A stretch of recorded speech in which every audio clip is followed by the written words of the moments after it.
Ladies and gentlemen, welcome to the Ariel Helwani Show! Back in your life on this Monday, February 10th, 2025. Hello again, everyone. I sure hope you're doing well. Welcome back to the program. Welcome to a post-pay-per-view Monday right here on the Ariel Helwani Show. It's great to be here following UFC 312. A lot of hot takes following UFC 312. Some that are a little bit surprising to me. We kind of knew what the card was going into it. And in the end, I actually thought, believe it or not, on this Monday afternoon, I actually thought the card over-delivered. Yes.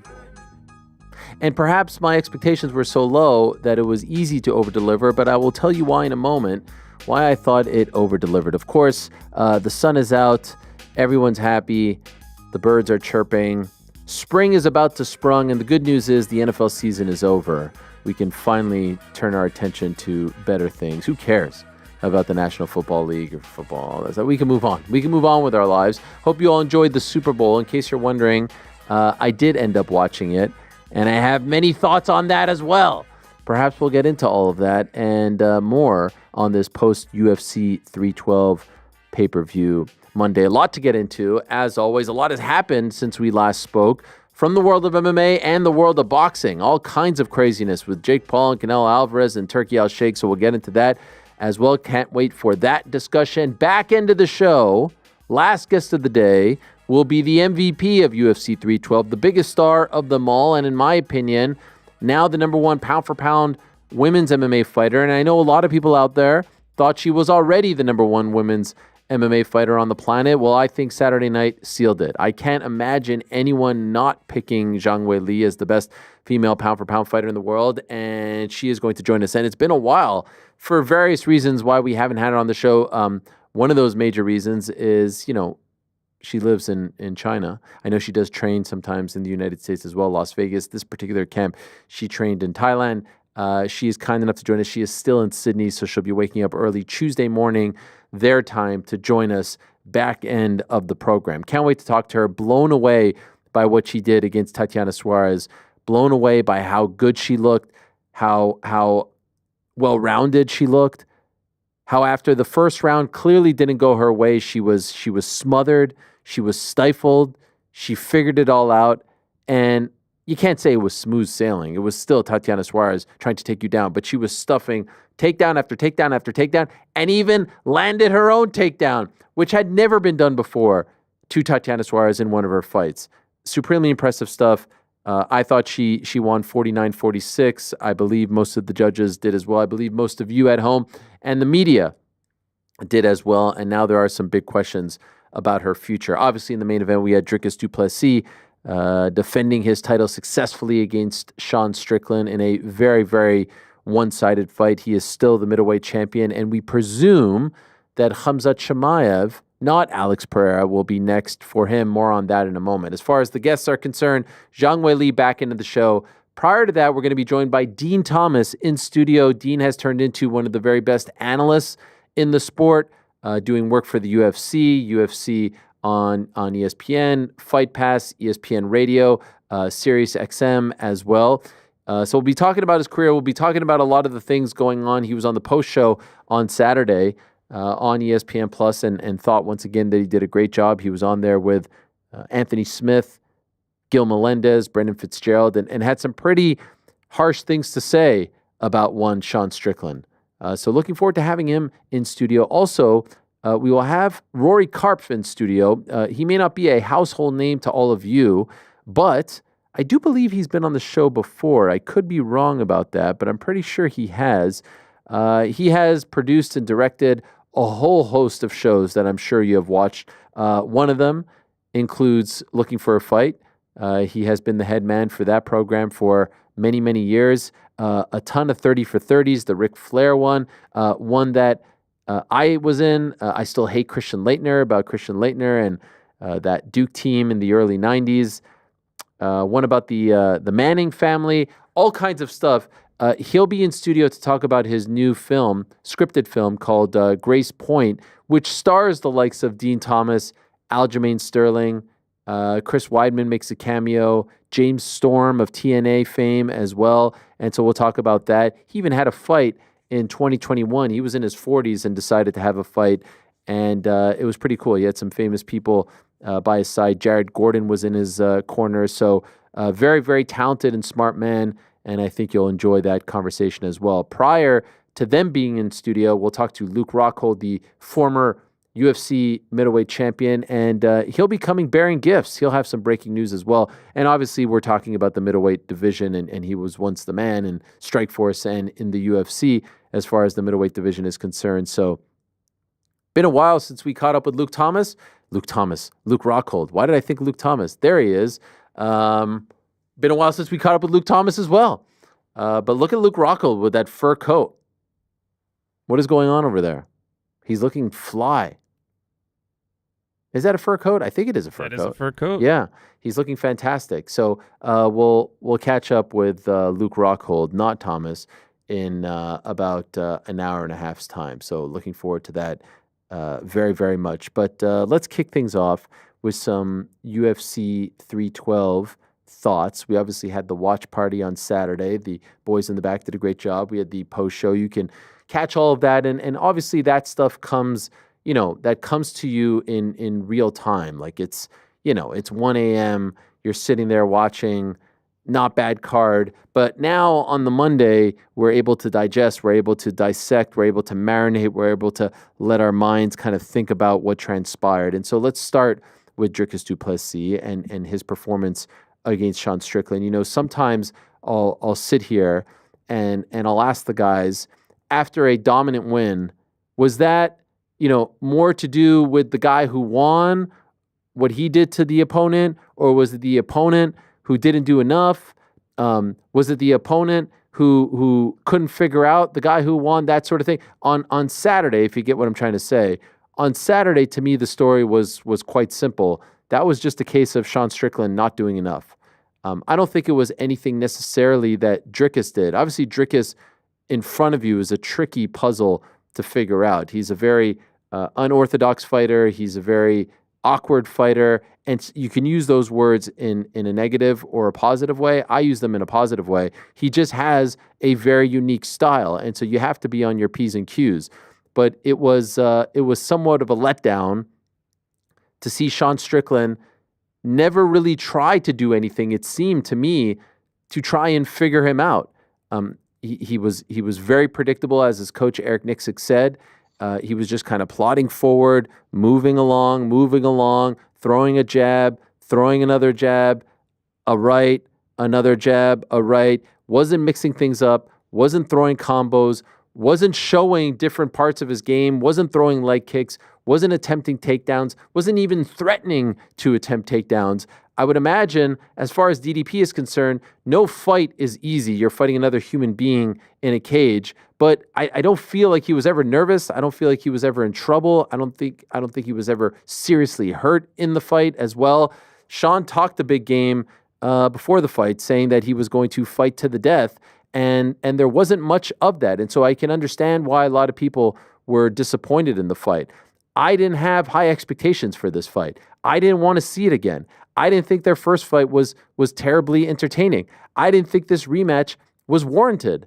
DDP beat Sean Strickland. He had never successfully defended the title. He had just beaten Israel Adesanya. DDP beat him fair and square. I know some people thought otherwise. I thought it was a pretty clear-cut win for DDP.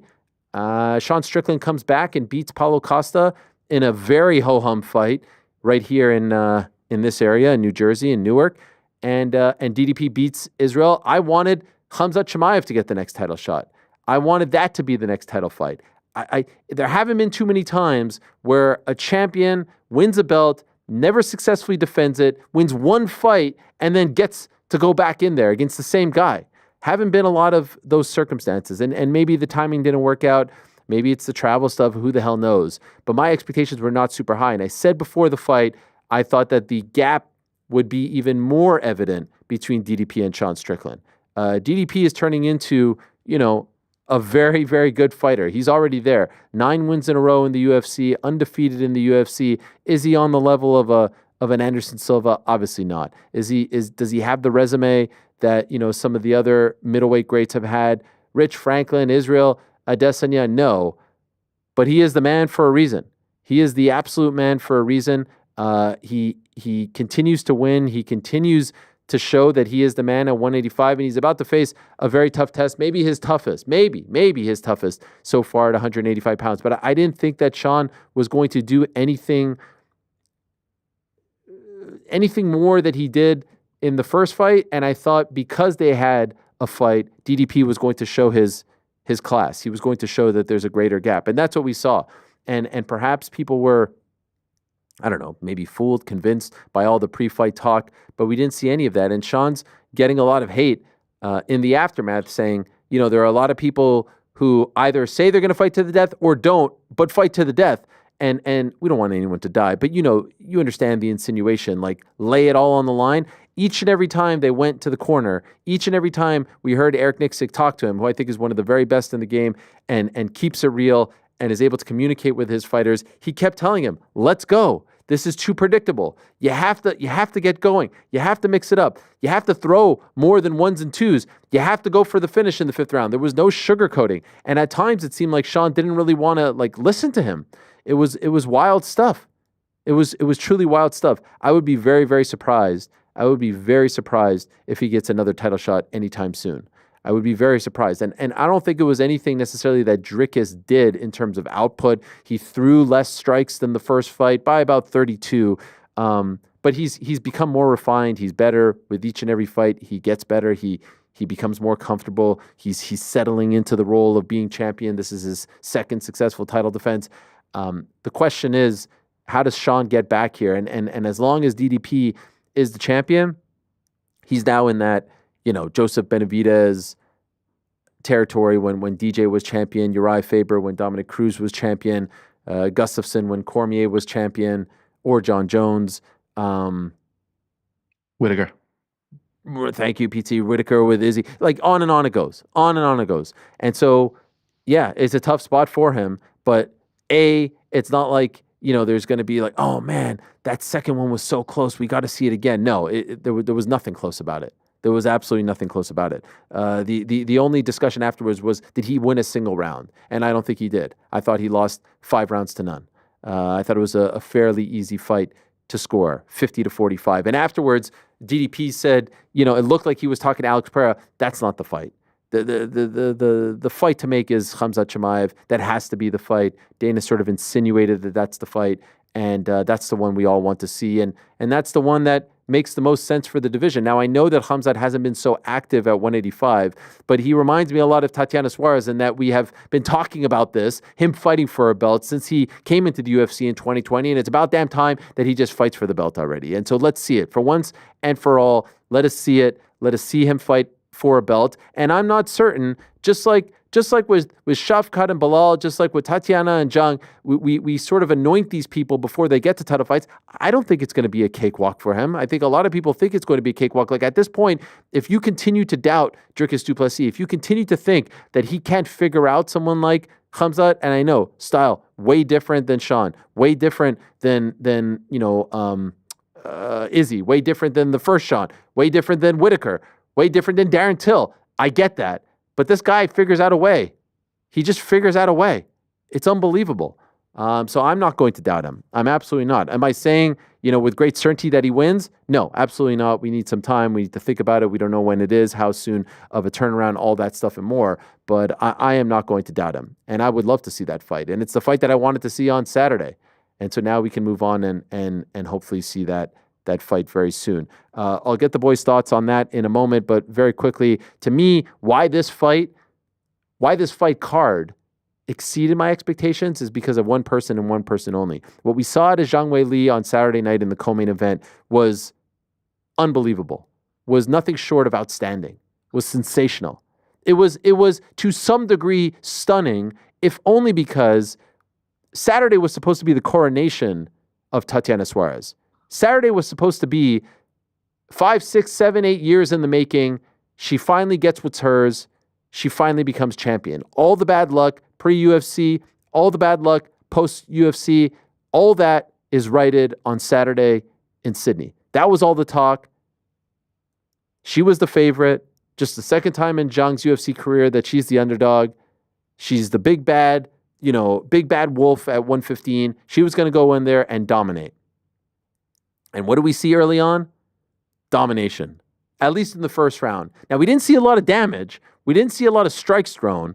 We didn't see her mixing up the offense. It was just takedown, smother, a little bit of damage, a little bit of offense. And you figured when you were watching that, more of this is to come. That did not happen. Second round, Zhang Weili figures it out, and the momentum keeps growing in her favor. Second, third, fourth, fifth. Fourth, she lands a takedown. Second and third, she stuffs all the takedowns. And she coasted. Now, I feel for Tatiana Suarez. She suffered a nasty gash on her knee at some point in the fight. Somewhat unclear as to how and when this happened, but that had to have affected her. That can't be fun. That has to be uncomfortable. But let's be honest, that was Zhang Weili's night. And that was emphatic. And here's what I've understood. Zhang Weili fought at UFC 300. After UFC 300, Zhang Weili told the UFC she wants to fight at 125. She wants to fight, at the time, Alexa Grasso. Well, the UFC said, all right, well, we have to play out Grasso-Shevchenko. If Grasso wins, you get Grasso. She said, all right. Grasso didn't win, Shevchenko won. And so at this point, she's kind of faced with a situation like, okay, what do I do? Do I go up to 125? That's what I want. And so she threw that out to the UFC. But apparently, from what I'm hearing, Shevchenko was a little bit banged up. And there's also Manon Fiorot out there. And so there's this big talk about what happened with the Suarez-Virna Jandiroba fight. What I was told was, and you saw how Dana spoke of Zhang Weili, whatever she wants, she gets. She said, give me Tatiana. Everyone says that Tatiana Suarez is the boogie woman. Give me her. And that's why they canceled the fight. That's my understanding. And so they made the fight for this card in Sydney. She asked for Suarez. And knowing that, in the aftermath, obviously it's like, yeah, clearly she knew something. But if you find out about that before the fight, you're like, holy shit, she just signed her own death wish. Clearly not. Best pound-for-pound female fighter in the world. Unbelievable. Has come so far. Again, I've talked about this a couple times. When she was booked to fight Jessica Andrade in 2019 for the belt in China, her last time fighting in China, by the way, and she certainly deserves a homecoming, it felt like a gimmick fight. Like, what, really? Andrade is going to defend her title in China against a Chinese-born fighter. The UFC is trying to will this into existence. She smoked Andrade. She had a great first run as champion, lost the belt, and has since come back and now has tied the great Joanna Jędrzejczyk for most wins at 115 pounds. Unbelievable. These are the uncrowned women's pound-for-pound rankings, which just came out. You have Zhang Weili, number one. Totally agree with that. Shevchenko, number two, agree with that as well. And then you go down the line, Cyborg, Kayla, Juliana, Manon's obviously in the mix, Grasso, Pacheco, Dakota, and Zika Asawa. I think earlier we showed the men's rankings as well. I may have missed that, but worth noting that Dricus du Plessis is now finally ranked. I do believe he is number 6 in the men's pound-for-pound rankings. You have it right there. This is according to a very, very esteemed group of voters. Islam number 1, Topuria 2, Alex 3, Merab 4, Pantoja 5, Jones 6, Dricus 7, Aspinall 8, Francis Ngannou number 9, and Bilal Muhammad number 10. Why did I say 2? I was looking at Topuria too. We saw Topuria there. His brother won. Shout out to him. Now, one of to me, the stories going into Saturday were those two fights. They were the stories coming out of Saturday as well. No doubt about that. Obviously, some other performances that we can talk about as well. But let me bring in everyone to get their thoughts. Let's re-rack the tape here and go back to the main event. Dricus du Plessis successfully defending his title against Sean Strickland. Still the champion at 185 pounds. Did everyone go home or? Okay, there they are. Hey guys, how are you? How's everyone? Do you want us to say something? No, I just wanted to see you. I didn't see. Yeah, I didn't see anyone. Thought about going home. Yeah, no. You were killing it. Guys, it's good to see you again. Great job by the boys on the watch party. Pizzi, we have yet to hear from you. Your thoughts on what we saw from Dricus and quite frankly what we didn't see from Sean Strickland. Yeah, it was a very one-sided fight, to be honest. I think Dricus definitely improved on his first showing against Strickland, and I was surprised to hear that it was only 32 strikes he landed more than the first fight, because it did feel like his output. Through 32 more strikes thrown. Right. Okay. I thought, just watching it, I felt like there was a lot more output from Dricus' side. Strickland just didn't seem to offer anything, and I was watching Nixick in his corner very closely between rounds, and you could see him just becoming so frustrated. There was 2 points where, maybe more, maybe three, where Strickland put together this three-punch combination, and maybe one of the punches landed every time, but it was something, you know. And I was like, oh, he's gonna go back to the well with this. Didn't seem to happen. Just couldn't take the momentum away from Dricus. And honestly, what was going through my head, and I spoke to Ben and Shaheen about this on Friday, like, how many times do we have to see guys going into fights with staph infections to know that they're not going to be right? We had the classic case of Benoit Saint-Denis against Dustin Poirier, where he absolutely blew his load in the first round and then just died in the second. And I don't know, like, based on what we know, Sean Strickland, a guy with a high output, a guy that will look to point fight his way to victory every time, to not win a single round, that's pretty shocking to me. It's either that or Dricus has improved a lot, which is what he said in the post-fight press conference.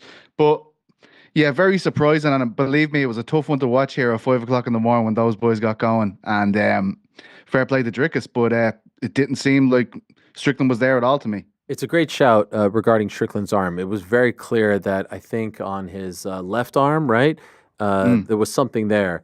On Thursday we saw it, and by the way, he's wearing a cutoff shirt, so I mean, like, you can't miss it. And it was the side that he was facing off, and then it looked like it got a tiny bit better come Friday's weigh-in face-off. But you're 100% right. It always seems to be somewhat of a telltale sign. Now, we thought we saw something similar with Merab's shin. Come to find out that he was doing something crazy on some stairs. It wasn't a staph infection, and it didn't seem to deter him. But Merab is a freak. He is, in fact, a machine. And so those things don't seem to bother him very much. Strickland is getting a lot of shit. He's getting a lot of shit by everyone. All his enemies are coming out. The fans are coming out. Like I said, Dean Thomas on the post show. And sometimes those post shows feel like state-run TV. Like, he was very, very, very honest, saying, and brutal, saying, like, he's not that guy. He's not the guy that he says he is. He may be a gym warrior, but he is not the guy that actually fights to the death. Kudos to him for, rearranging his nose that was clearly broken, and you see all the blood coming out. But in terms of the actual style, like, it's not fun stuff. He's just kind of walking forward, sort of like this, throws out the jab, a right, throws out the jab, plodding, a little bit flat-footed, and that's basically it. And so, Rick, let me ask you, is the hate warranted on this Monday that Sean Strickland is getting? No, because I think the style is dependent upon the opponent. Sean Strickland is bringing a very established style to the octagon every single time, and it's why when we were breaking down the fight on Boys in the Back, me and Connor, I was like, I kind of know what I'm getting out of every single Sean Strickland fight. The only way I see he could win this fight is if he doubles his output. Instead, he halved his output, and now whether that was due to staph infection, recovery, or anything else, that was not going to be a winning formula, because Dricus du Plessis proved in the first fight that he could stand there and strike with him, and he proved again in the second fight that not only can he stand and strike with him, he's going to do it better. And so the only style that I thought was going to be successful for Sean is if he doubled up his attack somehow, right? And he already had thrown 400 punches in the first one. But against Israel Adesanya, that looks exciting. That looks fun. Somebody who's going to allow him to kind of get his style off and look for counter shots. It looks good. Against somebody like Dricus, who's actually the one pressing forward and moving the action, it doesn't look as good because he's not really doing anything to thwart the attack, right? He's sound defensively. He's keeping himself safe, and he's putting out a high-ish volume, not as high as the last fight. And it's really just not that thrilling, not that compelling. But I don't think it's fair as a whole that, like, his style is going to come into question or that he can't be exciting. I think it's very matchup dependent. These two, it's not going to be the most thrilling. I didn't really have a problem with it. Like, I wasn't sitting there bored. I just was wondering, what is plan B for Sean Strickland? Because plan A seems to always be exactly the same, and this is not effective against Dricus du Plessis.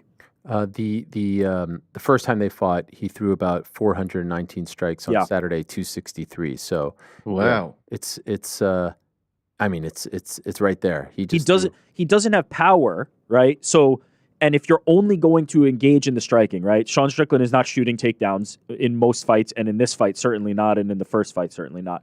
If you're only going to engage in striking and you don't have power to really put Dricus down, the only thing you can do is throw more punches. That is literally the only thing you could possibly... Maybe you throw a different type of attack, right? You're throwing more kicks or whatever. But if you're primarily a jabber and somebody who's looking to set up something with that jab, you just have to throw more. That's the only path to victory that I could possibly see, and he just wasn't able to execute that. And go ahead. I was just going to say, you get what you get in a Sean Strickland fight. This is nothing new.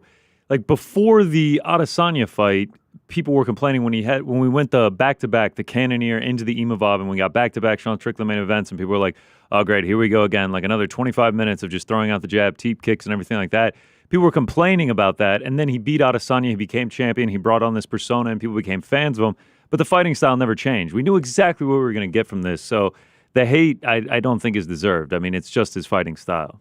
And so I was actually just going to refresh everyone's memory. Like, you go back, let's say, I don't know, 2021, Judko decision, Uriah Hall decision. All Jack of these in the Apex as well. He was like an Apex fighter before. Split decision against Hermanson, KO'd by Pereira with the awful game plan. Remember that? It just lasted 2:36. Yeah, that one wasn't great. The Cannonier split decision, the Imavov decision in his way, the Magomedov TKO win. Big one. Yeah, it might have been the lone bright spot as far as like aggression and got him a title getting shot. a finish, and then gets the performance bonus. Now, by the way, he also nearly got killed in the first round of that, and then finished him because he was Aba's gassed completely out. Like, it wasn't exactly coming in there and being Francis Ngannou. It was kind of just still the Sean Strickland game plan. And also worth noting that somewhat, and please, hopefully this doesn't lead to a 45-minute YouTube breakdown. Somewhat like Jamal Hill,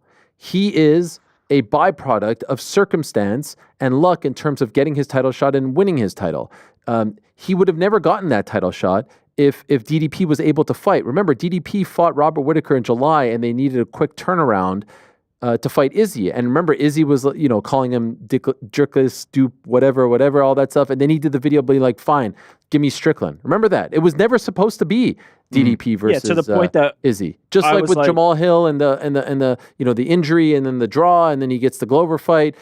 And again, these things happen, but it wasn't like he's the number one guy. No. He's done enough, and now here he is fighting for the belt. A few things had to, bounce his way. And you look at other guys like Merab, like a Volkanovski, like a Bilal, like they had to scratch and claw their way just to get the title shot. He did not have to do that. He just happened to be in the spot when they needed an Izzy title fight.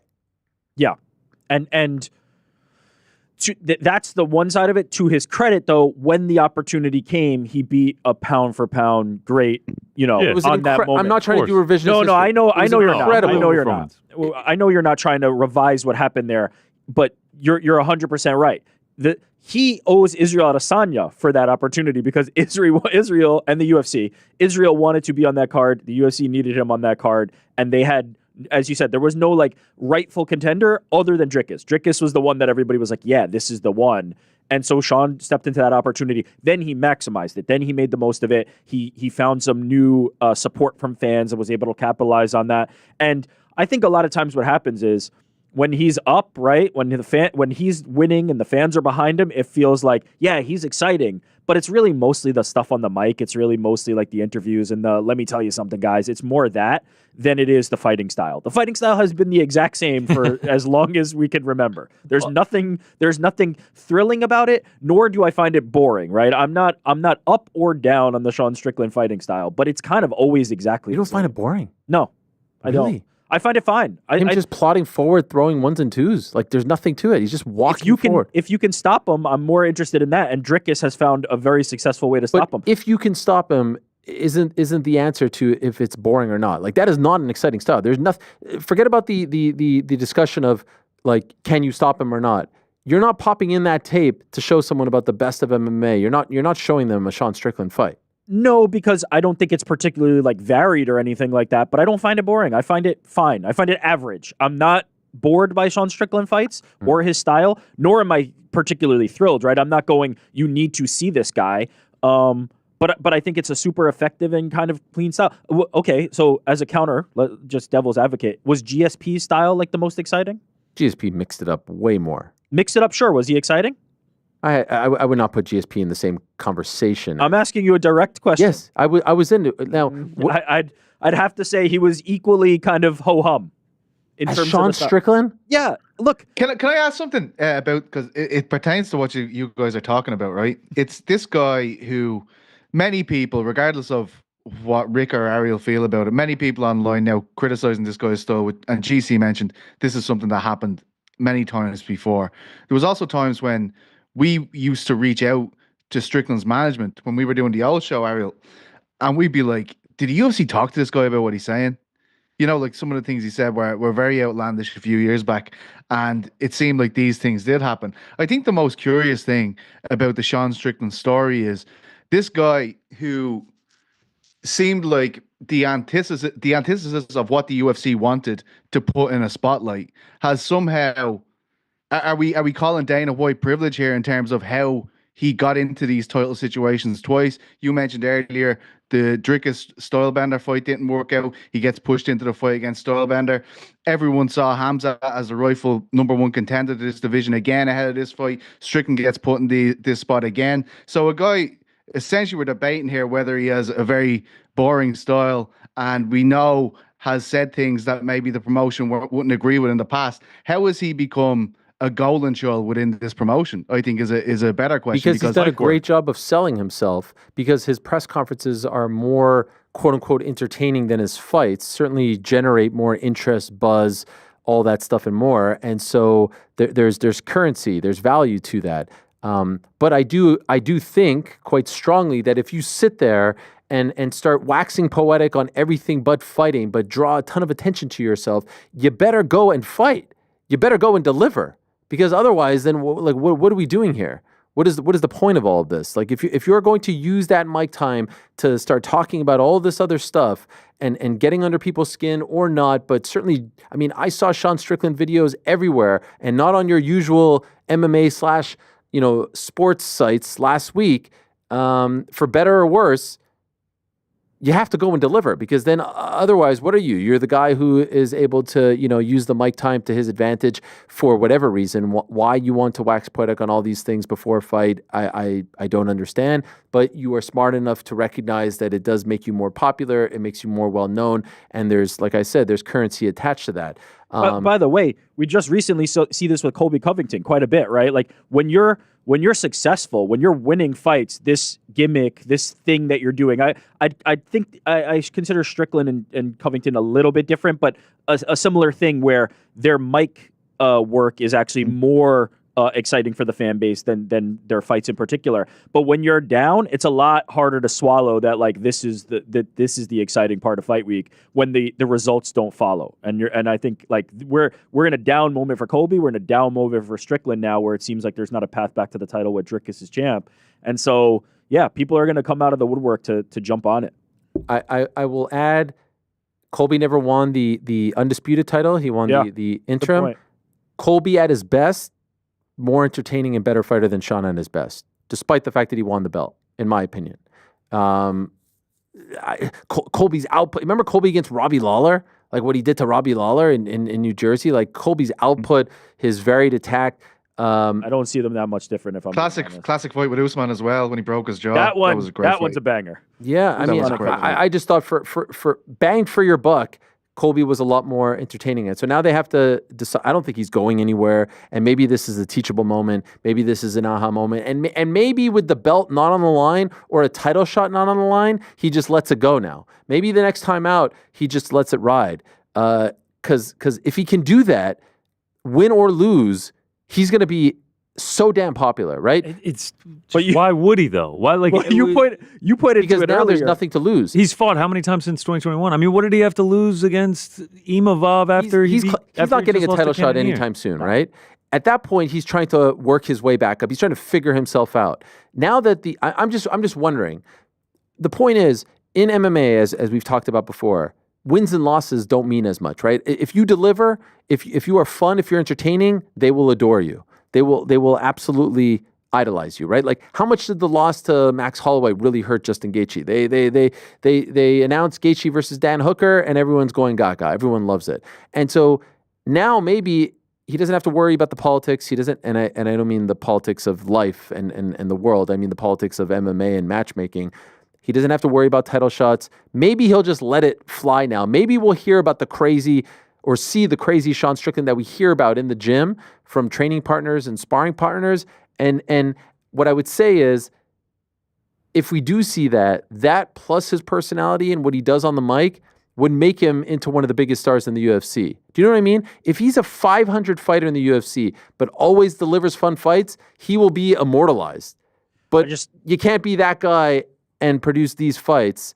Now you're way too polarizing. I just don't think he has it, though. Yeah, maybe his style is his style. But people talk about him in the gym like he's like a freaking Tasmanian devil. Well, he kind of is. It's just not power. Like he opened up against Alex Pereira, and that ended up being an absolute mistake. Now, not everybody has the concussive force that Alex Pereira does, but like, I don't know. Look, if Sean Strickland can still beat a lot of fighters. That's the thing that I think is like. His style is his style. It's not going to thrill everybody. That's fine. And it doesn't even thrill me. Again, I just tolerate it. I'm fine with it. I don't hate it. I don't love it. But it's effective. It is effective, and he can still beat a lot of good fighters. I mean, he lost to Cannonier, but I think he thinks, and there are several others that thought he won that fight. There are several who thought he won the first Dricus fight. Certainly not this one. Got absolutely outclassed. So, like, I don't know. He's still an effective guy.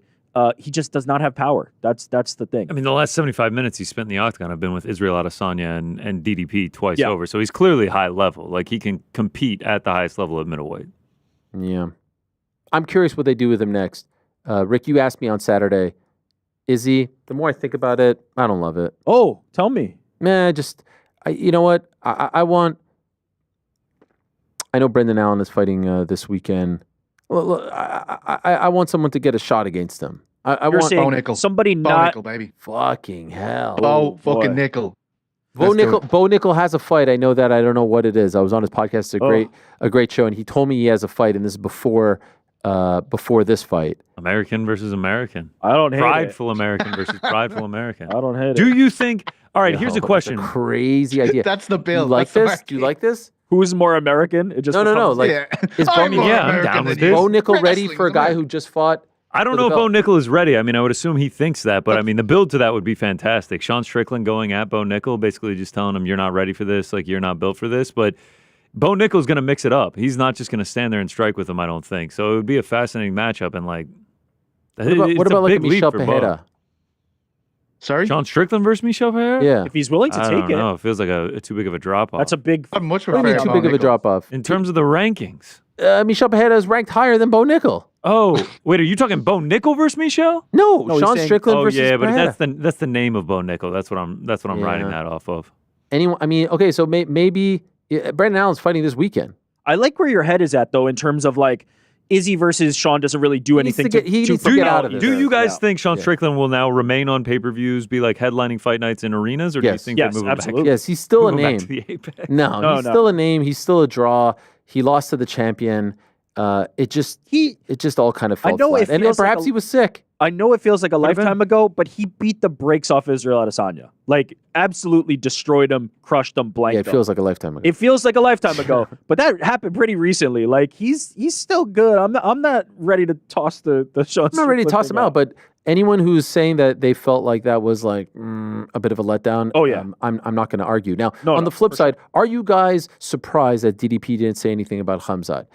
It seemed like they said he was looking at Pereira when he said whatever he said. Alex Pereira, who was there sitting, actually he was there cornering Sean Strickland. So it seemed like he was talking to him, but nothing about Khamzat. That's the fight. Like there's no one else, right? I mean, he said it in the post-fight press. Yeah, but in the freaking, what does he need to do? He's the champ. You come to me. He's gonna out wrestle him. He said he got carried away in the cage. Like he had been watching movies and thinking of lines, and he saw Alex Pereira and got carried away. But then he was very quick in the post fight. What was the line that he dropped? It's it was from Troy, wasn't it? Is there no one else? Like Stoic philosopher or something? Is there no one else? Oh yeah. Is there no one else? Something like that. Yeah. All right, but that's the one, right? He addressed it in the post fight. Yeah, that is the one. Absolutely. No, it's no doubt about it. No doubt about it. He looks so freaking evil in this. He said, look, it's easy. Like Pereira has to fight Ankalaev. He has to fight Hamzat. Both divisions need to be sorted out here. There's no point in even. I think I read somewhere that Pereira came up to him in the back and was like, I didn't know what you were saying in the cage. Yeah. I got to deal with stuff at 205, and even if we do fight, it's got to be at 205. And to his credit, Dricus has said that, by the way, my respect, my admiration for Dricus as a fighter just continues to grow. He said in the post-fight press conference as well, he wants to fight Alex Pereira, but it's not this like, I need a second belt, I need to do it next type of thing. It's I think Alex Pereira is one of the legends of our sport, a modern day like GOAT. And I just want his name on my resume because I want to be that one day. Yeah. He's looking at Alex not as like, I need a second belt, I'm angling. You can always kind of see the machinations, right? When we hear Ilya Topuria talk about going up to 55, it just feels too soon. It feels like Dricus is not kind of taking that path. He wants Hamzat because he wants to prove it. And then if he could beat Hamzat, he's like, a guy like an Alex Pereira is a challenge that I'd want. If he beats Hamzat and Alex Pereira beats Ankalaev, I mean, they have got a massive fight on their hands if DDP were to go up to 205 and challenge for the belt against Alex Pereira. You know what's so crazy about DDP? Like when you actually watch him, and far be it for me to tell someone how to fight, but like he does this thing where he kind of like goes forward, lunges in, and then like retreats like this. Pulls it back. Yeah, it's crazy. It's wild to watch, man. But man, he can, as goofy and like awkward as he looks, he can snap those head kicks up there. Like, he's. But he actually pulls punches halfway through the movement. Like he'll be here. Like some guys faint, but he's actually here. Like he's committed to the punch, and then he'll come back. He'll come back. Yes. It's crazy. It's a little bit like watching two kids in a playground. Like they'll just like throw a bunch of things and then on their way back go like this, but it works. It absolutely works. The power is so confusing too. It's the way that he broke Strickland's nose like that. That was incredible. I did not see this coming from him. Like when you were introduced to him early in his career, and I'll be honest, I wasn't very familiar with him pre UFC.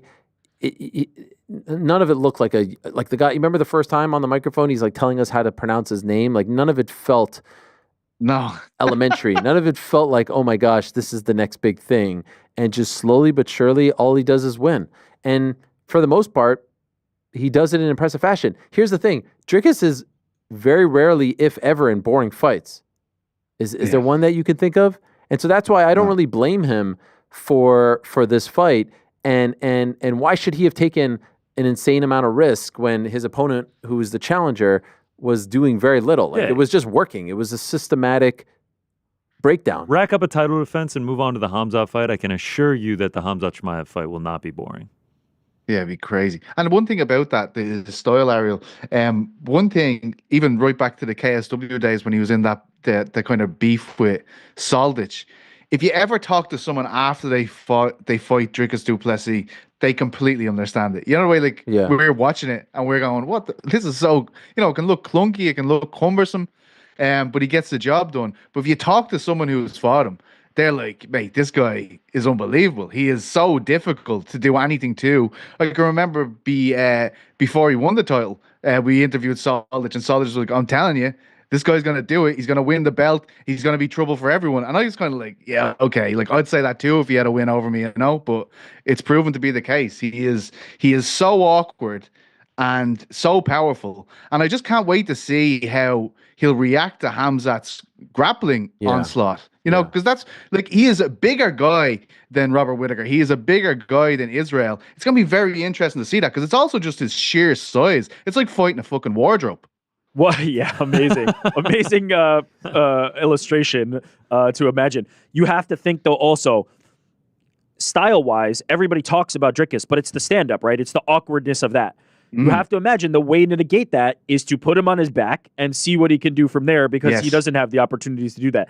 And you would assume if anybody can do that, it is Hamzat Chimaev. So we're meeting the true test. We are meeting the when Conor McGregor was coming up, but all he is a left hand. What happens when he faces a wrestler? We are meeting this again. We are finding out what happens when Dricus du Plessis meets a wrestler of that caliber. Maybe down the line one day he'll meet a Bo Nickel who also has that caliber. But for now, this is one of the most fascinating things. I had it when we were doing our preview. I had it as my number one thing. Hamzat Chimaev versus whoever wins the title. And so Dricus du Plessis versus Hamzat is the fight I am most highly anticipating. He's fought Marcus Perez, Trevin Giles, Brad Tavares, Darren Till, Derek Brunson, Robert Whittaker, Sean Strickland, Sean Strickland. Strickland, no takedowns. Whitaker 1 takedown. Brunson 1 takedown. Darren Till 1 takedown. Brunson probably the best grappler that he's faced, but no, I mean that's a different stratosphere than Khamzat. So he's never quite fought anyone quite like Khamzat, and I know no one is quite like Khamzat, but I can't wait to see that fight. And I hope we don't have to wait until October, but there's a chance that we will have to wait until October, despite the fact that Dana White has said that there's nothing wrong with Khamzat's visa, travel, whatever. Hopefully we don't have to wait 8 months for that fight. Now, what about Zhang Weili? Blown away by Zhang Weili, blown away by how she, finding out afterwards that she asked for this fight, blown away by how she fought, how she lost the first round and then just figured it out for the next 4 rounds. And I mentioned that it feels like it was Khamzat and Tatiana, right? The 2 people that we've been talking about for years, who we thought were going to be fighting for a belt many years ago, who we thought would be champion by now. Well, now we saw how it worked out with Tatiana. And she wasn't fraud checked and she wasn't anything like that. She just fought the number 1 pound-for-pound fighter in the world, and she's not quite there. And oh, by the way, she hasn't fought for a year plus. And maybe that isn't the best recipe going into a fight against Zhang Weili. But it was stunning, if only because she was able to beat her at her own game. She was able to hang with her on the ground. She was able to stuff her takedowns. She was just able to beat her up. And she's somewhat unassuming. She's freaking jacked. She is so strong. She is so fit, and she has gotten so good. I just can't say enough good things about Zhang Weili. I cannot say enough good things about the fighter that she has turned into. And so many people were picking Tatiana going into this fight, and rightfully so. She's a tremendous talent, and it seemed like because Zhang had never quite fought someone like her, and we sort of felt like, maybe her last couple of opponents weren't up to snuff, that maybe she would get, she would get a drubbing, she would get exposed, she would have a rough night, but it was the complete opposite. What did you think of her, PT? What did you think of what Zhang did? Blown away. Yeah, and look, absolutely blown away. It's a virtuoso performance from round 2 to 5. Brilliant. But really, when I was watching it, and this is in the first round, and this one, what I was really impressed with her in the first round was she has this person on top of her who has this effortless ability. Like Suarez at that point is effortlessly running around her body, picking different positions to pressure to keep her on the mat. And the only thing you can do in that situation, and this is white belt stuff, this is like the first time you ever go on a mat, this is what you're taught. And this was so impressed because obviously Zhang is the champion of the world. When you're facing effortless ability, which Suarez has in that top position, takedown to top position, the only reply to it is maximum effort. And so you can see Weili on the bottom, like a lunatic. She's having no success whatsoever. She's just going, constantly trying to get back up. And I think in many ways that was a big sign early on to Suarez that even if you get me here, I will fight you for every second you have me down here. Nothing will be easy. Then the second round comes along and she stuffs the takedowns. And so suddenly this effortless ability doesn't work anymore. So Suarez has to go back to effort, constantly efforting to get her down. By the time round 3 comes around, she's done, as far as I'm concerned. The corner conversations she's having are completely different beyond round 3. They're trying to will something out of her because that's what she had taken from her at that point. When she couldn't get her down in rounds 2 and 3, she had sapped the will from Tatiana Suarez. And from then on, it was a showcase performance from Weili Zhang. Absolutely amazing. Sorry, Zhang Weili. She's brilliant. I completely agree with you. Pound for pound, number 1, without a doubt. I love the idea of the Valentina fight as well. Looking forward to seeing if they can get it done. And I'd love to see a big homecoming for her in China now as well, because I think that would be quite a thing to see too. Does anyone remember when and how Tatiana Suarez cut her knee open? And I think it was during the third. I think it was second round. I mean, look at that. That's got to mess you up. It looks like a bite mark. Yeah, like the cage or something, ripped it open. Oh, that's what they said. Right where it bends too. And in between one of the rounds, she was asking her corner, how bad is it? She didn't want to look at it. Yeah, that's got to mess you up. But, it sucks. It really does suck. But she seemed broken by the end. She had nothing left. And she was able to get a couple takedowns toward the end as well. To me, that was an incredible performance. Amazing stuff out of Zhang. She is turning into a superstar, and I really want to see that Valentina fight so badly. But there's Manon Fiorot, and I feel bad about skipping her. And so the question is, Manon Fiorot last fought in March in Atlantic City against Erin Blanchfield. Honestly, this is why you don't do like they did the Ultimate Fighter thing, and they waited for Noche UFC, and that kind of delayed everything. I mean, that fight was in March. Noche UFC was in September. She sat 6 months just to get to that fight, and that fight was now 5 months ago. And so we'll see when it gets booked again. I have a theory as to when or where it should be booked, but I don't know. Like, Zhang versus Valentina is a huge fight. Now, what happens if they do Manon Fiorot versus Valentina? What happens? Like, hey, when is that going to be? May? The Montreal card, friends, feels like it has Bilal versus Shavkat and Manon versus Valentina written all over it. Does it not? Yeah. Feels like it'll be the Bilal Shavkat. And I guess Manon. You put a French woman on there.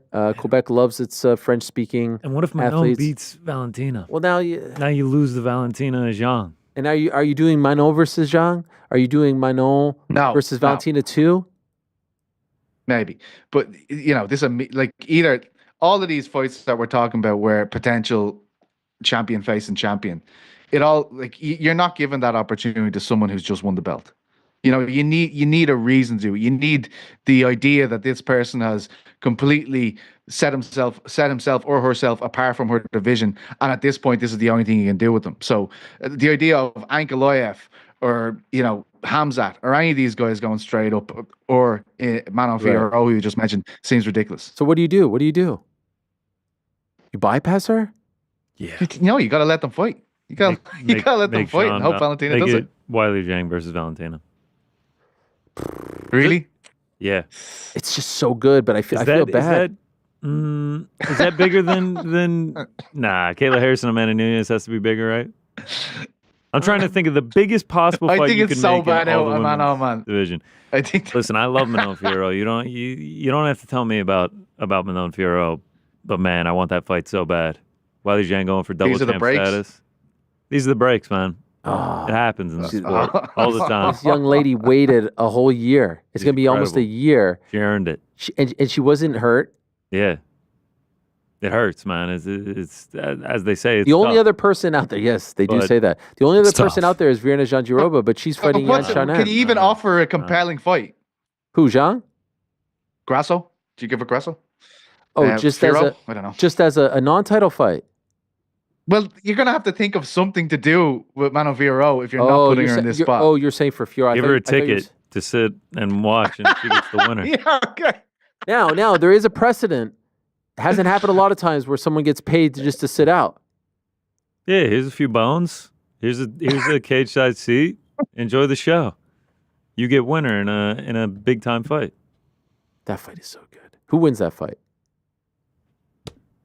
I mean, let's wait for it to be booked before we start. My 2025 prediction, if you guys remember, female fight of the year, my pound for pound number one the entire time we've been doing these rankings, Zhang Weili. Yeah. I said she's going to beat Tatiana Suarez and then move up, fight Valentina. Predictions are looking good. There was someone else that you predicted. Loke Dog. Yeah, Loke Dog. Yeah, breakout fight of the year. We're already well on our way to that. That was a great show. That was a great one. We'll see. Only February. My breakout fighter is poisonously. Like every fighter I pick for breakout fighter has a horrendous year. So it's nearly like I hope fighters are watching it through their fingers next year. Like, I hope it's not me. I hope it's not me, because the first one was Benoit, and then this one was Payton. Horrific picks back to back. I think Zhang would be the favorite, right? Oh, I don't know, man. Moving up is tough. Yeah, but she might be after that performance on Saturday. It's tough. Also, your picks, PT. You were the one that cost the parlay pals. We all three of us. Oh yeah. We don't have to get into that. Do you know what's interesting? Do you know what's really interesting about that? When my legs won, I never heard. We threw a party, threw confetti. No, I gave you my winnings. Can I understand? Why am I getting called very late into the week about this? What happens? I don't understand. Oh, what? You think you're a token invite? What do you mean very late? Yes, a token invite. Is it Juliana Pena doesn't get onto you, so you come looking for me? No, Is that what happens? No, man. We do it on Thursdays. So, what do you want me to do? What I'll say to you. Hit you up on Wednesday? If I throw a dog a bone, I don't want to know how it tastes. That's what I'd say to you, all right? We make our picks on Thursday, man. I don't know what you want me to do. That's all I have to say. When you get one right, it'll be much better. Yeah. Pull out the Three Duke. in a row. Heard nothing about Pull it. out the Duke, Nothing about man. Are you gonna start watching UFL now that NFL's over? What was more entertaining, UFC 312 or the Super Bowl? Super Bowl. Really? Yeah. it. Really? Wow. Yeah. I guess Zhang Weili was the Eagles' defense. I was torn all night because, as you guys know, well documented, I said I wasn't going to watch. And I'll tell you why I ended up watching. I ended up watching because my older son, Oliver, was invited to his friend's house to watch the game. And I remember being in 7th grade, and I remember where I watched the Super Bowl in 7th grade. It was at Corey Levi's house. We watched the Niners Chargers Super Bowl, the first one without the Bills after 4 straight years. And I remember all of us sitting around and having sandwiches and a nice party, and it was a good time in his basement. And that's like kind of like the first Super Bowl party that I went to, because the previous ones I wanted to watch the Bills, and my son chose to watch with me instead of his friends. And and my daughter and wife went to my daughter's friend's house, but they were, like, I don't love Super Bowl parties because, a bunch of people talking and I like to listen. I like to watch. I like to hear the commentary. I'm a loser like that. And right before the game started, I said to my son, my older son and my younger son, I said, there's going to be a time where you guys aren't going to be home. You're going to be in college. You're going to be with your friends and stuff like that. And I don't have many more of these left. I really appreciate that you guys are here. I can't wait to watch this with you, and I'm going to enjoy and relish this. And once I had that realization, I said I need to drop the Bills thing and just enjoy this moment. Once again, like how I felt after the Bills lost, heartbroken, sad, kept thinking it should be Josh there, it should be us there, it should be the logo there, all that stuff. But it was special to enjoy that with them. Started making picks and trying to get us into the game, and I couldn't quite decide how I was feeling. Was I thrilled that they were getting their ass whooped, or was I thinking the whole time and salty about the fact that it should have been us? And then if it was us, would we have even beaten that version of the Eagles? I'm still not quite sure, but overall, I think I've settled on thrilled that they got their ass whooped and there was no three-peat. I think that was my final determination. I will tell you something, though. UFC 312, way better than that halftime show. Oh, yeah. Can we have an honest discussion? Who was the one person who went out on a limb in the midst of all the favoritism? Oh, I mean, this is one of the... I mean, I've never felt more alone. When I'm supporting the state of Israel, I'm not as alone as when I say Kendrick is overhyped, and the only reason why people love him is because he's anti-Drake. And what happened on the biggest of stages? Now, you'll have some people that come out and say, oh, it's above your head, the subliminal messaging, all that stuff and more. Yeah, save it, all right? Do that somewhere else, not at the Super Bowl. He bottled it. Did he not bottle it? Can you guys... I thought it was the best part of the whole thing. I don't know. This feels like a very biased... Yeah, this is a I thought it was the best part of the whole Super Bowl, honestly. Did you see the crowd? Show? Did you see the crowd? I heard them all saying A minor at one point. Yeah, because that's the only... By the way, that's the only song of his that they know. That's literally the only song of his that they know. He starts playing these other songs that my kids actually like Kendrick, and they're like, oh, we don't know these songs. Bottled. Okay, I think a couple of them were off his new album. Jordan said that as well. Jordan was like, I wish he had performed to some of his other stuff, his newer songs. So I guess that's not an unpopular opinion. I feel like some people might have wanted different things. I will say it was just wild to me that he called somebody a pedophile on TV like that during the Super Bowl. He's so daring. And that to me wasn't that crazy because we all knew it was going to happen. Every single person, yes, we knew it was going to happen. He didn't even say the word pedophile. All he did was do the A minor. Of course, he insinuated it. Of course, he was going to play that. That's the whole reason he was there, because of that beef. Like, none of that was shocking. So you agree with Ariel? That's the only reason you... Did you like it, though? I thought it was fine. He's the Sean Strickland. He's the Sean Strickland of the Super Bowl. He said a whole lot of stuff, but nothing actually hit. It was fine. None of the... I do not care about a 20-minute concert inside a stadium that they quickly set up and then quickly break down. It's never going to be that quality, and then I'm watching it on TV. I've never cared about the Super Bowl halftime show. Usually in mine, though, I did hear a live vocal like throughout the thing, which is quite impressive for a rapper. The live part was respectable, yeah. I can remember more about the national anthem. You know? It was respectable. National anthem was good too. Give me the B-22s or whatever flying over too. I fucking love that shit, man. I get hyped up. I was like shouting up the stairs. So we're like, they're doing it quickly. Did you take the over or the under? Did you take the over or the under on the natty anthem there, Pete? I didn't. I did have. I lost loads of bets, but I did have Hurts to score first touchdown. I had a lot of squids on that. So happy days. Wow, you missed it. That one narrowly cashed. You want to know the hero of the Super Bowl? Actually, me and my boys every year we bet over 2.5 players to attempt a pass. Kenny Pickett, hero of the Super Bowl.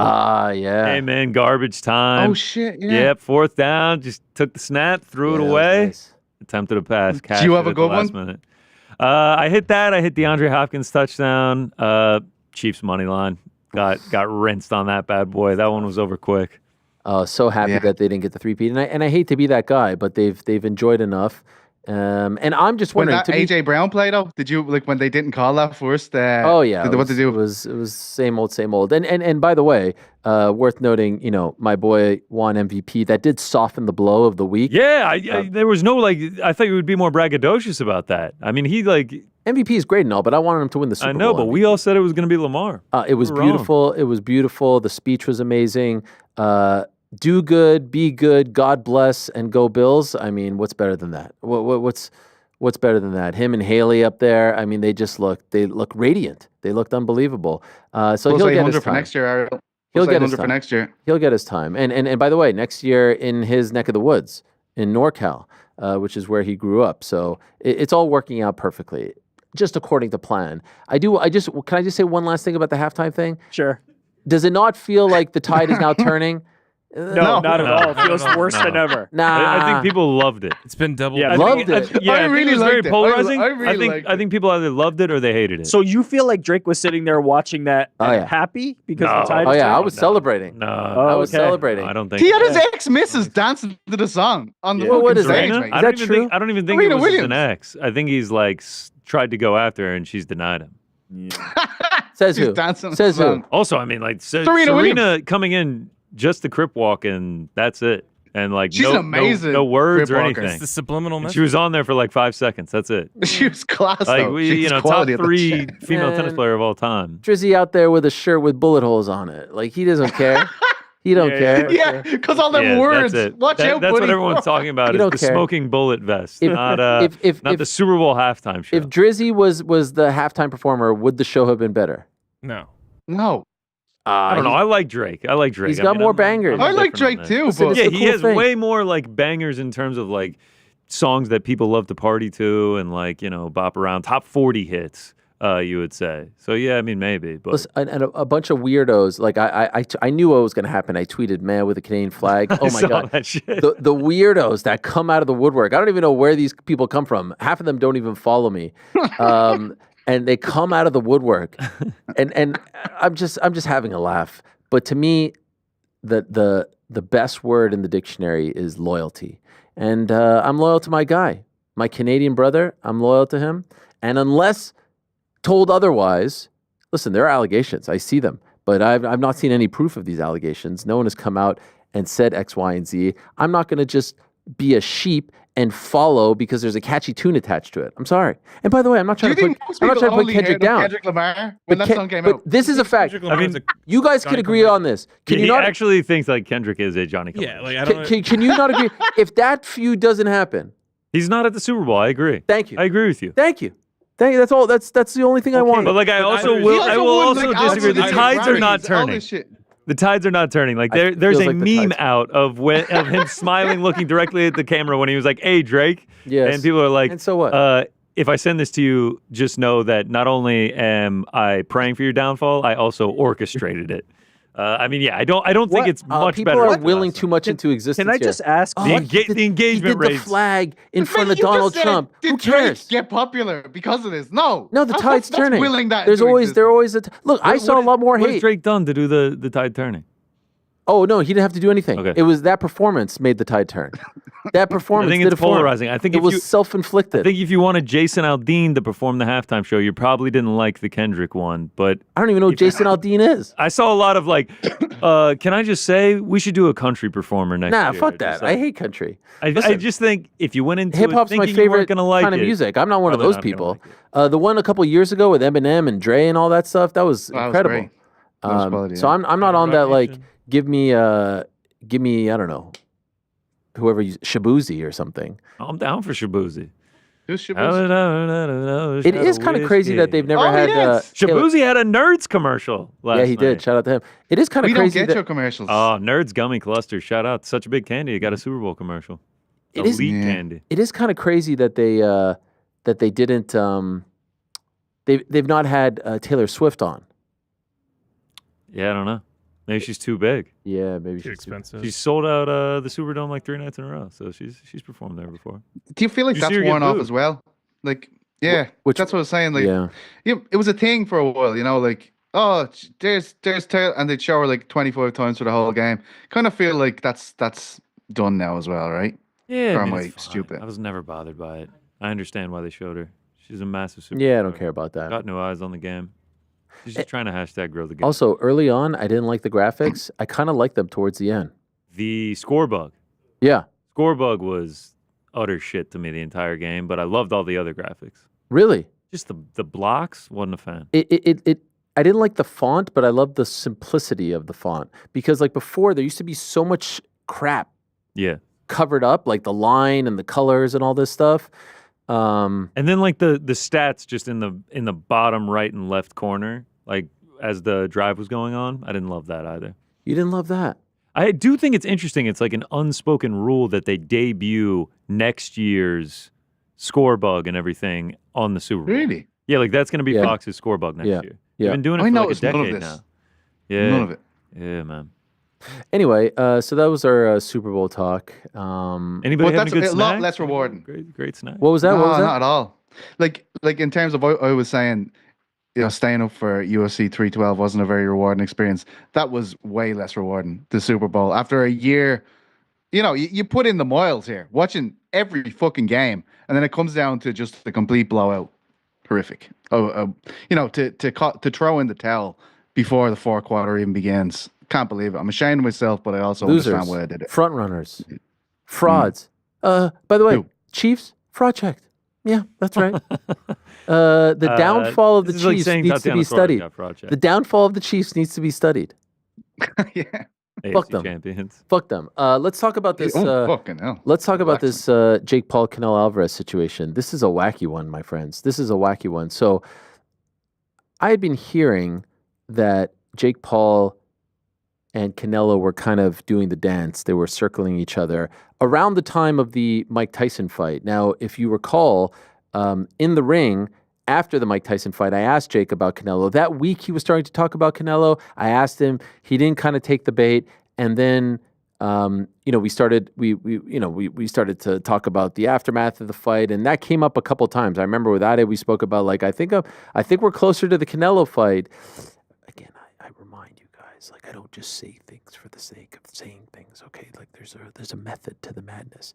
Anyway, so we were getting closer. At the same time, we were starting to hear about this Terrence Crawford versus Canelo fight and this potential 3-fight deal with Turki Al-Sheikh and Riyadh season and all this stuff. And so this was happening, and it was almost happening in parallel. These two things were happening at the same time. But the plan was Canelo Alvarez versus Jake Paul in May, Crawford fight in September with Turkey and company, and then 2 other fights. Around this time last week, we started to hear that the Crawford-Canelo fight was a real thing, that it was being finalized for September 13th at Allegiant Stadium. I remember we came back on Tuesday and we talked about it being a real thing. At the same time, the Jake Canelo stuff started to come out as well. And so I believe both sides, I almost know this for a fact, that both sides knew about each other's presence in Canelo's life. But Canelo was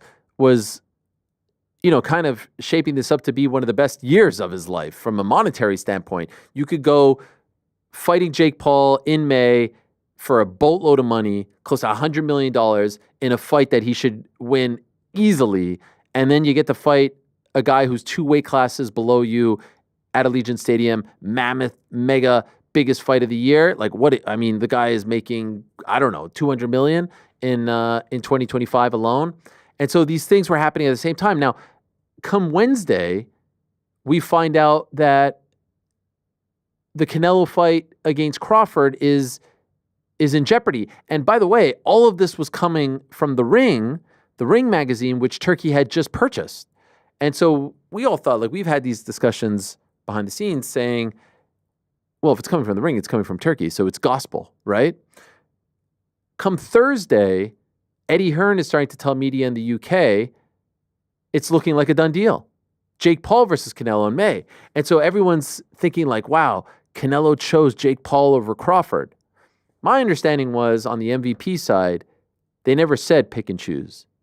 And for the longest time on the Riyadh season side, it didn't have to be a pick and choose.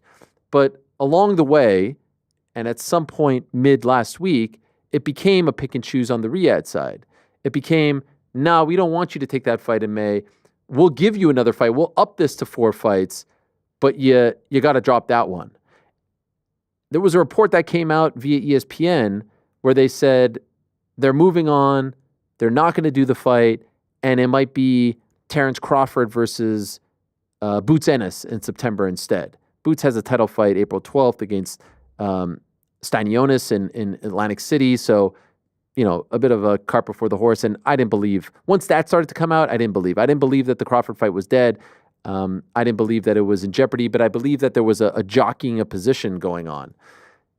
It all comes to a head essentially late Thursday night when Turkey and Canelo announced that he has agreed to a 4-fight deal starting Cinco de Mayo weekend, that he would be fighting someone.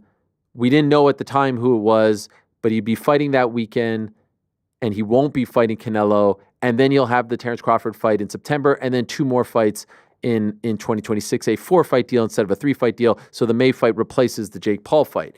Jake Paul very upset, MVP upset, putting out things. And so this is what I've gathered since then.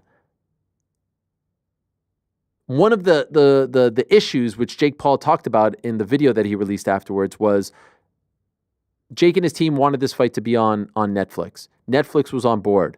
Canelo and his team didn't want it to be on Netflix. They felt like it could be a massive pay-per-view fight. They thought 2, 3, 4 million. I disagree with that, if only because Jake Paul fans don't buy pay-per-views. Historically, they just like to, steal them, stream them, and they're a young fan base. They're not paying $70 or so. But that's just what we've seen in his last few pay-per-view fights. They were going back and forth on that. They had a commitment from Netflix. They had a signed agreement from Canelo to pursue this fight. That was the picture that Jake put in his video, the confidentiality agreement. It wasn't a signed contract per se. It was an agreement that we are going to pursue this fight for X amount of time, and we're going to negotiate in good faith, and that you're going to zero in on this. So take that for what it is. On the Riyadh side of things, they didn't want him to take this fight. And they didn't want him to take this fight perhaps for 2 reasons. A, they didn't want him to go down the Jake Paul route. Once you go down that path, once you go down the influencer path, perhaps you're changing the way people view your reputation. You're now in an influencer world, all this stuff and more. And I do believe there's a bit of a feud going on, as you can see, between Jake and his team and Turkey and his team. And you've seen some harsh things being said about each other since then. I also do believe on the Turkey side of things, there's a little TKO involvement as well with Dana White and Nick Khan, and they're going to get into the boxing business probably with Turkey if all shakes out the way it's planned right now at some point, and perhaps they'll even be involved in this Terence Crawford fight in September. And so ultimately they convinced Canelo, don't take this fight. It's bad for you. It's bad for your reputation. Go with us. We'll give you the May fight. And that May fight has become an IBF title fight against one William Skull. And that will be on Cinco de Mayo weekend, which I believe is May 3rd in Riyadh Sunday morning. So I actually think it'll be May 4th, Sunday morning to air here. The first time that he fights outside of North America, and he'll be fighting a Cinco de Mayo card in Riyadh. I don't know how many Mexican fans will be in Riyadh for that card. So he's fighting Skull to get the IBF title. He already has the 3 other belts at 168 pounds. So it's a unification bout. It's for undisputed. And that would mean that the Crawford fight, if he wins, would be for undisputed. And it would be an opportunity for Crawford to become a 3-division undisputed champ, just like we saw from Clarissa Shields. But this would feel, in my opinion, a lot more significant and a lot more powerful. where I think the Riyadh side made a mistake was, I think that Canelo goes in and he wipes the floor with Jake Paul, and I think that only makes him more popular. He's viewed as a savior of boxing. He's viewed as the guy who beat up the influencer. Good riddance, Jake Paul. Thank you, Canelo. Now on to the big fight. I think it only would have upped his profile, whether it was on Netflix, which I think it should have been, or on pay-per-view. It was going to be covered by everyone, talked about by everyone. It would be this sort of crossover fight that everyone's talking about.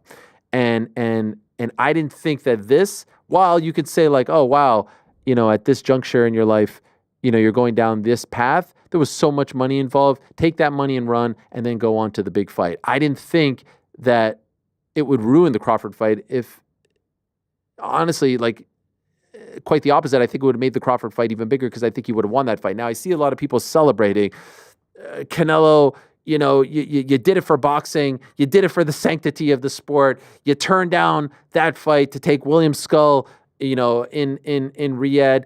Make no mistake about it. Canelo has always been a businessman. Canelo is only loyal to himself, and I don't say this in a bad way at all. Eddie Hearn, like one of his biggest fans, has said this. Like, he looks out for himself. He's a prize fighter who talks about payday, and he just got paid more to take this fight against William Skull in Riyadh, and now Jake Paul's left with his hands in his pocket, and I don't think that fight is dead. It's just not happening this year, and maybe not next year, but it could certainly happen in 2 years, and it would still probably be a thing unless Canelo loses his next 4 fights in a row, which I don't think he is going to lose.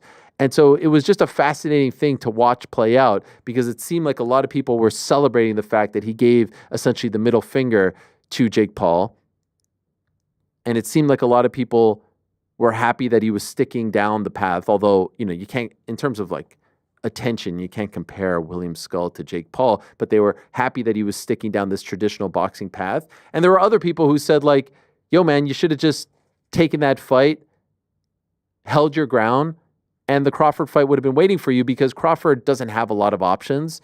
And it seems like the Riyadh season folks really want to be in the Canelo business. And so maybe he could have held his ground. Maybe he could have gotten the cake and eaten it, but ultimately, he chose to go with Turkey and sign this 4-fight deal.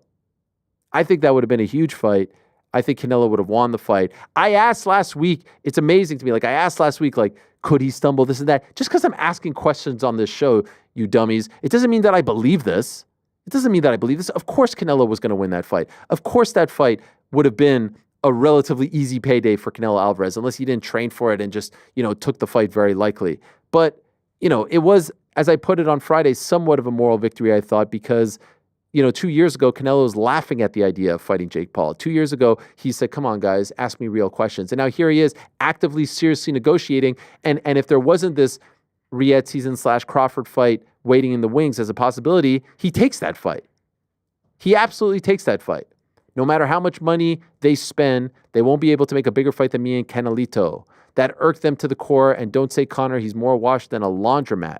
Dummies could have made Canelo's September fight so much bigger by letting us do our thing and me taking his name to the masses, but they knew I was going to KO his little ass. I don't think that was it. I think they just didn't want him to be in the Jake Paul business, and they wanted to leave him at the altar. And so now we're seeing old school Jake Paul reemerge, talking all kinds of smack about Canelo, and it really came to a head with this video, not the one you're seeing right now, but this video from one of his vehicles where he goes nuclear on on Canelo Alvarez himself. Take a look.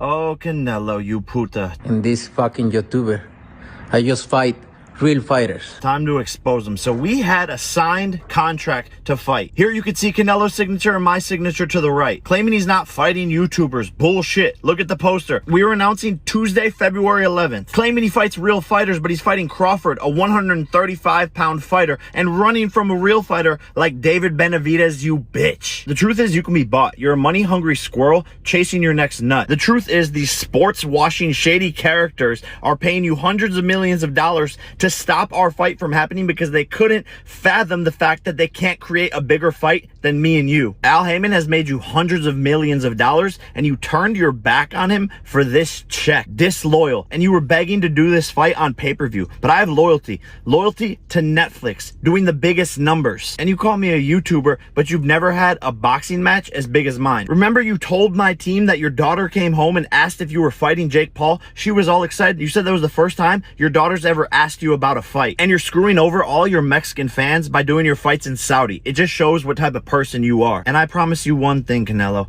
Any fight that you do this year, mine will be bigger. So go fuck off to your boss, you Ring Magazine employee, you pink and orange bitch. And oh, fix that herpy on your lip, you dirty puta.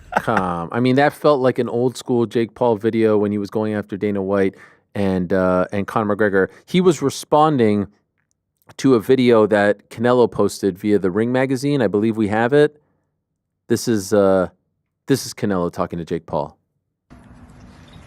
Hey guys, don't pay attention in anything in this fucking YouTuber. I just fight real fighters. Don't fucking around with Canelo. Come on, let's go.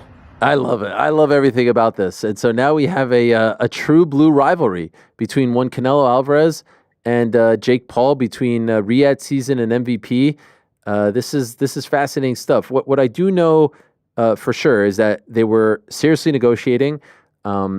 He wanted to do both, but ultimately they upped the ante and he went with Turkey.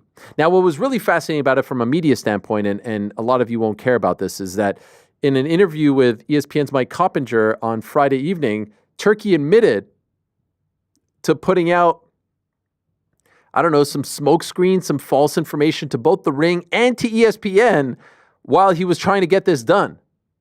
And that is a fascinating thing. And of course, did he say it to an ESPN interviewer as well? Yeah, he literally said it. He said it to Coppinger, while also saying, like, "I respect you. You're a great man." He's like, "Oh, thank you. I appreciate that." As he's telling him straight up, like, "Yo, ridiculous, man, I had to give you false info." Yeah, I played you. I don't know why he had to do that, to be honest, but you know, there's perhaps more to the story. But you know, this is what happened when you own a media outlet. You can do this sort of thing. And what are they going to say? Wait a second. Who are your sources? What is the Ring going to say to like? Yeah, we have to double check this one. We have to verify it. But they were ahead of it from the beginning. It's on. It's off. It's back on. He's fighting this guy. What I thought was most fascinating was ESPN reporting on Thursday evening. Like, they had all the information. Now you know where it came from. It obviously came from him. They had all the information about the May 3rd fight.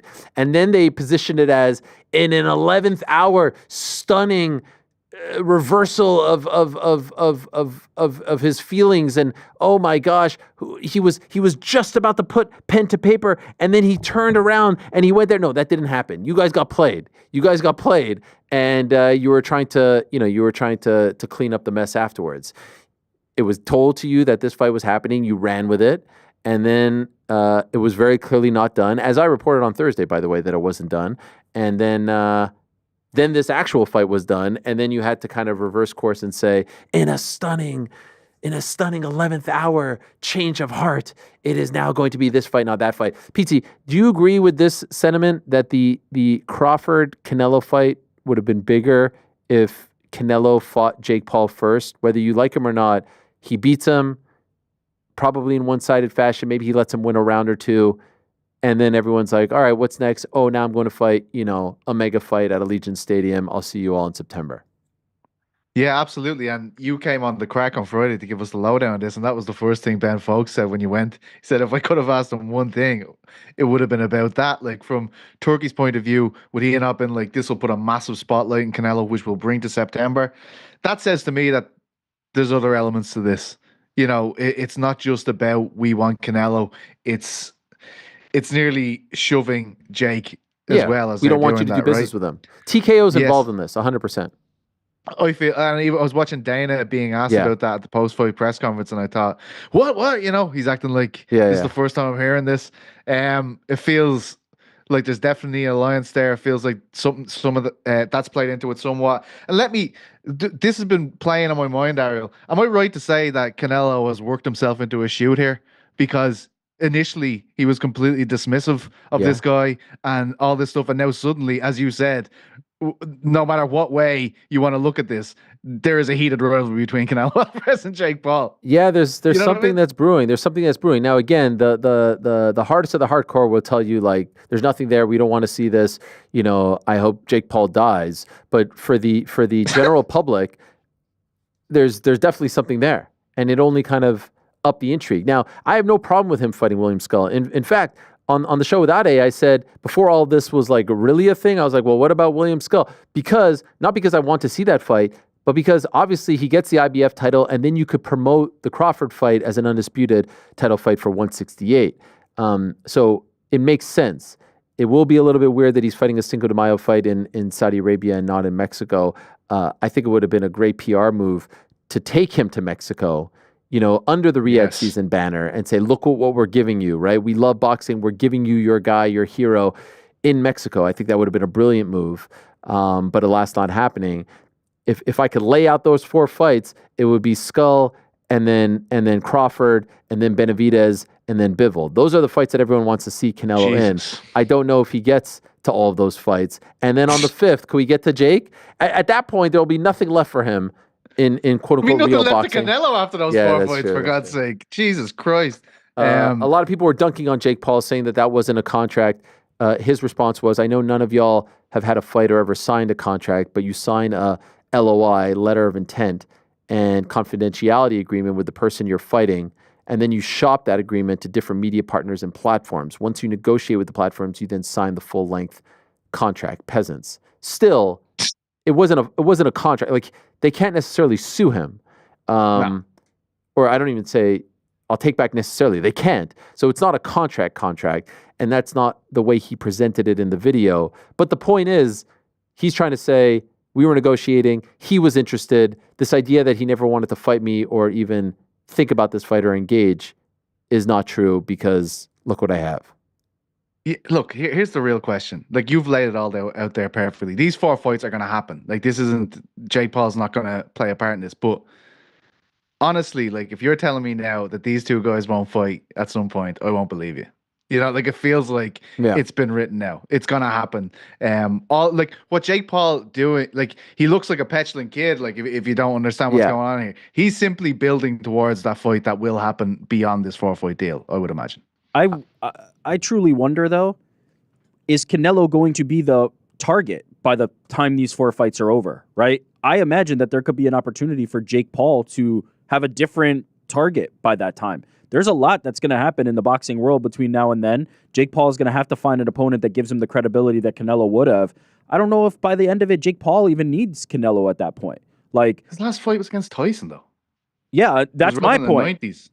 He needs somebody who's going to lend that credibility, and he can't wait for Canelo to finish 4 fights for that. It's just not feasible for the timeline. And so, who knows, by the end of those 4 fights, if Jake Paul even has his eye on Canelo. Conor McGregor might be a free agent by then. Who knows? I don't think that he'll still be Canelo. He'll still be Canelo. I don't think this is a foregone conclusion that these 2 are on a collision course. I also don't think Canelo gives a shit about Jake Paul. Like, I don't think he cares about him. It's just he the sees money. him as a payday. The money finally got to the point where he can, actually seriously look at this. So, before, when he was asked about it, he laughed it off. But Canelo is one of the all-time great businessmen in the history of prize fighting. And so if the money is there, he'll consider it. I don't think he has anything to prove. I mean, like the notion.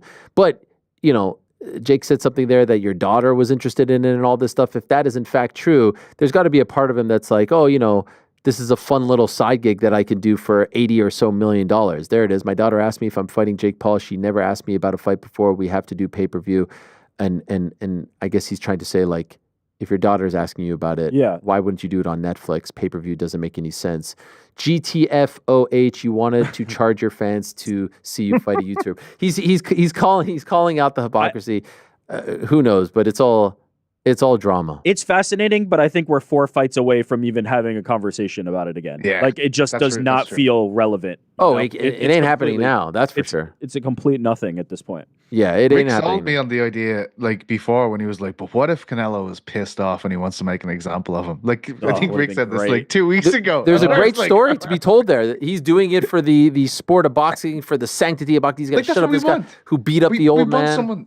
Yeah. We want someone to make an exhibition of Jake. Well, we want someone to put manners on him. And I think Canelo could do that after these 4 fights. I mean, I don't like the idea of him facing Benavidez at all, but, Yeah, but that's in 2 years. Like, I think everyone was kind of hungry for that to happen right away in 3 months. But it's not happening. And again, credit to Canelo. I can't even imagine the money that's being offered to him. These are huge, huge numbers. This is the guy that Turkey wanted. A year ago, they were at odds, and now here they are doing this massive deal, and he's able to stick it to Jake Paul and company. What about the video from Turkey? Did you guys see this one?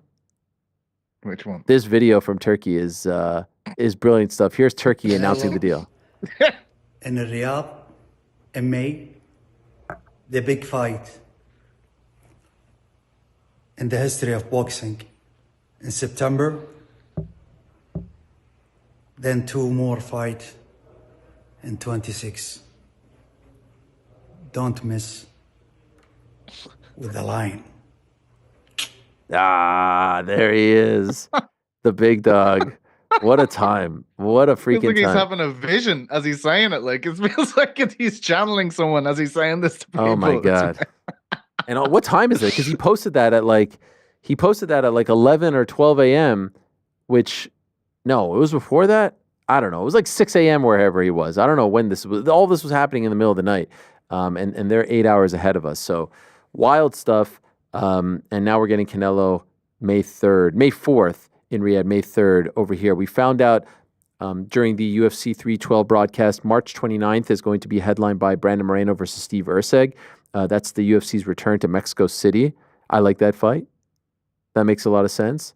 In particular, Moreno getting to fight back home. Class. Erceg seems unimpressed based on that photo. April 12th, UFC 314 in Miami. No main event announced for that, but Miami looks beautiful this time of year. I feel like that should be Volk versus Topuria. Topuria in Miami makes sense. Does it not, Pizzi? Yeah, I love it. I think Topuria would be a massive hit out there. Obviously a huge Latin community out there. Yeah, he's a guy that's known for bringing everybody together. Look, Topuria is just going to be an interesting story no matter where you put him, but I think Miami's perfect. Yeah, absolutely. And then you've got May 10th, the return to Montreal, La Belle Province, my hometown, finally 10 years after UFC 186, which, as I noted on Twitter on Friday, one of the most depressing pay-per-views that I've ever attended. The whole entire upper region was tarped off. They could not sell tickets. I remember they gave me this. I was working for Fox at the time. I think they gave me like 15 tickets to give out to family and friends. Like, they could not give away those tickets. DJ against Horiguchi, Fabio Maldonado against Rampage Jackson, and he was on the card, and he was off the card, and he was on the card, he was off the card, and Michael Bisping was on that. That was the card where I did the interview with Michael Bisping in his hotel room, where he was coming off the Luke Rockhold loss, and he said, okay, this is how it's going to roll. I'm going to beat Dalloway, then I'm going to beat this guy. It ended up being Tyler Slaties. Then I'm going to beat that guy, ended up being Anderson Silva, and then I'm going to fight for the belt in about a year and a half, and that's what happened, and he beat Luke Rockhold. And he couldn't have been seen further away from the title picture at that point, but he called it. He absolutely called it. Watching that. Kelvin Gastelum versus Israel Adesanya is going into the Hall of Fame. That was announced as one of the inductees for the 2025 class. So that will be coming up in June. They had an incredible fight back at UFC 236 in Atlanta in 2019, one of the all-time great title fights. And there was a great moment between Izzy and Dana White and Hunter Campbell, and they're all there, and he's emotional, and he had no idea, and then he called Kevin Gastelum on his phone. So lovely, lovely stuff there from Izzy, and very happy for him. Perhaps a little sooner than he thought. I think he said at the press conference that he that he feels like he's still young, that he's an active fighter, that he doesn't need to be inducted into anything, but well deserved. Well deserved. There's no real rhyme or reason, right? It doesn't really matter. There's no like 4 years, 5 years, 6 years.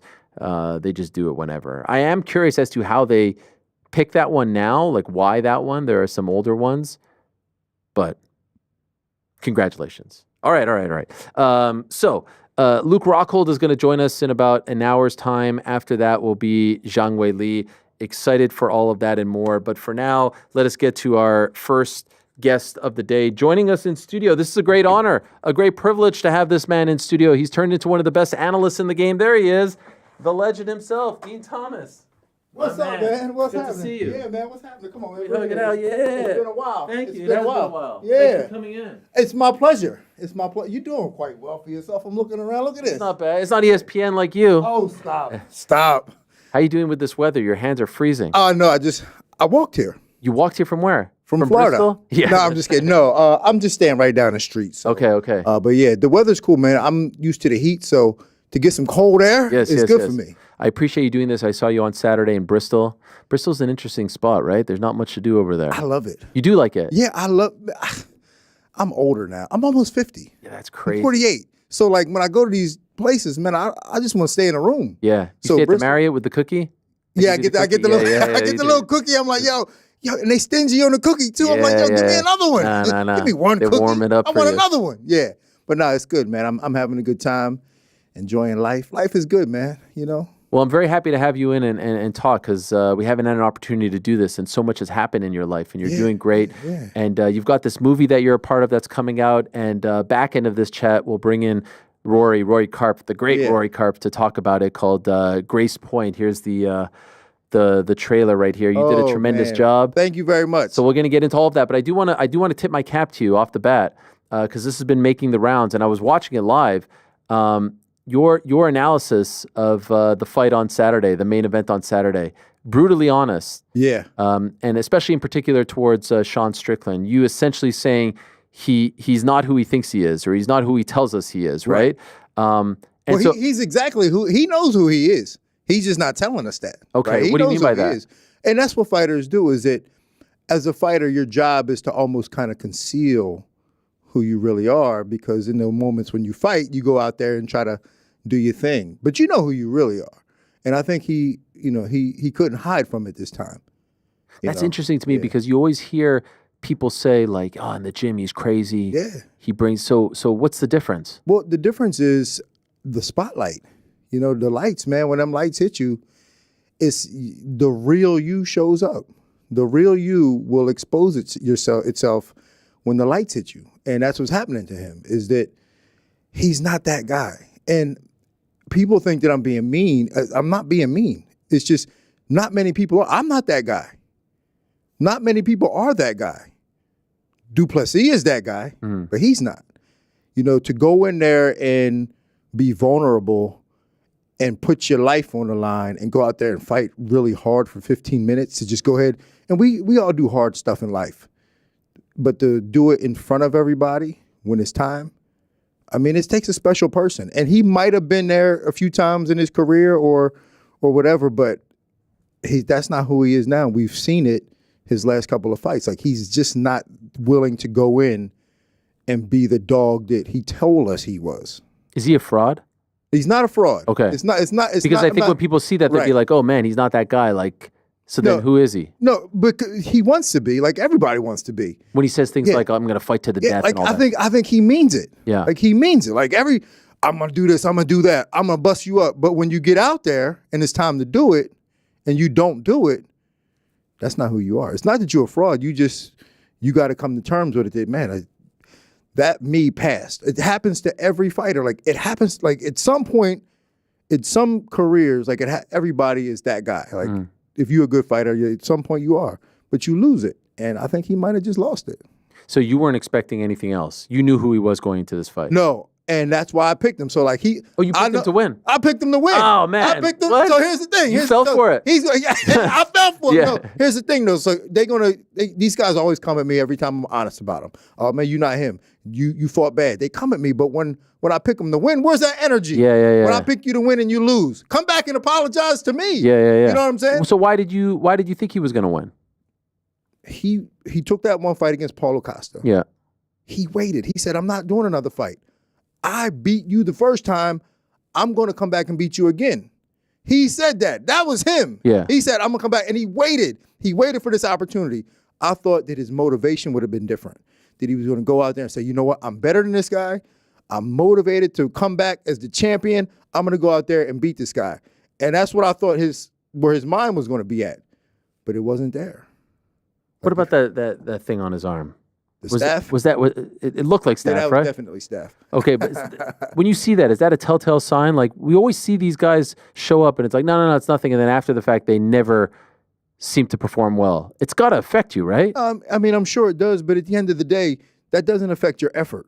That doesn't affect your motivation and your effort. Energy and stuff? It might, but if you're a dog, you're a dog. Like you go out there and you go, I know I'm tired, but I deserve better. I'm going to give myself over to this moment and I'm going to perform.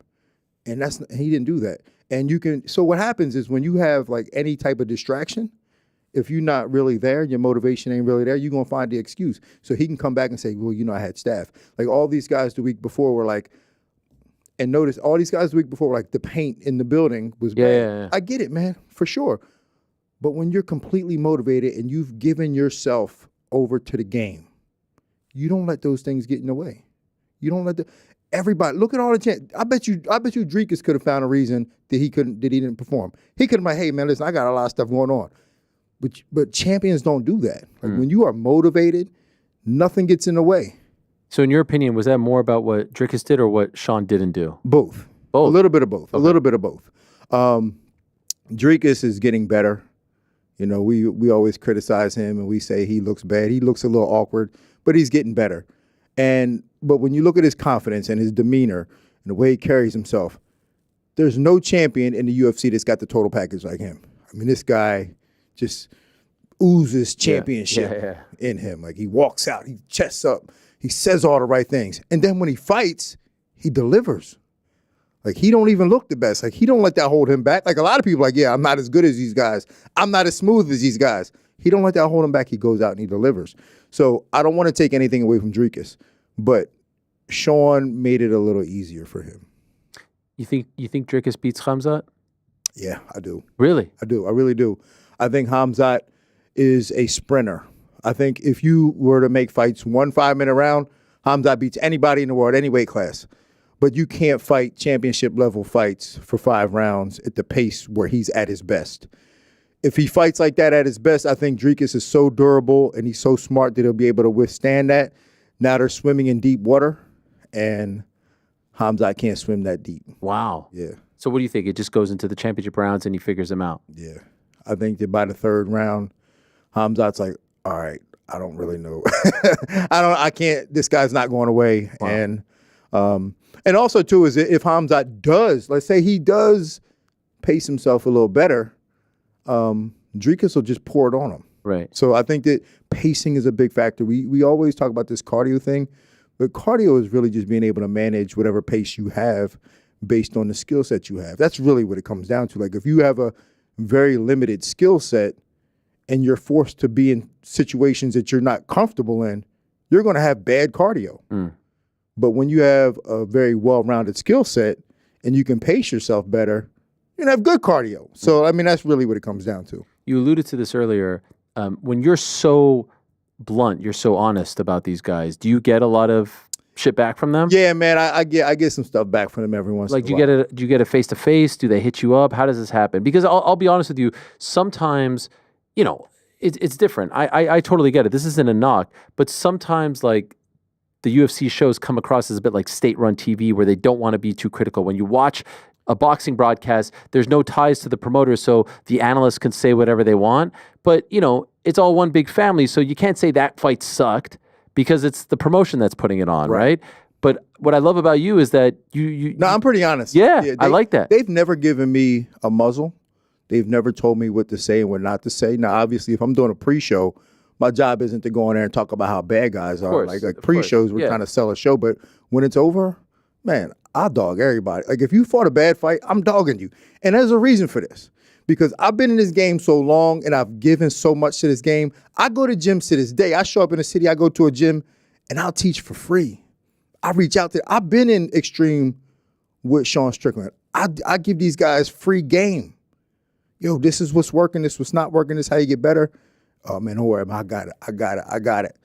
So when I'm on the broadcast and I see you ain't got it, I'm gonna talk about you. Because I've been willing to give free game my entire career. So like if you don't want to take my free game, you're gonna have to take the criticism. Do they ever come to you face to face, or you get like a message or something?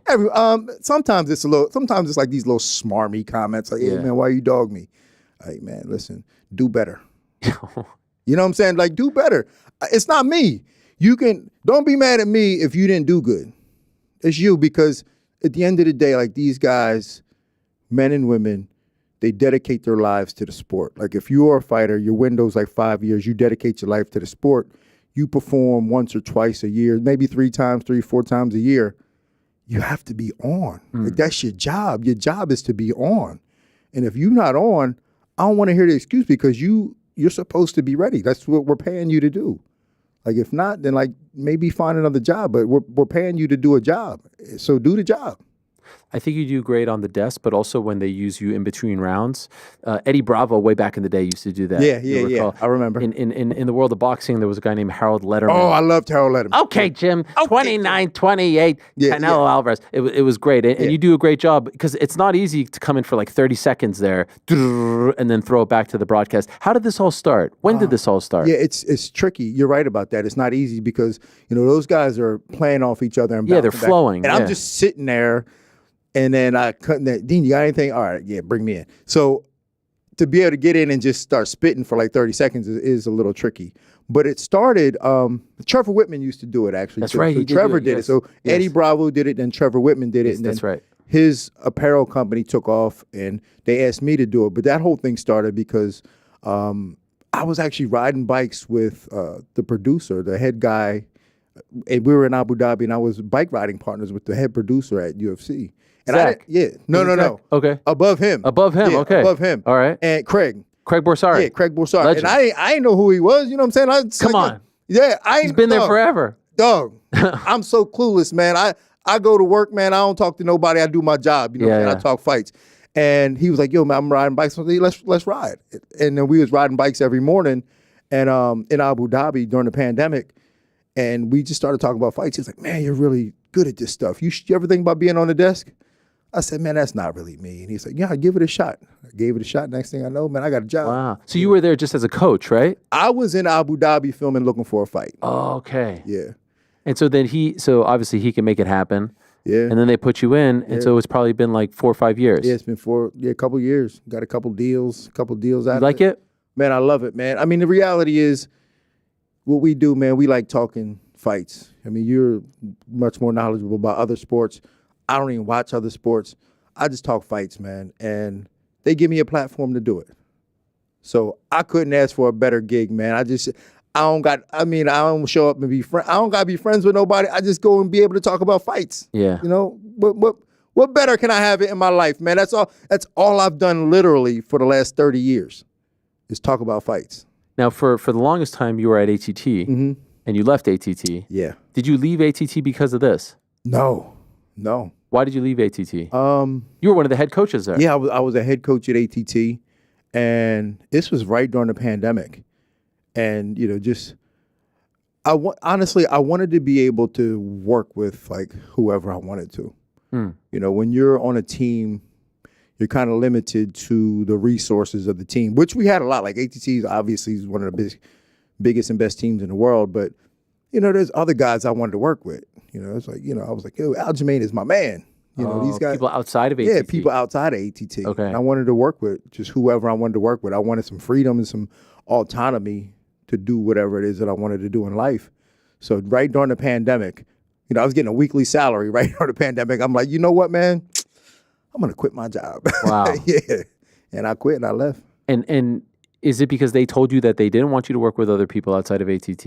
No, it wasn't that they didn't tell me not to. I mean, it was just implied. Okay. It's implied that this is the team. This is our roster. These are the fights we got. Pick somebody, right? And I'm like, I don't like this guy. I don't like this guy. I don't like that guy. Wow. And, it just came down to I just didn't really want to work with a bunch of guys there. So I was like, I want to work with who I want to work with. Right. And how long were you there as a head coach? So I had been a part of ATT. I was a fighter being on ATT since 2002. Crazy. Yeah. And then I had run my own schools and was a fighter. I retired in 2013. And then when ATT did the ATT versus Black Zillions Tough, they brought me on as a coach. And then I was a coach ever since then. And so now, are you I believe you coach Jillian Robertson. Yeah, I still coach her. So is she your only fighter? I work with her, Sean Brady, and I'm doing a little bit of work with Joe Pfeiffer. And I work a little bit with Aljamain Sterling. I watch his films and stuff like that. So she's in Florida. She's in Florida. They're in Philly. Yeah. So do you come to Philly for their camps? Always. Okay. Yeah. How did that happen? Man, Sean hit me up. Wow. Sean Brady hit me up. Was like, yo, man, I like your stuff, man. Would you mind coming out? And he knows I got ties in Philly. My family's from Philly. He was like, if you're ever in Philly, man, come by. And I do, and I've been hanging out with them guys for the last couple of years. What's his ceiling, in your opinion? He could be champ. In terms of mentality, he's got that Dricus thing. That so focused, so dedicated, so hungry, and he's also willing to continue to learn. And I think that's one of the biggest problems in MMA today is that guys get to a certain level and they go, well, technique is equal, so let's just get bigger, stronger, and faster. And I always tell them technique is never equal. It's almost saying like knowledge is equal, which is not a thing. And Sean Brady believes that technique is also never equal, and he's continually trying to learn new ways of, he's just a horse, right? He's a stallion, but he's always learning different ways of doing things and trying to increase his knowledge and tactics. He's really smart. So I think if he gets the right opportunities this year, no injuries, he could fight for a belt. They haven't announced his next fight yet, so you may know. But I have no idea. Who would you like to see him fight it? Because I know he's called out Leon, he's called out Kamaru. If it was up to you, who's the appropriate next step? I mean, they're all tough, and they all present different challenges. Maybe Ian Gary. Ian Gary would be a good one. Usman would be a good one. I just don't know. Not a lot of guys are lining up to fight him. Yeah. So it's tough. Are you his head coach? No. John Marquez is okay. the head coach. And so, so you have those three fighters. Is that cool with you, or would you like to? No, that's cool with me. In fact, I'm always. Here's my problem, man. Like, I'm so into the game. I'm like, yeah, let me get another one. But at the end of the day, I'm like, I don't want another one. Why not? It's a lot of work. It's a lot. The investment in making a fighter good is heavy. You got to put a lot into each person. And I'm so detailed, I'm up always studying fights and looking at different ways to do things. And to give my all to a fighter is a lot. As far as a fighter that, and this might be a tough question, almost like asking who your favorite child is, but like the one that you're most proud of, that you took them from somewhere and brought them to somewhere else. Jillian Robertson. Why is that? A lot of fighters, even Tyron, Tyron was a stud athlete. I mean, this guy wrestled at Mizzou, played football through high school, stud athlete. Sean Brady, he's a stud athlete. But Jillian Robertson literally comes from a background of just this quiet, shy little girl.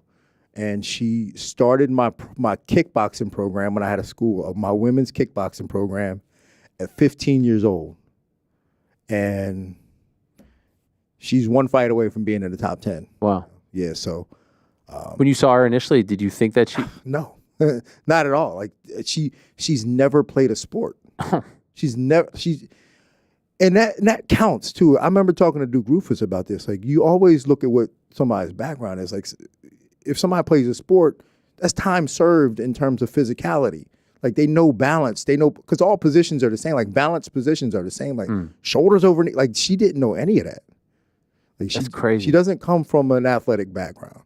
And most of the women that she's fighting against, do. Like they played sports or like she didn't even dance. Like if you dance, like to me, that's that's also another way to use your body. But she's never done anything that used her body that would help her in fighting. So the fact that she worked so hard to get to where she is, that means a lot to me. So how did she go from like some like girl in your class to a UFC ranked fighter? Mentally, I have no idea. Like I don't know what is going on inside her head, but just she works harder than anybody I know. You know what's interesting? When you look at the desk and you look at the people who do analyst work for the UFC, they're either recently retired or some of them are still active, right? Anthony Smith was on the desk with you, still active. Dom just retired. Gil retired probably a few years ago. You're probably like the I'm an old head. So what's interesting about that is I always like to do my research before a guest comes in studio, and I was watching you did an interview with Casuals MMA with these guys, and they do a great job. And at one point you mentioned just sort of like in passing your fight against Kenny Florian. Yeah. And they were like, "You fought Kenny Florian." And that's no knock on them. Actually, funny story about that. I worked for Spike TV for 1 week, and my first like road trip was you versus Kenny Florian. I sat in the truck, and I got to watch the whole thing on how they produced the event. I sat in the back, and it was your fight against Kenny Florian in 2007, I believe it was, in September. Yeah, no kidding. Yeah, crazy. But my point is, do you get a lot of people who are like, what do you know? Who are you? Sometimes. And does that piss you off? No, it doesn't. It actually makes me feel good. Why? Because if they don't know that I fought before and I'm still in my position, then I feel as though I got in my position based on what I know, not only because I fought. So I actually take that as a compliment. Like I'm here because I know what I'm talking about, not because I fought. Okay. Right. So you don't get offended, you don't get worked up? Nope, not at all, not one bit. But I get it all the time. Like a lot of people don't.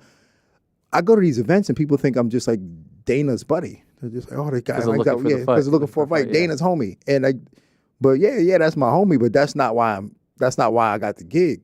I got the gig because I know what I'm talking about. Yeah. I got not because I fought, in UFC 32. You know what I'm saying? Crazy. Yeah, you know what I mean? I fought UFC 32. I fought, 3 guys that are in the Hall of Fame. But that's not why I'm on the gig. I'm on the gig because I know what I'm talking about. Looking for a fight. How did that happen? They had another gentleman doing the show, Nick the Tooth. Yes. And he had it out, him and Dana and Matt, they all kind of got in like a little argument, and and he kind of left them in a bad position. Like they were filming that weekend, and he kind of left them in a bad position, and they were like, "Yo, what are we gonna do? Who are we gonna get?" And Matt called me. It was like on a Tuesday. He was like, "Yo, man." And I was training Amanda Nunes to fight Miesha Tate. Oh, wow. Yeah, I was training Amanda to fight for Miesha UFC Tate. 200. Yeah, for UFC 200. And I remember being in the gym, my phone rings. I see it's Matt. Man, what do you want? Crazy. Yeah. And then I see it again. It's a 702 number. Man, who's this?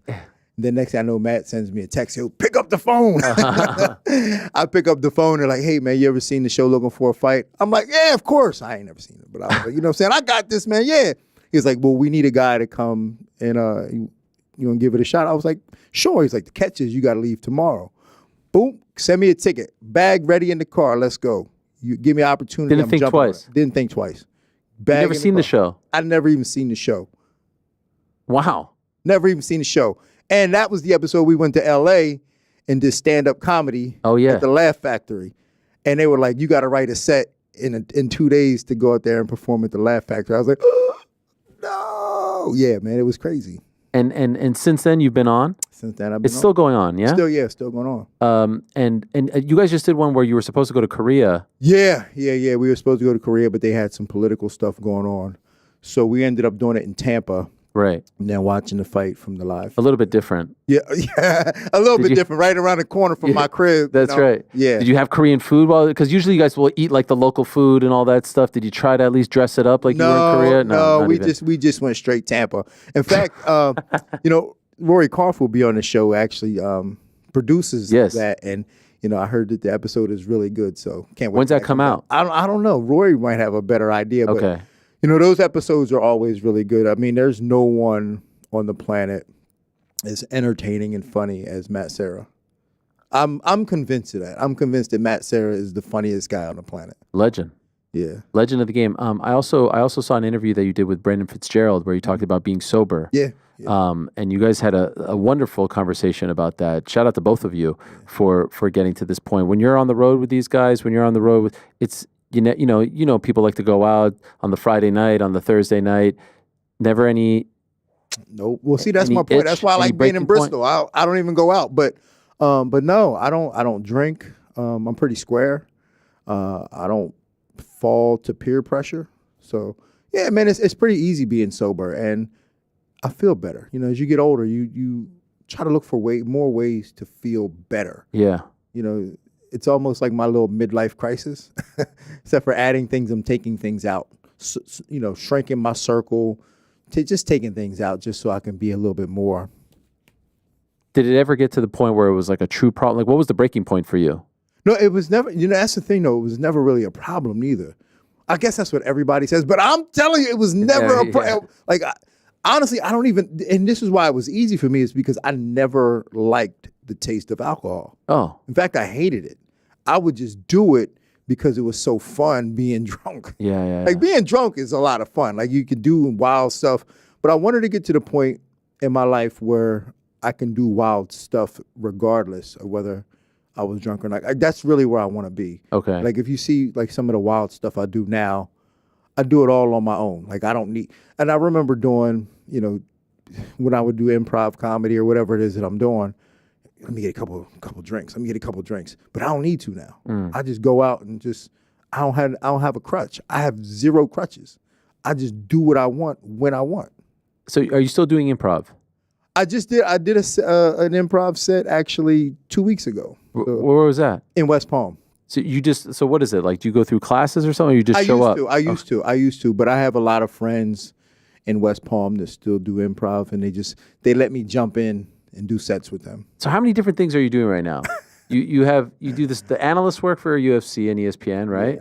Mm-hmm. You do Looking for a Fight. Looking for a Fight. Sirius XM Radio. Yep. You and Anthony, I was listening to you guys on, I think it was Thursday. It was getting deep there with Anthony. Yeah, man. Yeah, it was. Was it right? Yeah, it was. I think it was Wednesday, but maybe it was Wednesday. For Anthony, yeah, he was. This is the best compliment that I could give anyone, and I love Anthony as well. I got home, and I stayed in the car to keep listening to you. No guys. kidding. Yeah, I was listening to you guys on Sirius XM Fight Nation because Anthony was getting deep, and you were getting deep with him. It seems like he's going through some stuff, and he was talking about therapy and all this. I thought it was a tremendous conversation. Well, I appreciate that at his expense, actually, but yeah, he was vulnerable. Yeah, he that's opened the word. up. He opened up and said how he really felt about his life and what the game has kind of done to him and where he's at in his life, and that's real stuff. A lot of fighters are going through that, and I'm glad he was able to open up about that because hopefully maybe somebody else heard that and was like, you know what. And I recommended him go back to therapy. Yeah. So I'm thinking, as a fighter or as a person who's not doing all that well, try therapy. Did you go through that when you had to retire? Not when I had to retire. Much later. I actually did 2 years of therapy. Just life stuff, right? And just not being where you want to be or just whatever the situation may be. But I did 2 years of therapy. So I recommend post-fighting? that for people. Yeah, post-fighting. Okay. Post-fighting. Well, here's the thing too. And I recommend fighters do it now so that it's not such a taboo thing for you. But fighters typically solve all their problems with the gym. You have a bad day, go to the gym, punch on some things. Things ain't going right in your life, go to the gym, grapple with some guys, you feel better. But it kind of masks the real problem. So and if you're going to continue to fight it, you do that throughout your entire career. Then when you retire, you no longer have that. Now it's like, now what? And I think that's kind of what Anthony, his situation was. Like, he would always mask his problems with going to the gym. And he doesn't go to the gym as much anymore. So I think it's kind of weighing down on him a little bit. So in 2013, when you left, you had no like identity crisis or anything like that? Like, it was... A little bit, man. A little bit. It wasn't that easy. Like, going back to fighting, I didn't care about that. Like, I started doing more acting stuff and being in front of the camera. But I mean, there was definitely moments of like, man, what am I going to do now? And identity crisis stuff. And there was a time, and I've never told anybody this yet, but this actually fueled me for a lot of things that why I'm such a hustler in life now. I remember being in Vegas after I retired, and I was riding with, I can't even remember who it was, but he, on speakerphone, called Clay Guida's manager, and he was making a joke. He called Clay Guida's manager. I'm in the back seat, and he's like, yeah, Dean Thomas wants to fight Clay Guida. And his manager doesn't know I'm sitting in the back seat. And they're on speakerphone. And his manager's like, Dean Thomas, that guy's washed up. Oh, man. He's a bum. And I'm sitting in the back, and the guy was mortified. Like, I didn't expect that to happen. They hang up. And I'm thinking to myself, like, man, is that really what the world thinks of me? Watch. Good for you. Yeah, watch. Good for you. Yeah, so... And I think about that often, man. So like days when I'm like, I don't feel like getting up, I think back to that day sitting in the back of that car and Clay Guida's old manager going, Dean Thomas, that guy's washed. Wow. Well, it's easy to say now when things are going great, but like in the moment, probably felt like crap. Oh man, I was like crawl under a rock. Yeah. Like really? Well, I mean, it's just, I think I'm, no one, you think you're okay, right? But then if that's the reputation, like, man, he's washed up. They think I'm washed. This is what I've dedicated my entire life to since I was get out of high school. Dedicated my entire life towards the fight game, and you think I'm washed because I'm not gonna fight, but I'm gonna make my mark somehow in the fight game, and here I am. Oh my gosh, yes, in a big way. So serious. And did I miss anything else? And then just coaching the fighters, fighters that I have. This is enough. That's enough. Yes. That's enough. Yeah. Again, I'm trying to take stuff out. I like doing serious. I like doing looking for a fight. I like working the desk shows for UFC and ESPN. Love all that stuff, and I love the fighters I work with. And I'm trying to do movies. I'm actually in the process. I did Grace Point. I have another movie out, just going through the film festival circuit called Brotherhood. Eve Edwards and Rashad Evans is in that. Oh, wow. Yeah, it's a short film, and then I'm in the process of writing another short film. You're writing it? I'm writing it. Wow. Yeah. Here you are on the set of Grace Point with Aljo. Look at me. Is that James Storm in the middle? That's James Storm. You guys look legit. Yeah, they thought I was homeless. Like people that were like just on set. They didn't know me. They thought, like, what's this homeless guy doing hanging around the actual set? people working? The actual people were like, what's this homeless guy doing here on set? Yeah, I really got into character for that. Did you enjoy it? I love the process of acting. And it's not about being a movie star or getting these big roles. Like, again, man, I do improv for 20 people. That's not what it does it for me. It's the process. I love the process of everything. In terms of acting, creating a character, digging into that character, becoming a real person that doesn't exist that I have to create. That's for me is exciting. It's fun. I remember you when you were a fighter. I remember BJ Penn and Kaul Uno and Kenny Florian. I was there, all that stuff. It's fun to see. Here you are with BJ. Man, I was like, he's so weak, and then bam, he knocked me out. That's some gnarly shit right there. Yeah, people don't know. People don't remember BJ. Yeah, I know. The new fans, they see like... everybody's like, who's the best lightweight of all time? I'm like, BJ. Thank you. I said this... BJ. Yes. Thank you. Yeah. Thank you. To me, that's not taking a shot at Islam, but like when BJ in his prime, there was nothing like him. Nothing like him. He was running over people don't know about the game back then, so it's, recency bias, but BJ in his prime during that window was unbeatable. I thought his high point was UFC 107 against Kenny Florian in Memphis. That night, I said, that's the best fighter in the world. And that was like prime Fedor. Anderson was doing his thing, GSP. When he came back to lightweight, and it was like Jens Pulver, Joe Stevenson, Sean Shirk, Kenny Florian, he was unstoppable. Remember him against Sean Shirk? He like got shot out of a cannon with the flying knee? And he was busting those guys up, like leaving them mercilessly in the pool of their own blood. Yes, he was incredible. It's not even close to me, like him not being the best lightweight of all time. What I was getting at was you're an old head, as you said, and you've been through so much. You told a story I was watching on that pod where you said that you were arrested for putting on like a smoker fight. Yeah. You were put in jail for like 5 hours for that. Yeah. That's crazy. I can't believe they actually, with the Florida cops, because you couldn't do that. You couldn't put on amateur fights in Florida. They actually went through with it. Like they didn't just give you a fine. No, they actually went through it. It took them a couple of days actually to research it and realize that I was doing something illegal. How did they find out? It was a local gym, like a local, I guess, competitor. It was like, yo, they want some fights over there. So the cops showed up. And as soon as they showed up, it just happened to be during this one fight where this guy got knocked out really bad. And I think they probably would have just left. But then when the dude got knocked out really bad, they were like, So they stuck around for a little bit and was like, we'll be in touch. A couple days later, I get a phone call. Dean Thomas, we coming to pick you up. Come on. Yeah, coming to get you. And they put you in jail? Put me in For jail. how long? I was in just a couple hours. And then what? I bailed out, and then they then I got a lawyer and attorney. Actually, my attorney actually trained with me. Okay. So we did a little pro bono stuff, and he knew the prosecutor who was like a martial artist from Virginia, and he was like, "Oh, that's a smoker. I know what that is."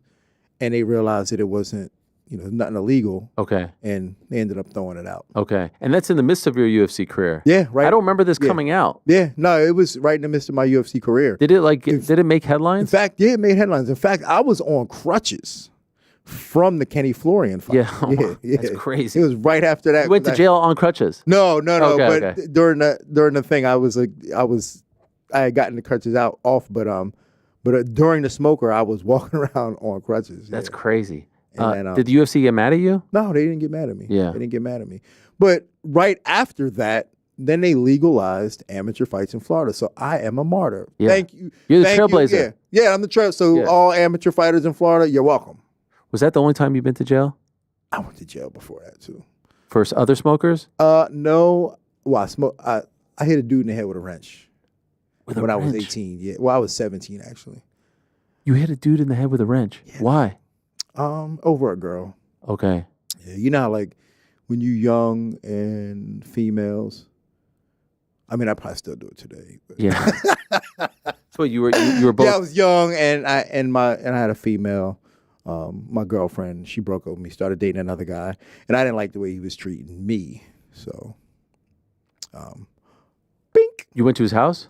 I went to her house and he was there. Okay. And you had the wrench on you? Yeah. Intentionally had it on. Yeah. Like, yo. And what happened to him? If he gets slick, bop. Damn. And he got slick, bop. And then I went to jail for that. And I did 50 weekends in jail. What happened to him? He pressed charges, got stitches, pressed charges. I did 50 weekends in jail. What does that mean, 50 weekends? Show up on Friday, stay till Sunday, get out. Really? Yeah. Is it because you were a minor? No, it was because it was a first offense. Oh, wow. So I actually did, because what happened was, I was 17 when it happened. They put me in juvenile, and I did 21 days in juvie, and I turned 18 during that time. And as soon as I got out, they put me in real jail. Wow. Adult jail.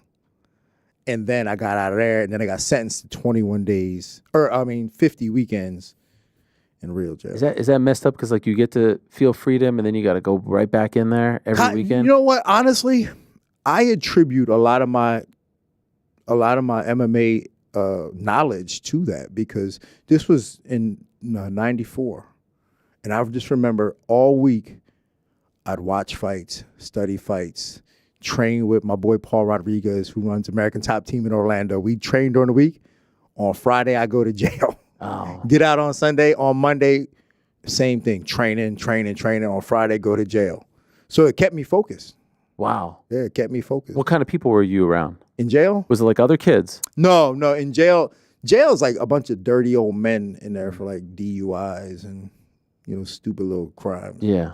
50 weeks, a whole year. A whole year. Damn. Whole year. Missing everything that happens on the weekend. Go to jail on Friday, be there at 6, get out Sunday at 6. Did you get the girl back at least? Yeah, I had my son with her. Come on. Yeah. The same girl? Same girl. No way. Yeah, so in the end, it was all worth it. Wait, because of what you did? Well, not because of what I did. It worked out that way. Damn. Yeah. What a story. I wasn't expecting that. Yeah. Normally you expect like, oh yeah, she never talked to me. No, we had a son. Wow. Yeah. Okay. How old's your son? 19. Does he fight? No. He played soccer his whole life, but now he school. Okay. Just going to school and hustling. Never wanted to follow in your footsteps. Nah. He goes to the fights though. He goes to the fights. He's a big fan of the sport, but he didn't train or anything like that? Not really. You didn't want him to do it? Not really. Why not? I mean, fighting is, for knuckleheads. Yeah. He's smart. Okay. Yeah. But I mean, we work enough for the street. He got a good right hand, good left hook, and can stop a takedown, That's not bad. He can stop a takedown and got a good guillotine. That's all we need in the street. You taught him the basics. Yeah, just enough to handle somebody in the street. Let's bring in Rory now. Yeah, let's bring in Rory. Let's bring in big man Rory Karpf, the director of Grace Point. There he is. Rory, who could kick both our asses. Slow down. What's up? Rory, the man. Good to see you, man. These offices are awesome. How are you? Great. Thank you for coming in. We gonna Good to see you. share this mic? Yeah. No. He's wearing a mic. Oh, you got a mic? Yeah. So you bring yours towards you. These offices are impressive. You like that? You've come a long way since.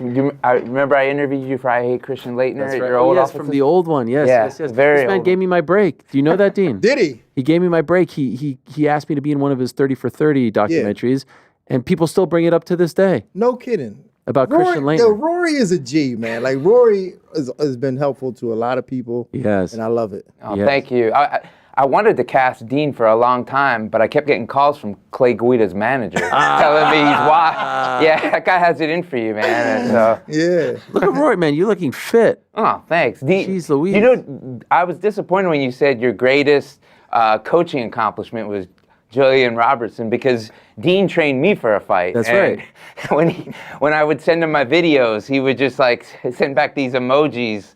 Yeah. So you said There you were. Oh yeah, there I am. Him. Look at that. The gloves are on the wrong hand. This was what, 2021, right? Yes, 2021. It was right after we shot the movie. And I remember when I was walking out, Dana yelled, "Throw in the towel." So He was there. He came to it. Did they? he was watching on the phone. I Okay, think. okay, Yeah, okay. He had just landed. We were actually, so I did that fight. Yeah. And then I changed my clothes and produced Looking for a Fight. That was a Looking for a Fight card. I remember. Yeah, and I remember my pep talk from Dean was, you might go out there and your face may get rearranged. You might come out looking different than when you went in. But just don't embarrass me. Yeah. It's true. It's But true. were you? There he is. I won. Never give up on yourself or your dreams. Thank you, Sly Stallone, for writing Rocky, and thank you to Dean Thomas, Sean Carrigan, and Jared Gordon for training me. I'm now ready to retire undefeated at 1-0. Did you ever have another? No, I never had another. Yeah, I mean, to me, that was like a bucket list for my life, because I'd worked with, the UFC for a number of years, and I just always wanted to feel what it was like to take that walk just once in my life. And it actually started in Abu Dhabi just to kill time. Dean would let me hit pads and started training me. And he was training me in Dana's private gym. And one time, Dana opened the door and he was like, "Oh, I'm sorry, Dean. I didn't realize you were working with a fighter. I'm sorry."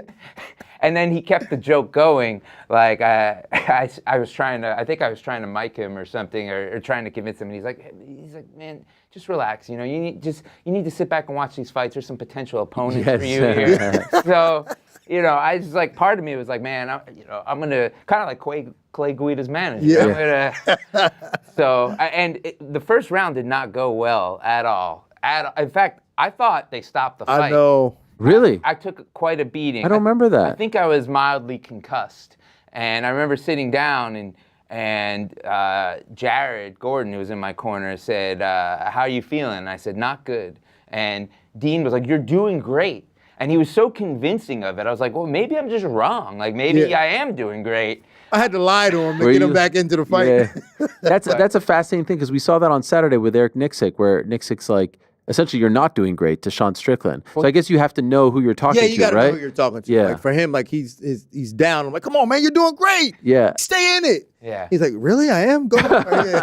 Yeah. And he gave me advice, because we were fighting a southpaw who was actually trained by Bilal Muhammad, and he said, lead with the right. Mm-hmm. Don't lead with your left. So I led with the right, and somehow Pulled it out. pulled out a miracle. Amazing. How was he? By the way, he told the story about Nick the Tooth couldn't make it, and so they called him up. How was when he came on? Were you like, oh man, we're cooked here, or is this a blessing in disguise? Man, I was just happy we were doing the show, but Dean wasn't that gregarious when I called him up. He was like messing with him. Yeah, he was like, "What do you want?" And I'm like, "I'm the producer looking for a fight," and I was kind of giving him the rundown and whatnot. But man, it was just like kind of natural chemistry. And what's great about Dean, and this is why he got on the show, is he's game for anything.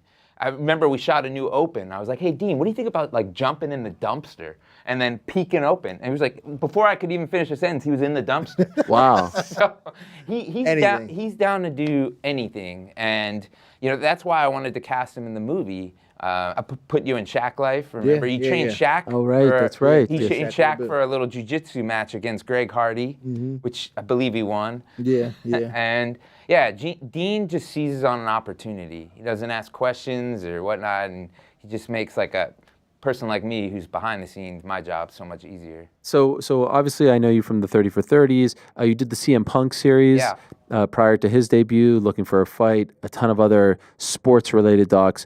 Now you make a film, a scripted film. Yeah. First one? First scripted film, yes. Grace Point, which just came out. By the way, Rotten Tomatoes, what are you at, like 93% or something like that? 93% audience score. Okay. Really? Yeah, it's that's great. The audience likes it. It's very difficult to get Rotten Tomato approved critics to review the film. Just to review it, not forget about a good review. Why is that?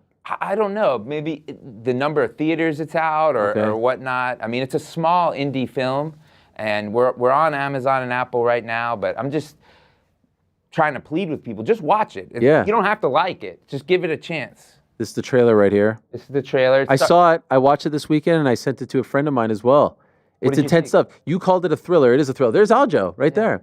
I was really impressed with Dean. I think that was Dean right there. Yeah. I guess because I know you and like you were telling me about why you wanted to do it, I kept thinking like how hard it must have been to make this. Just like a documentary, you're sitting down, you're interviewing people, you get footage. This is a whole other beast, right? It was incredible. It was one of the best experiences of my entire life, not just my career, because it's something that kind of like the fight I've always dreamed of. I've always wanted to do it. And, you know, almost like, use you as an example, you probably could have stayed at ESPN and taken a certain path, and that's the comfortable path. But I like going towards the uncomfortable. And I could just keep doing sports and everything, but I always wanted to do a scripted film. That's been a dream of mine. And just the whole process of like collaborating with the actors. We had great actors in the film. I was about to say, like, I think that made it easier too. Like to have the actors like Jim Parrick and Sean Carrigan. Yeah. Just really good guys to be around. Yeah, and Jim Parrick, who played Cutter in the film, he said he listens to you every single day. Really? Wow. He gave me a call. He was, out of everything I've ever done, he's the most impressed that I'm on your show. Wow. So, thank you. I appreciate that.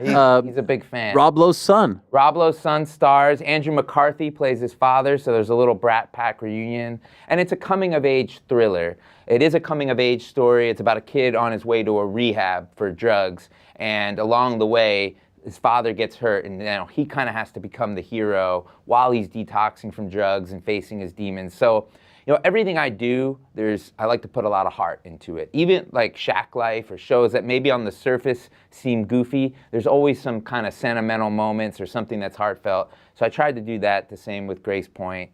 I don't know what you thought of it. Yeah, you know, it's funny. He sent me the link, and I watched it, and he said, you can watch it with your family. So I have two boys, 12 and 10. I'm like, guys, my friend made this. Let's watch this.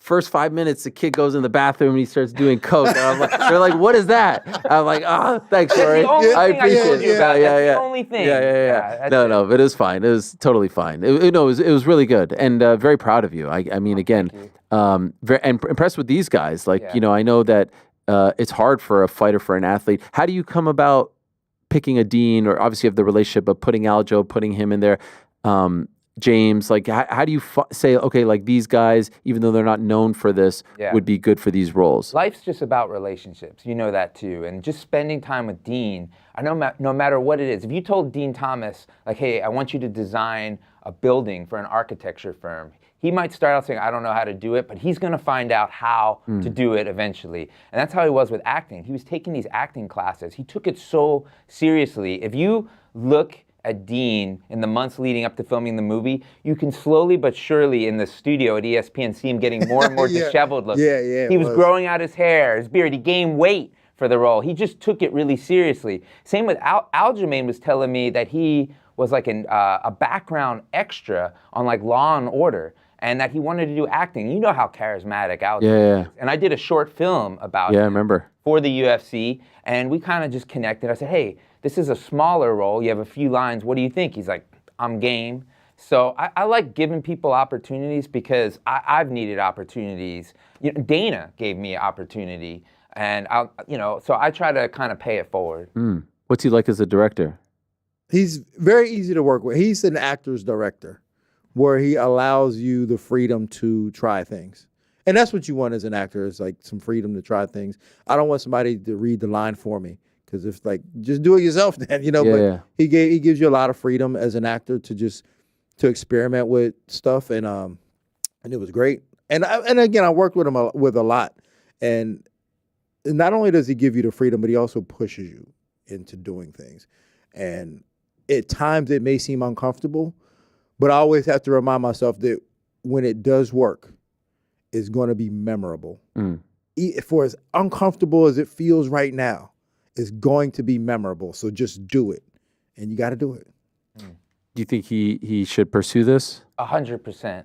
In fact, the gentleman I just mentioned, Jim Parrick, says that he thought Dean was one of the better actors he's worked with. Wow. This is a guy that's been on HBO True Blood. He was a lead cast member, Fast and the Furious 9. He's telling Dean to get more and more reps. In fact, to me, the biggest compliment for the film is I sent it to Matt Serra. Yeah. And in the past, Dean has sent some of his other work to Matt, and Matt can be a little critical. He doesn't hold back on his opinion.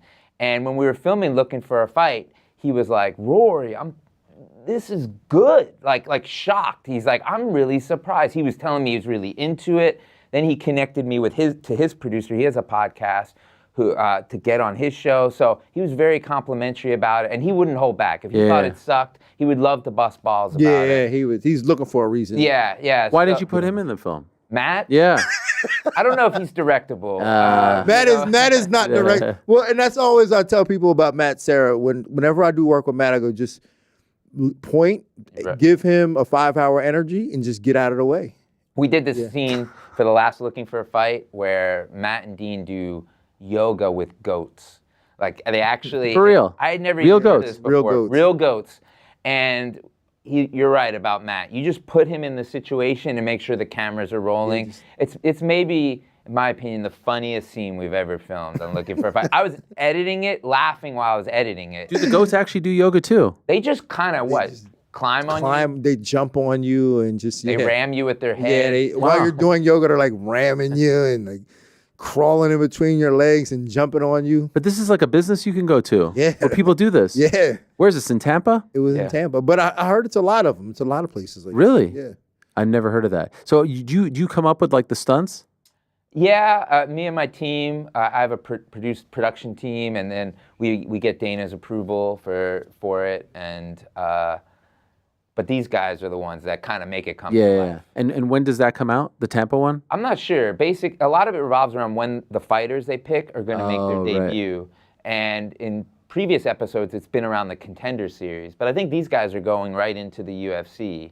And there was one fight in particular, I don't know if you remember that guy from the press conference who asked Dana for a shot. Oh, that's right. He fought on that card. Yeah, he fought on that card. And lost. He lost, and I don't want to give anything away, but Dana was impressed with his opponent. Damn. What a swerve. Yeah. What a swerve. But again, shows you about opportunity. Sure. Yeah, I remember him saying afterwards that apparently he was like a bit of a headache to deal with. Dana said this at the press conference when he was talking about the Looking for a Fight that they had to film in Tampa, right? Because there was some unrest in Korea. You guys must have been upset that you didn't go to Korea, right? I was a bit upset because I really like Korea. Yeah. Like Korea is a fun place. They got dope music, you know what I'm saying? Dope culture. But Tampa, I mean, Tampa's Tampa. You know, it's around the corner from me, so. I just like making good content. Yeah. That's why I wanted to go, because I think I'm just always amazed that we still get to do the show. I love doing the show. I love working with these guys. I can't believe it's been, how long? It's been over 10 years, right? Yeah, it's been over 10 years, and the first thing I ever did for the UFC was the CM Punk series. But that came to fruition because I did a series with Snoop Dogg. That's how I got my. For years, I was trying to get in with the UFC. I even applied for a job with the UFC. Really? Like back in early days, 2007, and just couldn't hear back. I had a meeting with Craig. It didn't really go anywhere years later. And then finally, I was doing this show called Snoop and Son, where Snoop Dogg's son played football at Bishop Gorman High School. I remember, yes. And his teammate was Nico Fertitta. So I recognized Lorenzo Fertitta at spring training camps, just on the sidelines. So I approached him, and I showed him in my book bag, I had UFC DVDs. Like I had the best of George St. Pierre. I'm like, look, I'm a fan. And then we mic'd his son during practice. And I think I gave the footage to Lorenzo, and he was super appreciative. And it sounds crazy, but he didn't really get recognized or much. So, and then I kind of convinced Snoop's son to go to a UFC event. I'm like, it'll be good for the show. You'll go with Nico, and it was Conor versus Poirier 1. Okay, Yeah. 2014. Yeah. UFC 178. Wow. And this was How do you remember that? I don't know. You just remember that, You know, huh? it was the main event. Demetrius Johnson against Chris Carriasso. Yeah, wow. This was Weird kind of shit. like almost, I don't want to say the birth of Conor, but where he was like kind of ascending to that. That was when we realized he was legit. And I always remember this. I was kind of in the back waiting where like the media waits.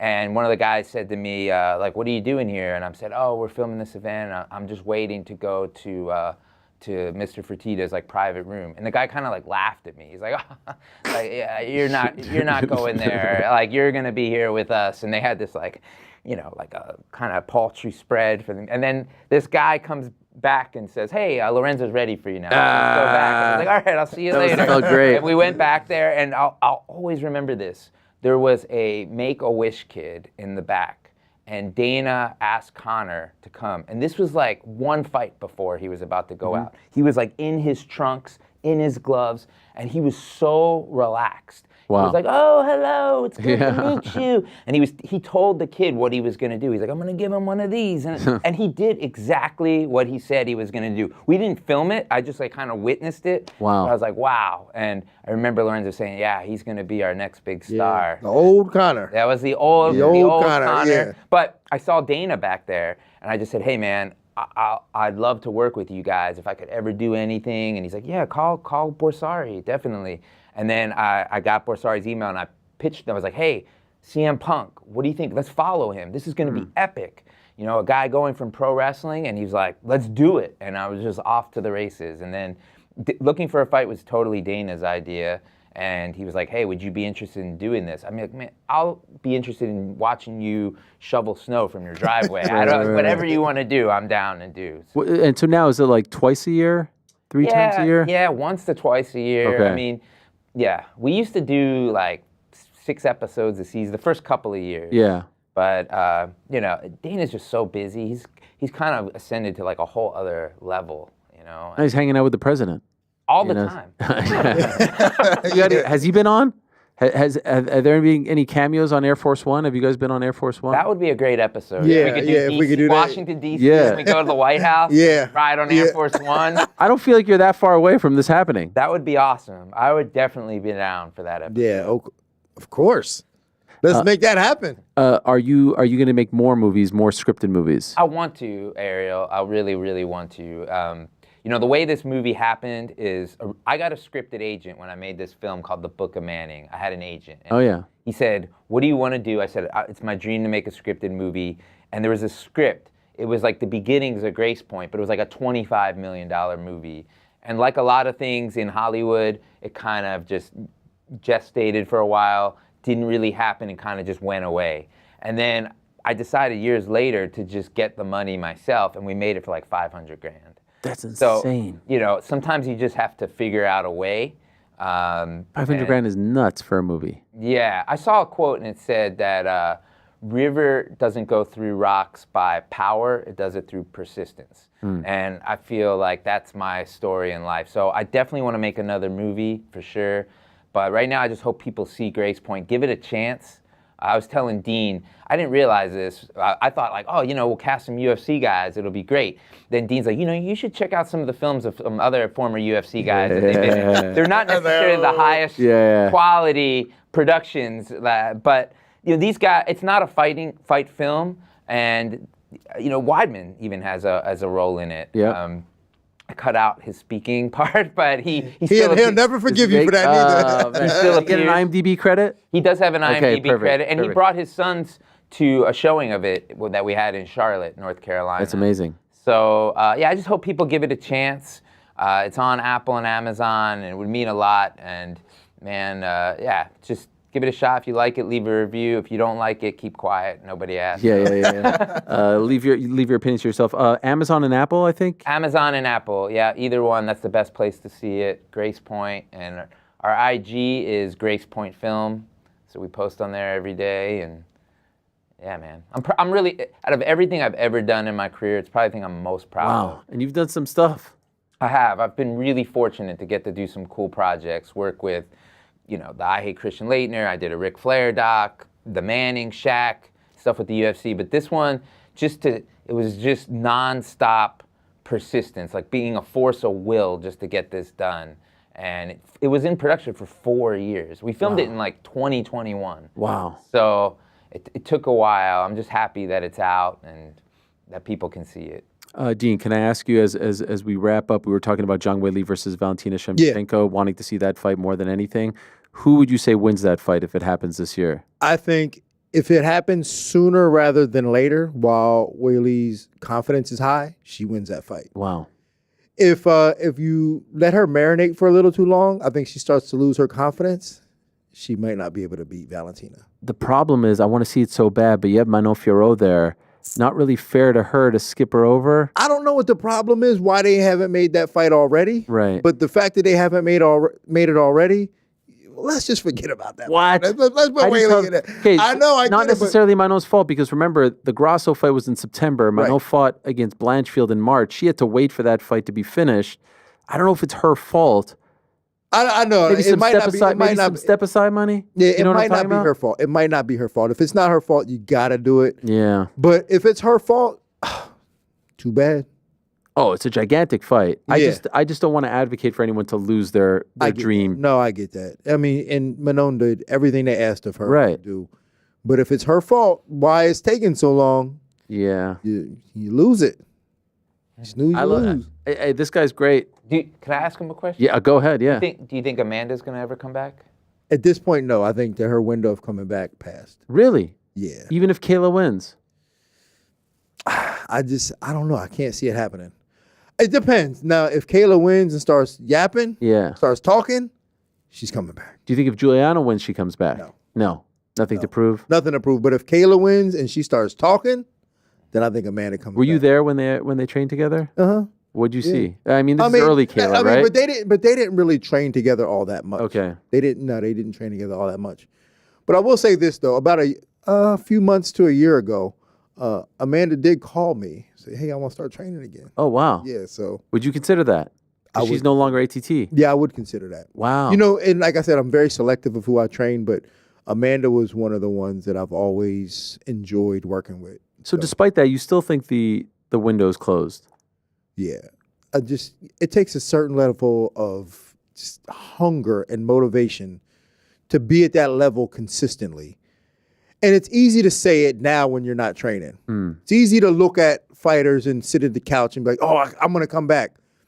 But 3 weeks into a training camp, dieting, the process, it's just not. We filmed at her house. We filmed we did a show called The Dean Diaries. Oh yeah, I remember that. Yeah. And we went to, and she just seemed to have a great life. Yeah. She seems very happy. Couple kids and it's hard to go from that to going, all right, let's strip you of that. We're going to take you away from your kids for a couple of weeks, and it's probably not worth it to her unless Kayla starts yapping. Right. Then she's got something to prove, and I can see her saying, "You know what, Nina, handle this for a little bit. I got business to take care of." Well, this has been a lot of fun, guys. Thank you. By the way, are you guys Eagles fans? I'm an Eagles. Both of you guys? Philadelphia. I'll be hanging out in Philly, so. Congrats. You seem disappointed. I'm jealous. I'm a Bills fan. There you are, Roy, from back in the day. When was that? That was at the Super Bowl. We went to. Did you guys win that one? Yeah, we did. It's when they played the Patriots. That's with my cousin. We went in Minneapolis. Oh yeah, because you also played the Patriots like back in the day in Jacksonville. I remember T.O. was on.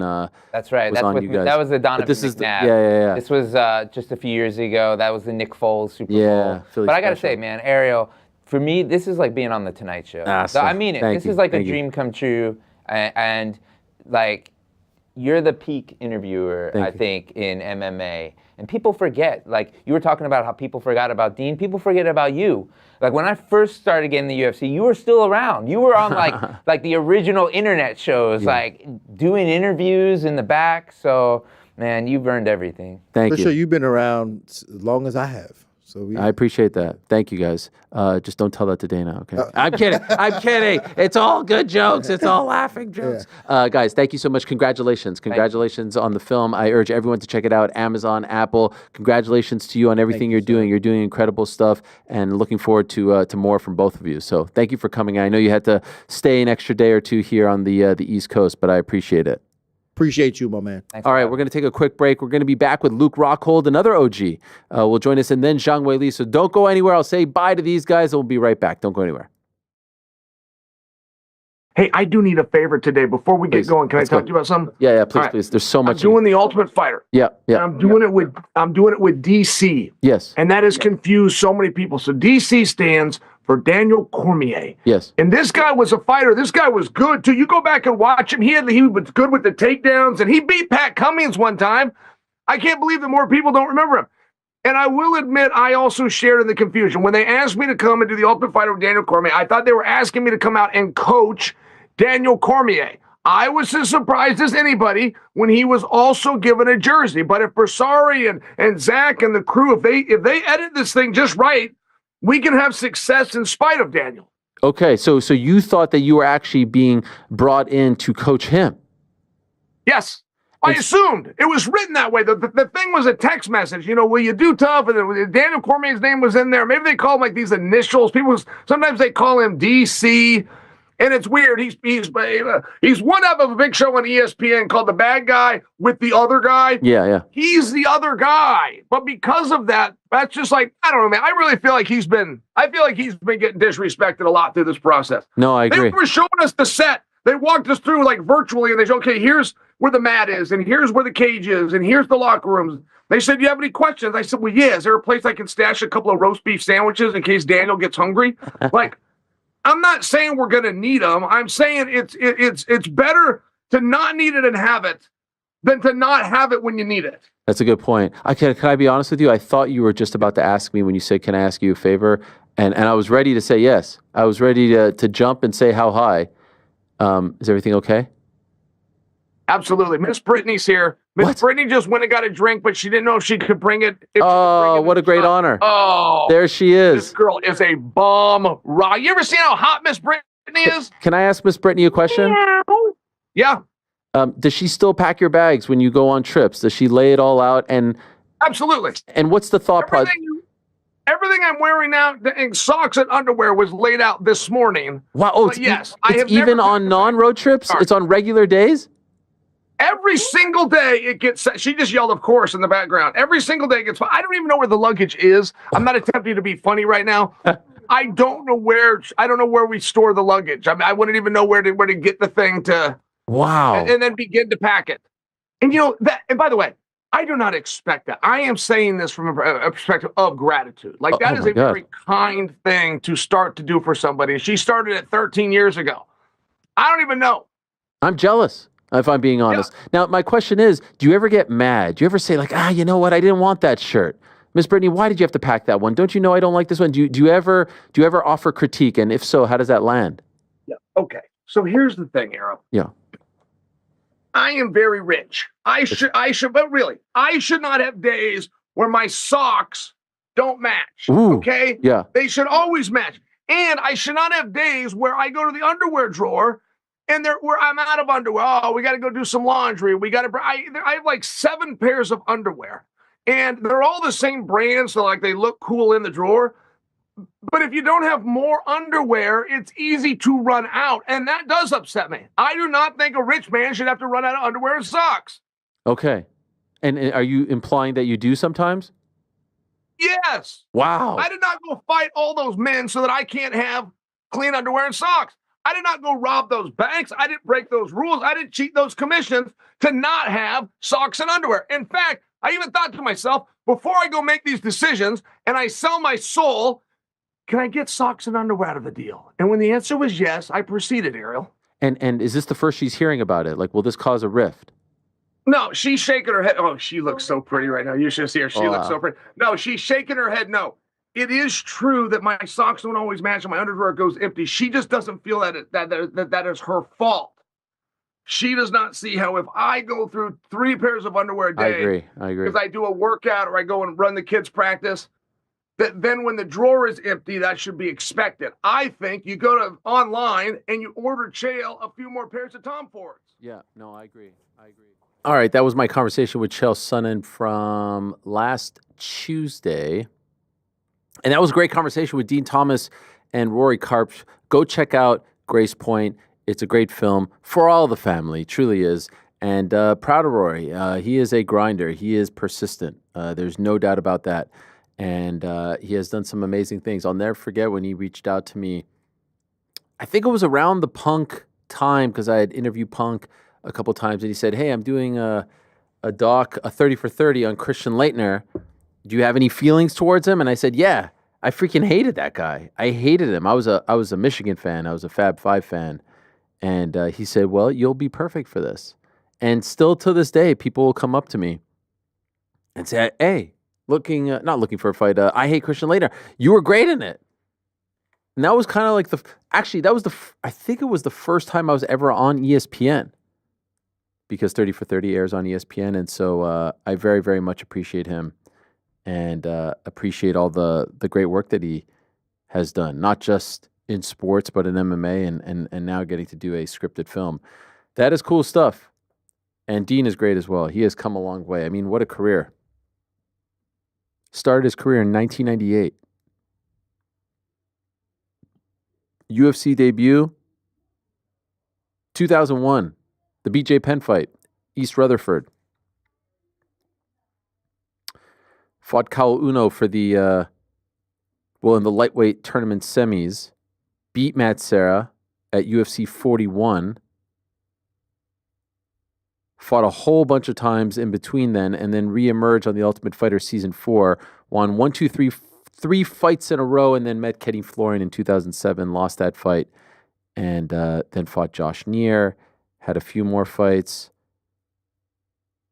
in some interesting promotions. HHP1, the Patriot Act, in 2009.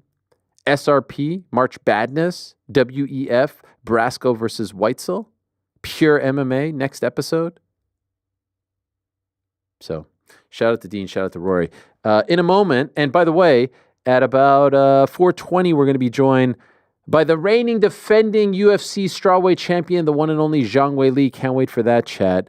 In a moment, we're going to be joined by the former middleweight champion, the one and only Luke Rockhold, who will have some breaking news. He is a part of the GFL.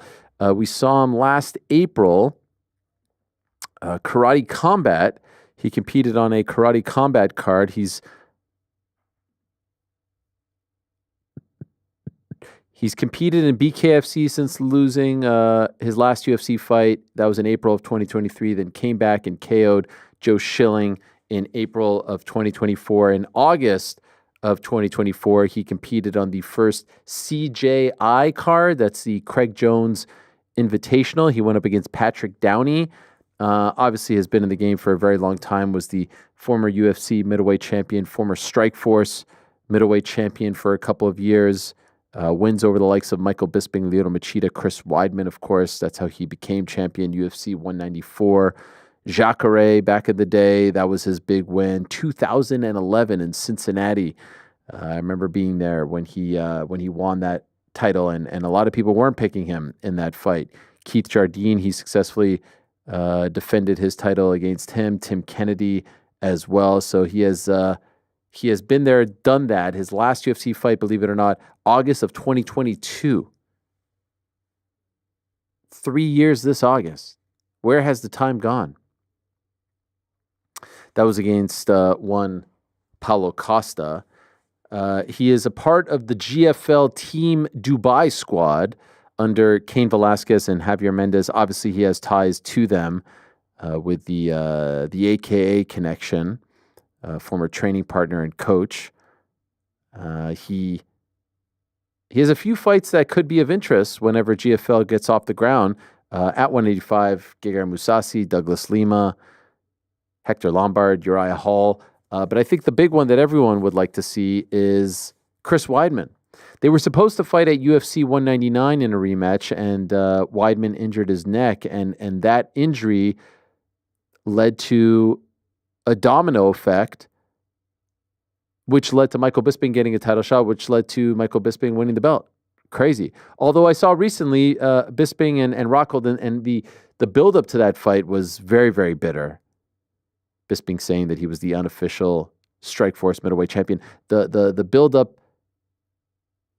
was bitter, but now it seems like they're buds. I saw on the Jackson podcast,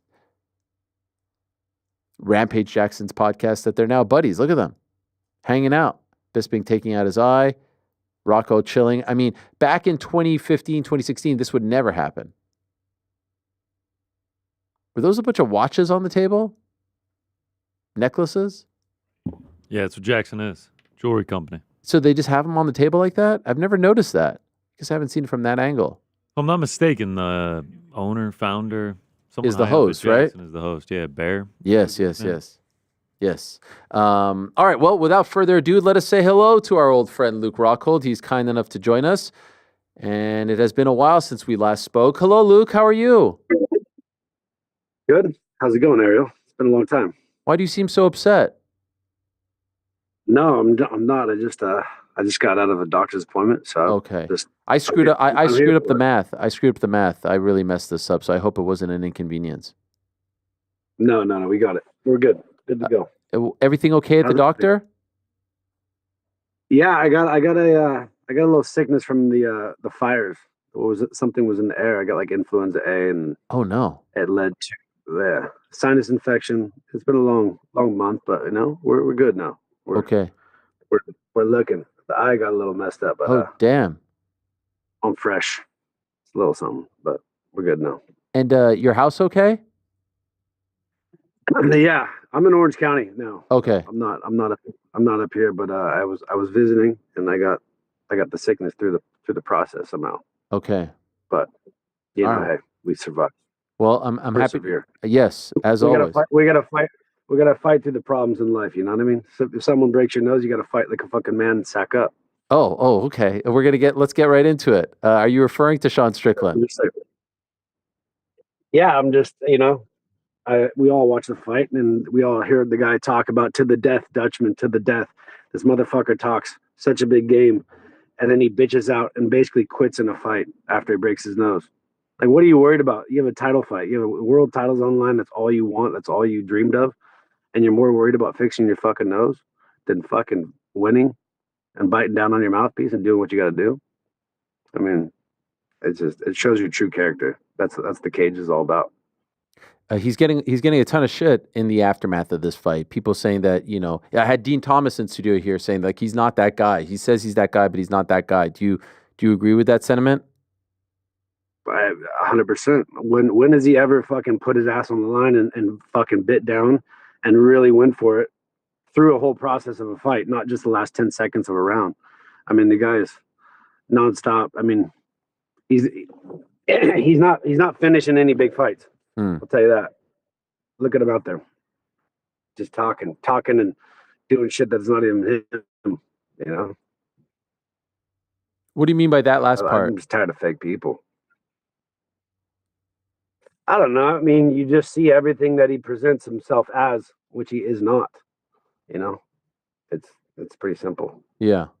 Do you think it's part of the problem that like the press conferences become somewhat like open mic night where you just like say all this outlandish stuff, but if that doesn't translate at least to an exciting fight, you are now susceptible to getting more and more hate, right? And I don't feel like this was often the case back in the day. Like when you were in the UFC, like it just feels like every week we're dealing with everything but fighting.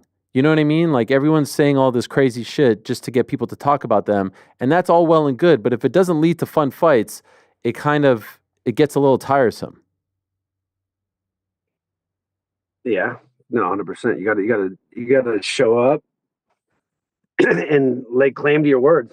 If you don't, you get a lot of shit. Trust me, I know. I've gotten my fair share of shit. we all say things.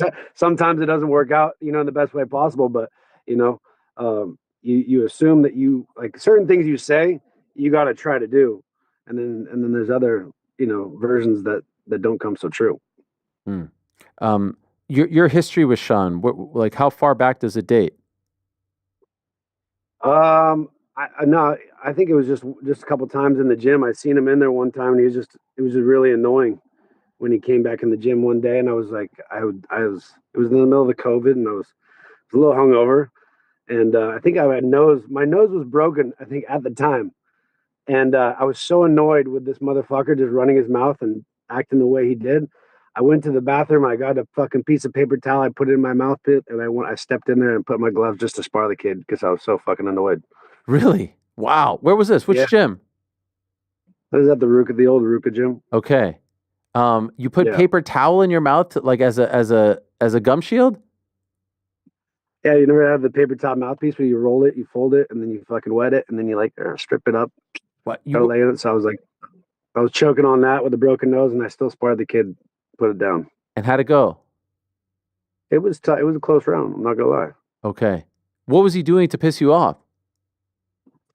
He just fucking runs his mouth like you hear him in the press conference. Like he's just a very deep insecurity of wherever he is. He always tries to act a fool, and I've never seen the kid before, and he walked in like he was just the fucking man. So that was just, and he just disrespects everybody he can. Like you see the kid, like he hurt one of the guys, and he kept trying to knock him out, like cold knock him out with the same kick, and he's comes on our turf asking for sparring. And he was like trying to knock this kid out, and I was just really sick of it. And I was like, "Who the fuck is this kid?" And so basically, I put my shit together, and I went in there and fucking went to war. And after the round, what happens? Nothing. It was just a good round, and then next sparring, I was fucking tired. Did you see him again? I seen him a couple times in the gym, but it was it. Nothing really. Okay.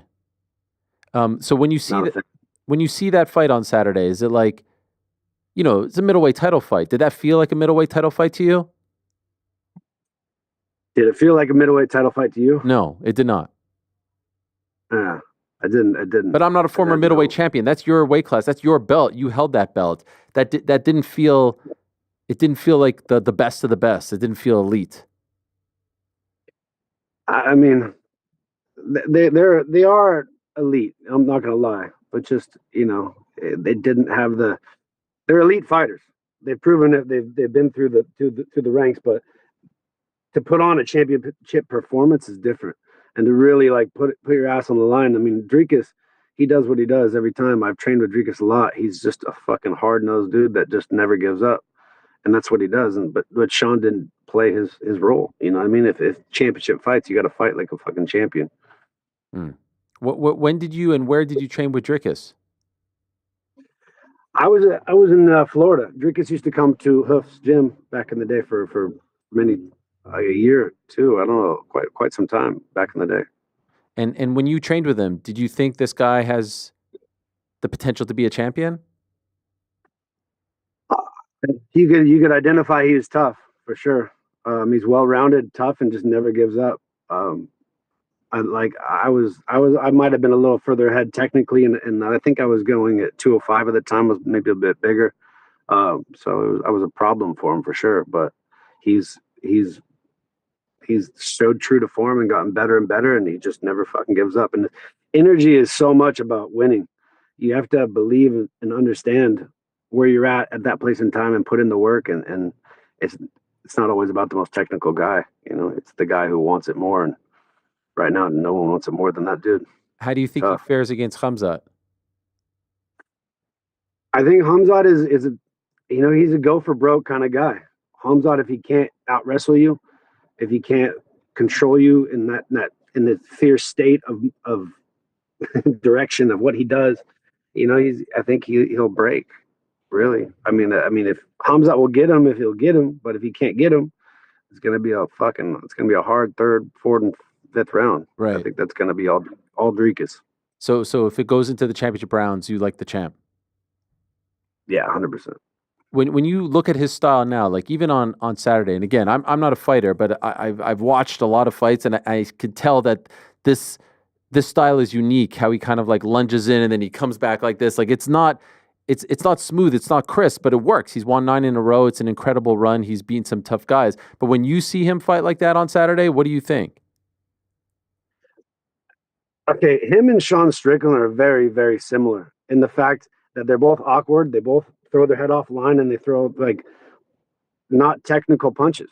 They throw fucking hand punches in angles, and they're hitting from the inside the hands in different angles. And Dricus's funk is funkier than Sean's funk, and he just steps on the gas pedal more. But they dip their head. They don't look at targets, and they just throw. The numbers add up. Sean he tries to number you, and just get to you and number you and touch you. And Dricus kind of like, he just has a different sway, a different swag, and it works, man. It's not the prettiest thing to watch, but they are effective whether you like them or not. Do you think Sean can he be champion again in your opinion? No, Sean will never make it back for sure. He'll never make it back to anything of substance. You think he's done? He proved it. He just wants to exist. He wants to exist at the top and be part of the show. That's all he wants to do, from what I see. Does it annoy you when you see him fighting for the belt? But Sean just annoys me straight up, 100%. Everything about him is fucking annoying. Surely you like his mustache. That's his best look. Shaved head, mustache is supremacy, white supremacy, I'm sure is what he's going for. Did you see his arm? Staff? That was Staff, right? 100%. That's Staff, yes. Do you think that they, should they not let someone fight with that? Can that affect your performance? Can that affect your energy? I had cellulitis, which is like kind of like a form of this in my foot, but there's no targeted space, when you have that kind of a staff and it's showing, it's very apparent. Matt Hamill, I remember he had one back in the day. Oh yeah. I think it's too if it's early in the night, everyone else is susceptible to getting it too, you know what I mean? Because it's going to be on the mat. So as a main event, I think it's up to your opponent. For a title fight, I think it's obviously fuck Staff. You're going to fight, right? For sure, right. It's something you deal with and take the antibiotics afterwards. But I wouldn't. If I were a promoter, I would definitely cut the undercard if it were. So you're a part of the GFL now, Luke, and I actually got some breaking news. Ooh, did you know this? Did you know this news? Let me. You want me to break some of it? Well, okay. So there it is. Thank you, Frank. Okay, so this is the breaking news. I want to make sure that I get it right here because a lot has happened. Okay, this is the breaking news.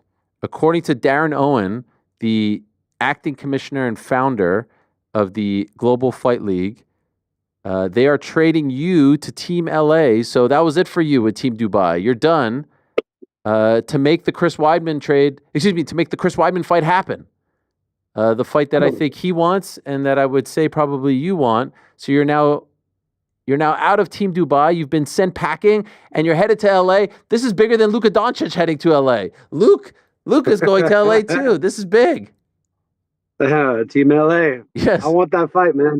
Weidman and me makes the most sense, I think, and it's fun. It's I think there's rumors of a fight coming here to LA, and I'm healthy, man. I'm healthy and I'm training and I'm back to it. So Weidman, I'd love to close that door, as Dricus would say. You gotta. Yeah, I think I already closed it, but I'm gonna secure that one. Okay, Get the bag. So this is interesting. Can you explain why did you have to be traded for this fight to happen? To the best of your knowledge. the best of my knowledge, I don't understand the whole concepts, but I mean, obviously the Team Dubai. I was in Dubai training. I'm not sure. Javier is my guy, so maybe something had to do with that. But fights need to be made. Yeah. He's New York, I'm LA, and I hear they're coming here to the LA area. So come on, baby boy, let's bring it. Bring what you got. I love it. This fight, this rematch was supposed to happen UFC 199 in LA, and obviously we know what happened then. So, what was that? 2016. 9 years in the making. Is that wow? Isn't that crazy? Yeah, I'm ready.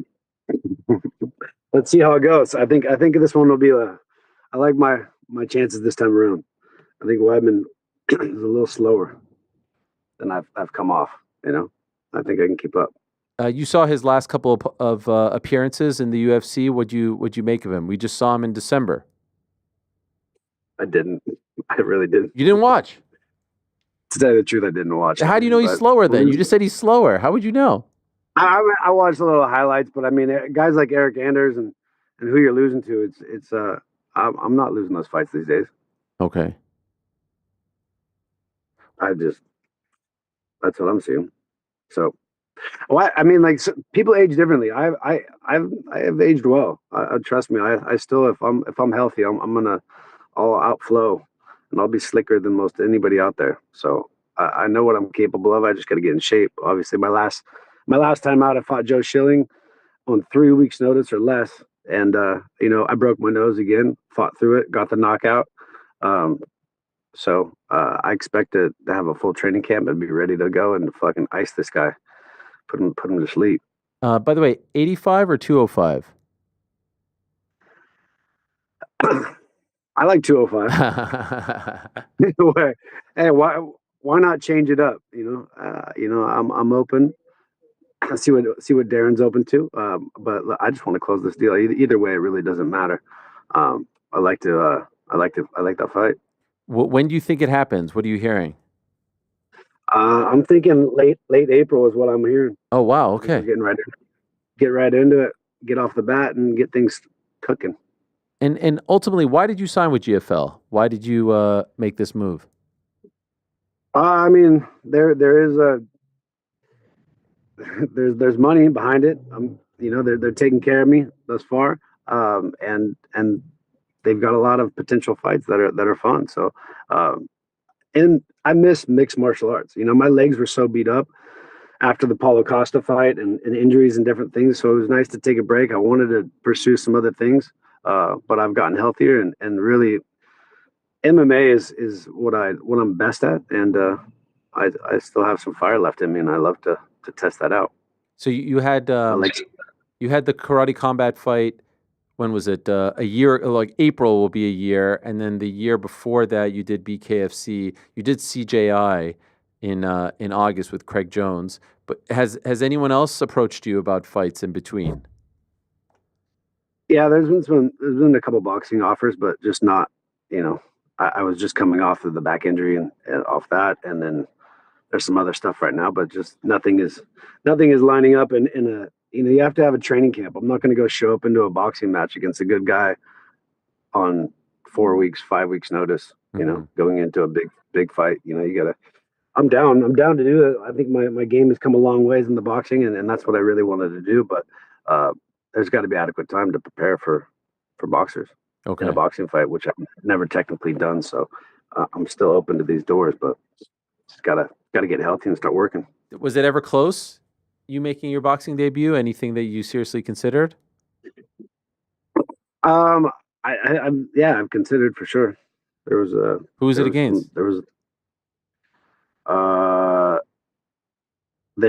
an opportunity. I think this is Vidal Riley. They offered me for Mike Tyson. I think on the undercard. Damn. But fucking 11-0 boxer on 6 weeks notice off a bad back, like with a back injury. I was like, nah, I'm gonna.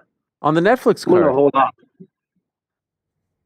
That was an opportunity. It was an opportunity. It was on my doorstep. But wow, like I said, thank you for the opportunity. But I'm not going to walk in there look like a fool. Against the guy's good. The guy's decent. Yeah. Sure. Might you appear on a future MVP card then? There's possibilities. There's possibilities for sure. Who'd you like to box? Like I said, I hurt my back like pretty bad going into that CGI thing. I had to get like steroid, like cortisone injections before that. So it's been a little bit, but I'm healthy now. And I think Darren Till is fucking great. I'd love to swing and test myself against someone like that. And we'll see what else. I mean, Vidal Riley, I still like that fight. Honestly, give me 8 weeks, give me 10 weeks when I'm healthy for an 8-round boxing match. I'm gonna fucking need my legs. So I just got to be healthy for it. But all these guys I like. Did you see Till's debut? His boxing debut? I mean, he went against a guy who was so I mean, I can't take that guy any serious. He's pretty bad, the way everything about what he does and how he throws punches. So there was no part of you impressed by this. I didn't see it. I didn't really see it. I just saw the knockout. Yeah. And Till he's a pretty clean boxer for sure. He's got skills. Damn, I would like to see that in boxing. I'd be down. You versus Till in boxing? Yeah, I like it. Just give me some time. I know they're trying to put together a card on March 29th right now, but yeah. Did they approach you about that? I mean, there's always talk here and there, but that's was it 5 weeks away? I just had my septum fixed. Oh, geez. From that whole thing, so that's why the doctor's appointment I just had. So I've been dealing with that, and so still on antibiotics. I'm not trying to walk into a boxing match on 4 weeks' notice. Sure. Oh, I get that. Do you have high hopes for GFL? Do you think they can be a true legitimate? You still there? Yeah. Do you have high hopes for GFL? What do you think? Man, I think we got to go put together a big event. The first event's got to go hard, and I think this is what a great opportunity. Me and Weidman make some big matchups and come out hard and fucking put on a show, and you never know. So it's a great thing. 50% revenue split with the fighters. I mean, everything looks good. So I'm gonna ride with them and I'm gonna get this fight. If this, that's the rumor is the fight's gonna happen. So let's get going. Could I ask, how do you feel about the current state of MMA? And I was saying last week that I felt like there was a shortage of superstars in the sport right now. What do you think? Do you agree? Do you disagree? I mean, I would say it's sorry, I'm where we at here? Shortage of stars. I don't mean. I think you got some fun fights out there. It's hard to say, but yeah, I mean it goes through hills and valleys. Sure, you never know who you're gonna got. Yeah, we'll see. Islam, it's been a while since I spoke to you. Are you surprised by how good he's become, or did you expect all of this? I mean, I always expected it from Islam. Islam he's a beast. There's always Habib, and when Habib was going to retire, Islam was going to take over, and they have done it. I'm impressed by Usman. Usman's, he's come a long ways. I've seen him back when he came in kind of late in the game at AK, and he's come so far. It's nice to see him. I saw that kid Paul Hughes train one day over at Henry Hoof's gym, and I knew he was tough. So that was a great fight for him too. I got to be honest. Now I can't stop thinking about Luke Rockhold versus Sean Strickland. Fucking let me go handle Chris Weidman, and you never know. You'd like that? I love to break that kid's nose again. Yeah. Again. You would seriously like that? You think that would be you're a little bit older than him now, like you feel like you can hang with him? I put in a training camp. I know I can fight with anybody out there right now still. Okay. It's gotta be down to sea level and they're gonna fucking take it seriously. Get a good healthy training camp. All right. Well, first is Chris Weidman. Do we have a date? Do we have a specific date? Just late April? Everything looks like late April. We're securing venues and locking in dates. So trade has been made. I'm on Team LA. All right. One step down. Well done. Well, Luke, great to catch up with you. Feel better. Congrats on all this and good luck. I'm looking forward to it. I'll see you soon. All right. Nice Thanks. to see you. Peace. Thank you. There he is, the great Luke Rockhold. Appreciate him very much.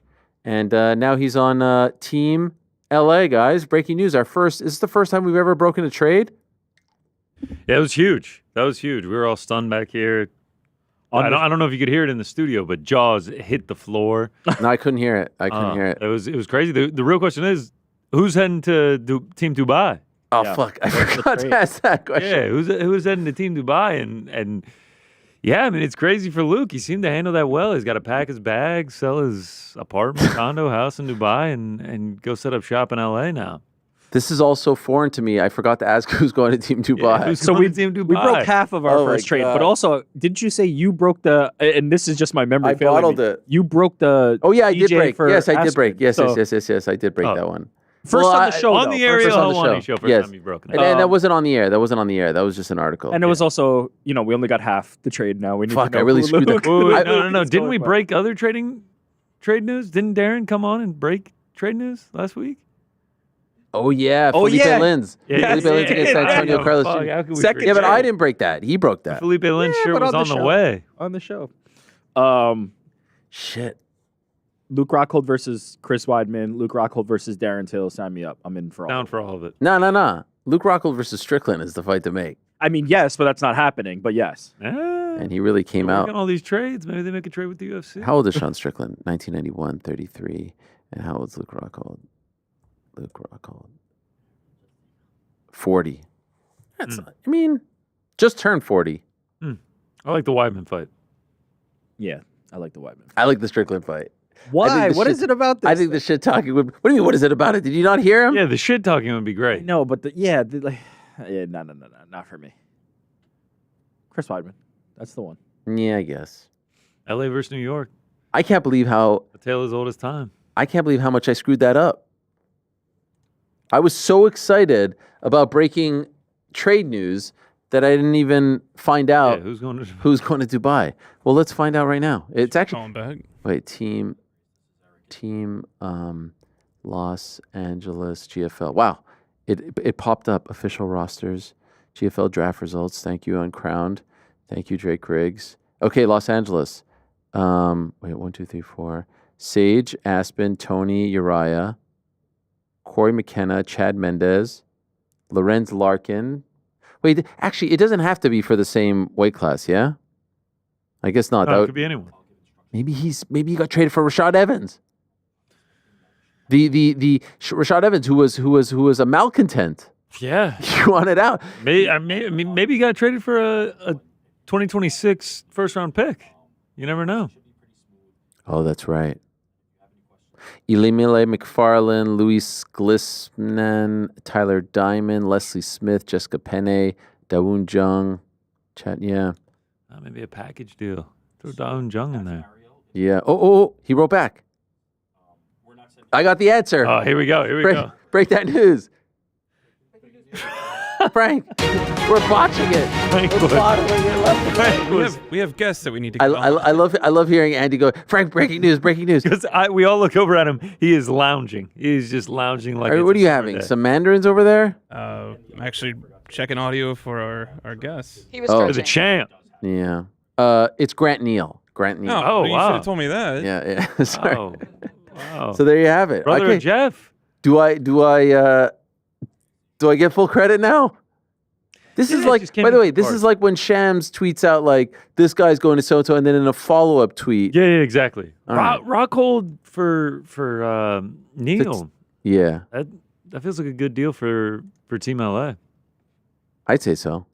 By the way, is he in fact Jeff's brother? Or were you just joking? No, if I'm not mistaken, is he not? I don't know. Cousin? Not Fights related at all? Fights out of Colorado? They're definitely related. How do you, Look at him. Yeah. I don't want. Yes, bro. He used to fight in Bellator. Grant Neal, Jeff Neal. Yeah, he was 8-2 in Bellator. Oh, first video that comes up from James Lynch. UFC's Jeff Neal and Bellator's Grant Neal are not related. They look similar. What was that you said? Man, that entire time that he was fighting in Bellator, I was like, oh, Jeff Neal's brother's fighting this weekend. The entire time that he was in Bellator. Oh, my God. I think I've bet on him before based on the fact that he's Jeff Neal's brother. Well, this is crazy. The truth. Grant the truth name. Wait a second. Now Now, On Air Jordan is sending me a video where he's actually saying they're long lost brothers.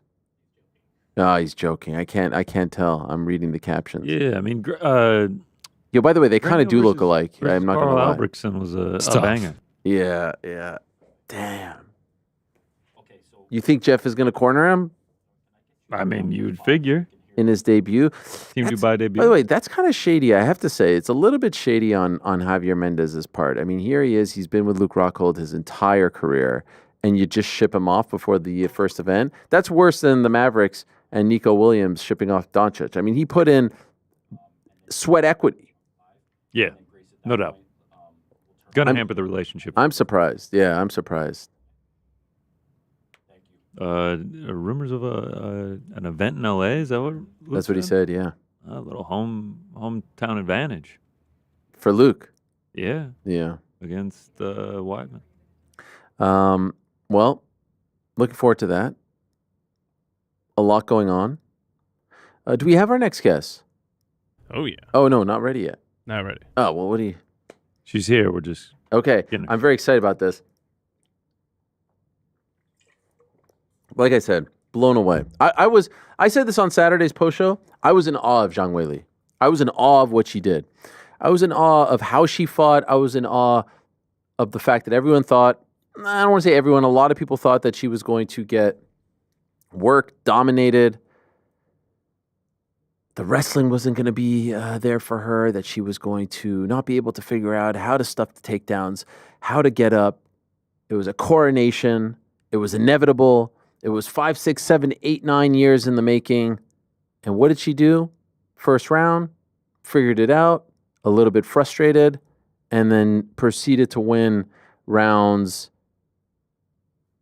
2, 3, 4, and 5. And there was no controversy whatsoever. As clear as day. And I want to give a shout out to her jiu-jitsu coach. He's been working with her since the first Joanna fight, so March of 2020. Josh Hinger, working with her in Thailand, and you could see the evolution of her on the ground.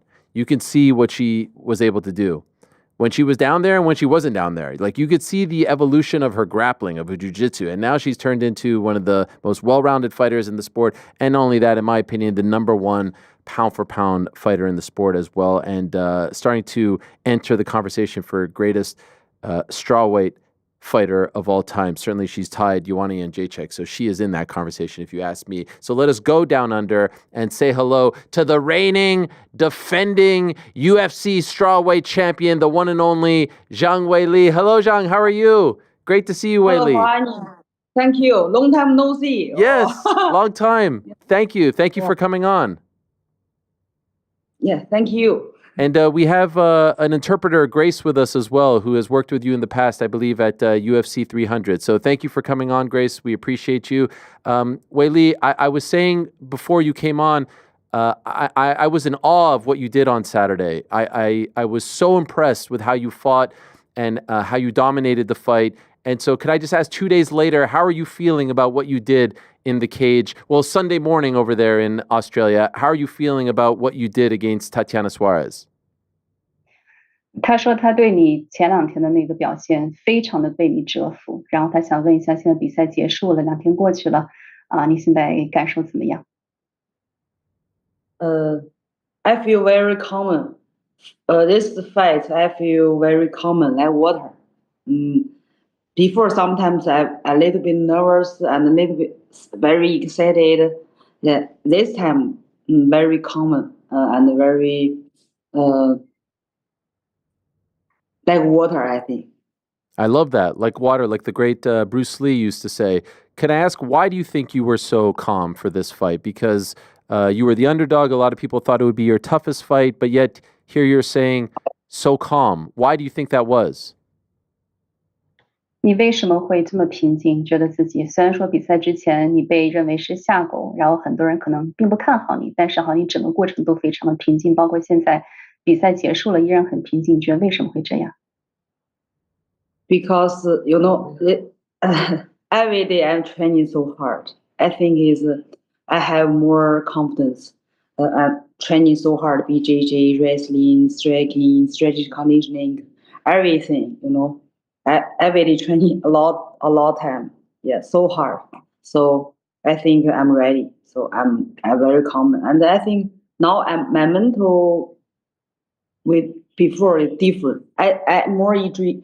I'm so enjoy is cage in octagon. Yeah. You were asked a bunch of times going into the fight about being the underdog, about her wrestling, all that stuff, and you always said the right things. It was always very professional. But now that the fight is over, can you tell us, were you a little bit annoyed? Were you a little bit bothered by the fact that it seemed like people had forgotten how good you were and that they thought that she would just come in and beat you so easily and get that belt? 你看比赛之前和之后，尤其是比赛之前，大家总是在提，哎呀，你好像不被看好，你是下狗。那现在比赛也结束了，你说句实话，因为每次以往你都回答得很得体，那实际上你会不会还是在情绪上会觉得，哎，有一点烦人，总是他们这样说？没有 ，no zero. You didn't feel disrespected or anything like that? Yeah, I just focus myself. 就是我说 I speak Chinese， 但是 yeah， 我英文词汇量不够，就是我只是想专注我自己，我不会被外界的声音打扰，因为你付出了什么，外界他不知道，他也不知道你的训练状态，他也不知道你练的有多辛苦，所以他们只会可以看一些数据啊，或者看一些东西来评判。Yeah, I don't let the outside voice or noise distract me because they don't see what I'm doing every day, how hard I train. All the based on the past fights or some historical data, so it doesn't really matter. Okay, much respect. Can I ask, what were you thinking during and immediately after the first round? That was the only round that she won. She was able to take you down and keep you down. Not a lot of activity, not a lot of offense, but clearly was successful in keeping you on the mat. What were you thinking as this was transpiring? And then as you go to your corner to get ready for round two, what are you thinking and feeling?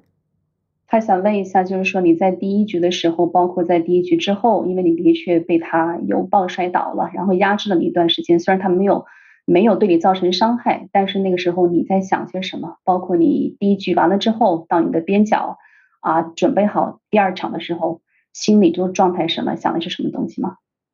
其实我这个就是上来被摔倒，我们也是预想到的，而且就是说我这次摔跤柔术准备的非常非常多，而且我柔术教练 Finger 也非常非常厉害，然后Tatiana 她的这个就是强手就是断头跟裸脚，然后我柔术教练的断头也是世界上非常非常厉害的，所以我们准备的非常多，然后这次的训练营是时间最长的。就是每一天训练的时间是最长的，对，我当时被他摔倒以后，其实我是知道，就是说我是知道有这个结果的，因为他的摔跤非常厉害，而且他力量挺大的，就是我打到他以后，他的头拖着我的胳膊就抱进来了，非常快，我根本没有来得及反应去反摔或者去做一些防摔动作，我已经倒地上了。Okay, it was kind of expected that she would take me down, so it wasn't really a surprise to me. We kind of prepared for that. But to be honest, we did so much training in wrestling grappling. She was known for being very good at guillotine and rear choke, but that's okay because my coach is really good at those as well. But I did notice that she was very strong, very powerful. So when she took me down, I just felt the force coming from her and I was down. You mentioned your coaches. You have a great team that has helped mold you into the fighter that you are today. I wanted to ask you about Josh. I just spoke about him, Josh Hinger, who is your jiu-jitsu coach, and I know you've been working with him since 2020, and we really got to see your jiu-jitsu, your grappling on display in this fight. Can you speak about how special he is to you and how much he has improved you as a fighter, but also on the mat as well? 对，他想让你谈一下你的那个柔术教练 Josh， 因为他跟你在一起训练好几年了吧，从2022年开始，他想让你谈一下，那这个教练对你来说到底是一个什么样的角色？不仅说在帮助你在柔术上训练进步那整个在地面上给你起到个什么样的作用和帮助？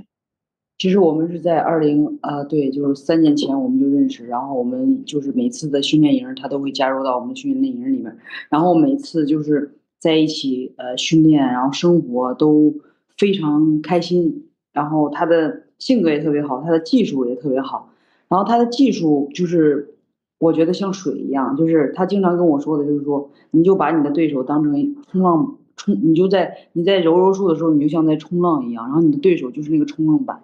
然后你只需要跟着他去动，然后你不需要你把所有的路，有的时候就知道他往哪条路上走，然后你把所有的路都堵上了，你知道他走的任何一条路，你都会提前预知他，所以你他跟我打最多的比方就是像水一样，然后像在冲浪一样，你的对手就是那个板。Yeah. Yeah, so Josh and I, we started working together, like you said, 3 years ago, and we lived together, worked together. He pretty much joined every training camp that I have had so far. We really get along, but very importantly, that he really teach me how to be water. He often teach me, say, hey, just look at this as surfing, right? Your opponent's a surfing board. You have to go with it. It's like you're riding the waves. Don't against it, just go with it, adapt to it, and you will be able to handle all the different situations coming from the opponent.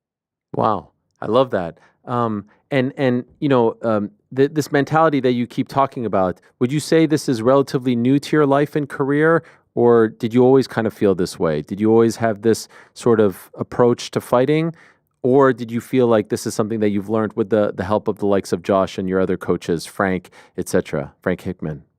他想你谈一下你经常提到的像水一样，他想跟你说，那这个像水一样的这种心态和感觉是你一直都有的，还是说你近几年慢慢的开发出来的一种感受？就是像水一样，这个道理其实我在很小的时候我就知道了，但是我一直不明白其中的怎么样去做，运用到生活和训练跟比赛当中。但是通过这几年慢慢的训练，然后去沉淀自己，然后我就越来越觉得，其实不管是技术也好，很多东西我们真的就应该像水一样，对，就是，yeah。Yeah.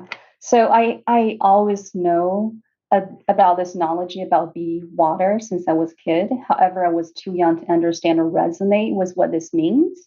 But now as I grow older, also apply different techniques or skills or mentality to understand be water. And now it makes sense to me now. My understanding, Weili, was that after the Yan Xiaonan fight, you wanted to move up to 125 to fight the champion at the time, Alexa Grasso, but she had the fight against Valentina. And so essentially you said, all right, I want to fight Tatiana. And Tatiana was booked against Virna Jandiroba, but they canceled that fight to make this fight. And so while everyone was thinking Tatiana was going to be this boogie woman to take you down and dominate you, you specifically asked for this fight. This is what I was told. Is this true? Is this accurate? 对，他说你跟小南比完赛之后，说本来你不是想打格拉索嘛，对吧？但是好像UFC 安排格拉索和那个子弹姐打，然后呢又安排这个吕小英和那个维尔纳打。但是听说是你想跟这个苏亚雷斯打，所以 UFC 就把他们的那个比赛给取消了，而转而安排你和这个苏亚雷斯这一场。他问是不是这样的？其实不是这样的，就是说，因为当时怎么说呢？就是说这个故事挺长的，就是说我一直想上级别，但是呢，就是因为各种原因吧，然后也没有上得去。然后这次呢，就是比赛呢，然后就是我正在训练呢，然后我也很迷茫，我的对手是谁？然后我一直问UFC，那我下一场跟谁打？因为现在所有的人都安排完了，我没有对手了，我跟谁打？我不想等太长时间。我不想一直等，然后就这样，然后就突然就跟我说，那让我跟塔蒂亚娜打，对。Yeah, I always wanted to go up one weight class. Always wanted to do that, but it's never a good timing. And for a very quite long time, I was a little bit confused. Like, hey, who should I fight? Because they all have their own arrangements and match. But eventually, so work out with UFC because I really want to get a fight. Okay, and so there you were. You got the fight, and after at the post-fight press conference, Dana White said that you and your team were waiting for him to speak to him, and he said that he likes you so much that you will get whatever you want next. And so, could I ask, did you ask him to fight Valentina Shevchenko for the flyweight title? 他说赛后采访的时候，大拿在被采访的时候说，当时你跟团队正在门外等他，好像想跟他谈什么事情，然后所以你是有跟他提什么要求吗？大拿说你提什么要求他都会答应，所以你们是有谈到一些之后比赛的细节吗？之后比赛的细节还没有谈到，因为刚刚从赛场上下来，对，然后我感觉我马上从赛场上下来又谈下一场比赛，我感觉太紧了。Yeah, there's no concrete plan or ask from our side just yet. Okay. 但是你想打子弹吗？只是我觉得需要一个天时地利人和。Yeah, so I'm willing to fight Valentina, but again, timing has to be right. Everything has to play in our favor. Then it could happen. Would you like for your next fight to be at 125 against Valentina? 你希望你的下一场比赛，从你的角度，你希望你的下一场比赛是在上一个级别去跟这个子弹姐打吗？我觉得都可以。如果要上一个级别的话，我就不用那么辛苦的减重了，可以更开心的比赛。对。Yeah, anything works. If we ended up in the flyweight, then I don't have to go through so much pain to cut weight. Why not? Would you be one of those fighters? Some people say that when they go up, they don't want to come back down. If you go up, would you go back to 115 or would you stay at 125? 如果你真的身重的话，你觉得你会待在125磅的那个量级就不下来了吗？还是说有的选手他上去之后还会再下来？UFC 是希望我如果要上到125的话，就留在125，但是我还在考虑。Yeah, UFC kind of want me to, if I actually go up to 125, just kind of stay in there, don't move again. But that's something I need to consider myself. As far as 115 is concerned, I feel like there's only one person in the top 5, top 6 that you haven't fought, and that's Virna Jandiroba, but she's fighting Yan Xiaonan in April. Do you feel like you are running out of challenges at 115, and is that part of the motivation to go up? 那说现在你这个量级就除了这个维尔纳之后，没其他的人你没有打过的了，对吧？那你觉得这是不是一个促使你想要离开这个量级身重的一个动力呢？我觉得，因为我觉得是这样的，就是说，每个人就是我就是希望就是可以突破我自己，可以跟高手，可以跟厉害的人比赛。这样的话，我就觉得对我来说就是更加的激励，然后让我更加成长。Yeah, to me, it's really about I wanted to push myself, get out of my comfort zone, continue to outperform myself. So I wanted to find the best fighters. That's the only way that I can keep challenging myself. For you, is part of the appeal to fight a legend like Valentina, or just to go up and try to see if you can fight for another belt and win that belt? Because I asked this because there's been talk of her fighting Manon Fiorot. So let's say Manon beats her. Would you be just as interested to fight Manon if she's the champion, or is it about the challenge of fighting Valentina, the greatest flyweight of all time? 所以他想问你，你对于你来说更大的吸引力是说你可以跟子弹姐这个传奇打一场比赛，还是说对你来说更大的吸引力是你可以到下一个量级拿个双冠王？所以哪个对你来说是更有吸引力的？其实我觉得最重要的就是打有意义的比赛，打就是能让自己进步的比赛，打观众特别愿意看的比赛。Yeah, to me, what's most important is I wanted to have fights that's exciting, entertaining to the audience. Also, that's meaningful to me in a way that I can challenge, outperform myself. It's not the same thing over again.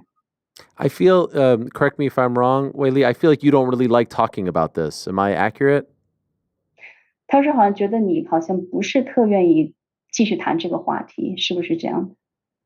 是这样的，因为我刚刚打完比赛，然后马上就要谈下一个我要打的对手，我就觉得我的训练营刚刚结束，我马上要进入下一个训练营的时候，我就心里太累了。Yeah, it's just kind of exhausting, tiring thinking about I literally just finished my current fight, and now we're talking about the next possible fight. Just too much at this point. Okay, I understand. I'm sorry. I'm no more questions about Valentina. Can I ask you about something completely different? I was so excited in the summertime when I saw you with Steph Curry and De'Aaron Fox. I love the NBA also, so it was amazing. I was like, wow, look at Weili with Steph Curry. What a legend. And you're playing what is it? Mahjong, right? You're playing this. How did this happen? How did this come about? 他想问你们打麻将这个在一起打麻将这个东西到底怎么促成的？为什么你们会在一块打麻将的这个事情觉得很有意思，想你谈一下。当时是因为我是安达阿玛的，就是代言人然后库里也是安达阿玛的也是安达阿玛的，所以我们就是他去了他有一个在9月份有一个中国行，然后带他体验一些中国文化呀。什么的，然后对不一样的一些乒乓球啊、火锅呀，然后我也去了在中国，然后我们就一块儿打麻将。对他学的特别快，他学打麻将特别快，他特别聪明，对，而且还赢。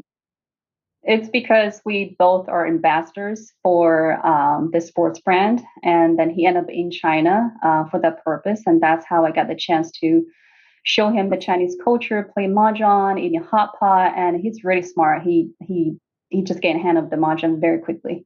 I love it. I also really enjoyed when the head coach of the Boston Celtics, Joe Mazzulla, around your fight at the UFC 300, he was wearing your T-shirt when he was doing interviews before one of the Celtics playoff games. Did you see that? And if so, what did you think of that? That was pretty cool. 对他说那个对，就是一个总教练，他当时有穿了一个好像是你的一个衣服吧，在那个300支持你。他说你有没有看到这个？然后你对这个什么感受？我看到了，就是特别感谢马祖廖教练对我的支持。我好几次我都看到他媒体采访的时候穿的那个印有张伟丽的 T 恤，就是我们之前是在拉斯维加斯。见到过，然后他也跟赵老师练过柔术，后来他还去波士顿，我跟莱蒙斯打比赛的时候，他去现场看了我的比赛。我觉得马祖拉教练是一个非常好的教练，他的这种思想，我觉得是思想执行啊什么的，是一个特别好的教练。Yeah, I saw that he was wearing my shirt. I really appreciate his support. We met in Vegas. He even trained with us a little bit, and he went to Boston to support my fight when I was fighting Limos. And I think that he has a really good mentality or ideology about training. So I like that. I love it. Are you a big basketball fan? 你是个篮球粉丝吗？对，我也去关注篮球。Yes, I am a fan. I do pay attention to basketball. Who is the one you look up to the most? Who is your favorite player? 库里。Okay. I got that one. Cooley, yes, Steph Curry. By the way, how often are you studying English now? Because it's gotten so good. It's amazing to see how far you have come. How often are you doing this? 要不要自己回答一下？他说我的英文是吗？对，他说你现在有多经常的学习英语、训练英语，自己说一下。就是其实我只要进入训练营的时候，因为我的教练很多都是 OK。Yeah. OK. Actually. Now my mind is a little bit lazy. Yeah. I just want to just relax. So I have camp. I have Josh, Frank. Just need to speak English. So every day I meet with my coach, speak English. So my English is more better. Okay, I love it. Yeah. It's amazing. And did you get, by the way, you said in the press conference you wanted to get ice cream, vanilla and chocolate. Did you get the ice cream? Yeah. You 2 flavors I eat. Vanilla and chocolate, right? Yeah. 还有一个开心果的 pistachio as well. Okay, I love it. And if I know you said you don't want to talk about the future, and that's okay, but can I just ask, when do you think you'll come back? When do you think you'll fight again? Or is it too soon? 他说我们不去谈具体的比赛了，但是想问你一下，你觉得你什么时候再回归继续比赛？有没有大致的一个时间点？我想今年吧，今年应该肯定还会回来，今年肯定还会回来。然后，但是我回到中国以后，我有一个电影儿，然后4月4号就上院线了，就上映了。所以回去以后可能要做一些电影的一些宣发呀什么的，对。等到发以后，我马上就开始回来，进入到下一场比赛的准备当中了。Okay. Yeah, definitely I wanted to fight again this year. However, I do have a very important next thing I need to do is I have a film coming up to be released on April 4th in China. So after I go back to China, a lot of activities, events I have to be part of to promote the movie. Is that after that? Then yeah. Is that I'm gonna butcher this. Zhai Yi Ji Tai Feng? Is that the name of the movie? 下一个 Yes. Yeah， 下一个台风，是我跟严晓楠就上次我比赛，UFC 300打完比赛第2天我就回国了，然后回国以后，我跟家人一起吃了个饭，然后我就进入剧组了。Right.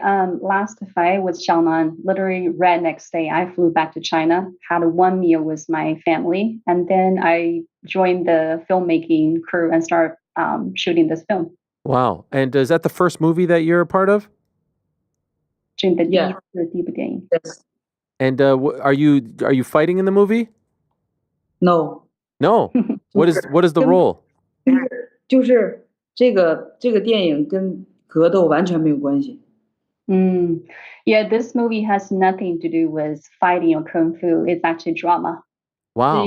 这个 drama 的片子，故事。And will it come out here in America? 会在美国上映吗？你知道吗？现在还不知道，但有可能会出，应该会有电影节啊，翻译版本应该可能会有吧。Probably not going to be in the theater in the U.S., but possibly certain film festival it will be released. Okay. Well, congratulations and good luck. I'll just ask you 2 last questions and then we'll say goodbye. So thank you. I love the relationship that you have with Joanna now. You know, you guys had 2 incredible fights and now there she is in Sydney supporting you. And it's very lovely to see. And she showed you love on social media. Can I ask, how did you become, such good friends after fighting each other twice? How did you go from opponents to friends? 对呀，他想知道一下你跟乔安娜是怎么变成这么好的朋友的。你们打了2次，然后现在好像跟闺蜜一样了，关系这么好。对，其实这次比赛我这场比赛定下来以后，我就给乔安娜发信息，我说：“嗨，来悉尼看我的比赛啊。”然后之前的时候我们也在一块包饺子呀什么的。然后我觉得就是之前我们俩打比赛，打完比赛以后，我就觉得乔安娜这个人特别好，她非常的非常真诚，我就觉得她是可以成为好朋友的。Yeah, so as soon as my fight got confirmed, I text her say, "Hey, would you come to Sydney watch me fight?" And she came. That's great. And we also hang out together before. The reason we got really close because I feel that she's a really authentic, real person. I feel like, hey, we can become friends with this girl. So that's how the friendship started. Amazing. And my last question for you, Weili, is you come into the UFC in 2018, and I think a lot of the, at least North American fans, maybe didn't know what to expect from you and hadn't heard of you. And now people are talking about you as potentially, when it's all said and done, one of the greatest fighters of all time, pound for pound #1, greatest strawweight. Did you expect all of this? Or are you now exceeding your own expectations? Are you turning out to be a better fighter than you even dreamed of? 他说你2018年第一次在 UFC 首秀啊，那个时候没有什么认识你，对吧？到现在所有人都知道你，然后你取得了很大的成就。你觉得你现在目前取得的在这个格斗上的这个成绩，是你当时想到的吗？还是说你也没有想到你今天会变成一个巨星，会这么成功？其实我进入 UFC 我的目标就一直是冠军，对，我就觉得我肯定可以，然后一直坚信自己。但是其实一直走到现在也是我没有想到的。Yeah, I always strive to be a champion in UFC. That was my dream always. But to be frank, I never thought I would be this big today. Wow. As far as like your popularity and how people know you and follow you? 他说，当你说你也没想到会今天这样，你是指说有多受欢迎，有多少人认识你，就是说多大的影响力吗？从这个方面讲啊。其实我就觉得，有的时候我就觉得，哎呀，我这次来悉尼，在美国比赛，在中国比赛，然后每一次大家对我就是特别热情，然后大家都从全世界各地可能都来看我比赛，给我加油。然后我就在想，我有什么魔力吗？为什么大家这么喜欢我？我长得不好看，然后就打比赛，为什么大家喜欢我，然后给我欢呼啊？我也不明白。I'm just baffled. Like so many people, they shower me with support and love. They fly in to whatever destination I am at to fight, to see me fight. Sometimes I ask myself, I'm not good looking. I just fight. Like, what did I do to deserve all this love and support from Wow. everybody? Are you uncomfortable with it? 你会不会觉得有一点让你觉得不太舒服，得到这么多的关注？没有，我很开心，因为我觉得有这么多人喜欢这项运动，然后来看比赛，我觉得这个运动是一个特别有正能量的运动，所以我觉得这么多人喜欢的话，说明这个运动会发展的 MMA 会发展的越来越好，我是特别开心的。然后每一个人都可以从这项运动当中受益。Yeah, I love it. This makes me very happy. Not because of me getting all the attention. It's because I see how MMA bring all the positive change or impact to people's lives, and I see this as a good opportunity for this sport to become more popular. Well, I have to say the sport of MMA is better because you're in it. We are lucky to be able to watch you do what you're doing at such a high level. Like I said on Saturday, I was in awe of what you did. It was outstanding. So congratulations. Thank you for doing this early in the morning in Sydney. And can I say sheshe? Is sheshe? Thank you. Yeah? 谢谢 I want to say one something. Sure. 就是我想说一下，就是我这次比赛结束以后，我在餐厅见到了塔提亚娜，然后她跟她的家人，她的未婚夫，她妈妈，他们都在听。然后当时她坐在我当时坐在这儿，然后她正好他们一家坐在那边。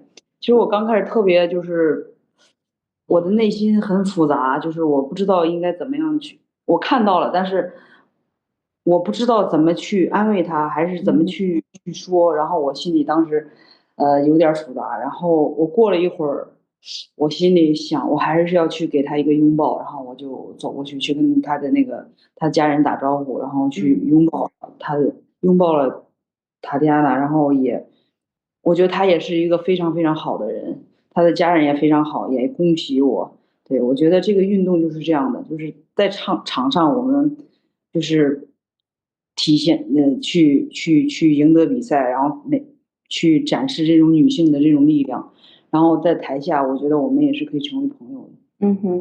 So after the fight, I went to a restaurant and actually ran into Tatiana and her entire family. We're in the same restaurant. And I really wanted to go up to her and give her a hug, but I was a little bit hesitating because I don't know how to approach that situation. But eventually, I summoned my courage. I walked up to her and give her a hug, and she was very sweet as well. What I wanted to say is that this is how the sport is, right? We are opponents in the octagon, but doesn't mean anything. We can still become friends outside the cage. That's all I wanted to say. Wow. I love that. Respect. Thank you. Well done. Well done. You're a great ambassador. You're a great role model. Thank you so much, Weili. Really appreciate it. And hopefully it won't be so long until we speak again. 他希望很快可以再采访到你，希望你更加活跃一点。OK，随时我们可以约。Yeah, she said anytime if you guys want to book more interviews. Yeah. Thank you. Thank you so much. And great job, Grace. Thank you so much as well. Thank you both. Thank you, guys. Bye-bye. Bye-bye. There she is, the great Zhang Weili. How could you not love Zhang Weili? Golly. Amazing to hear her say, why do people like me so much? What did I do to deserve this?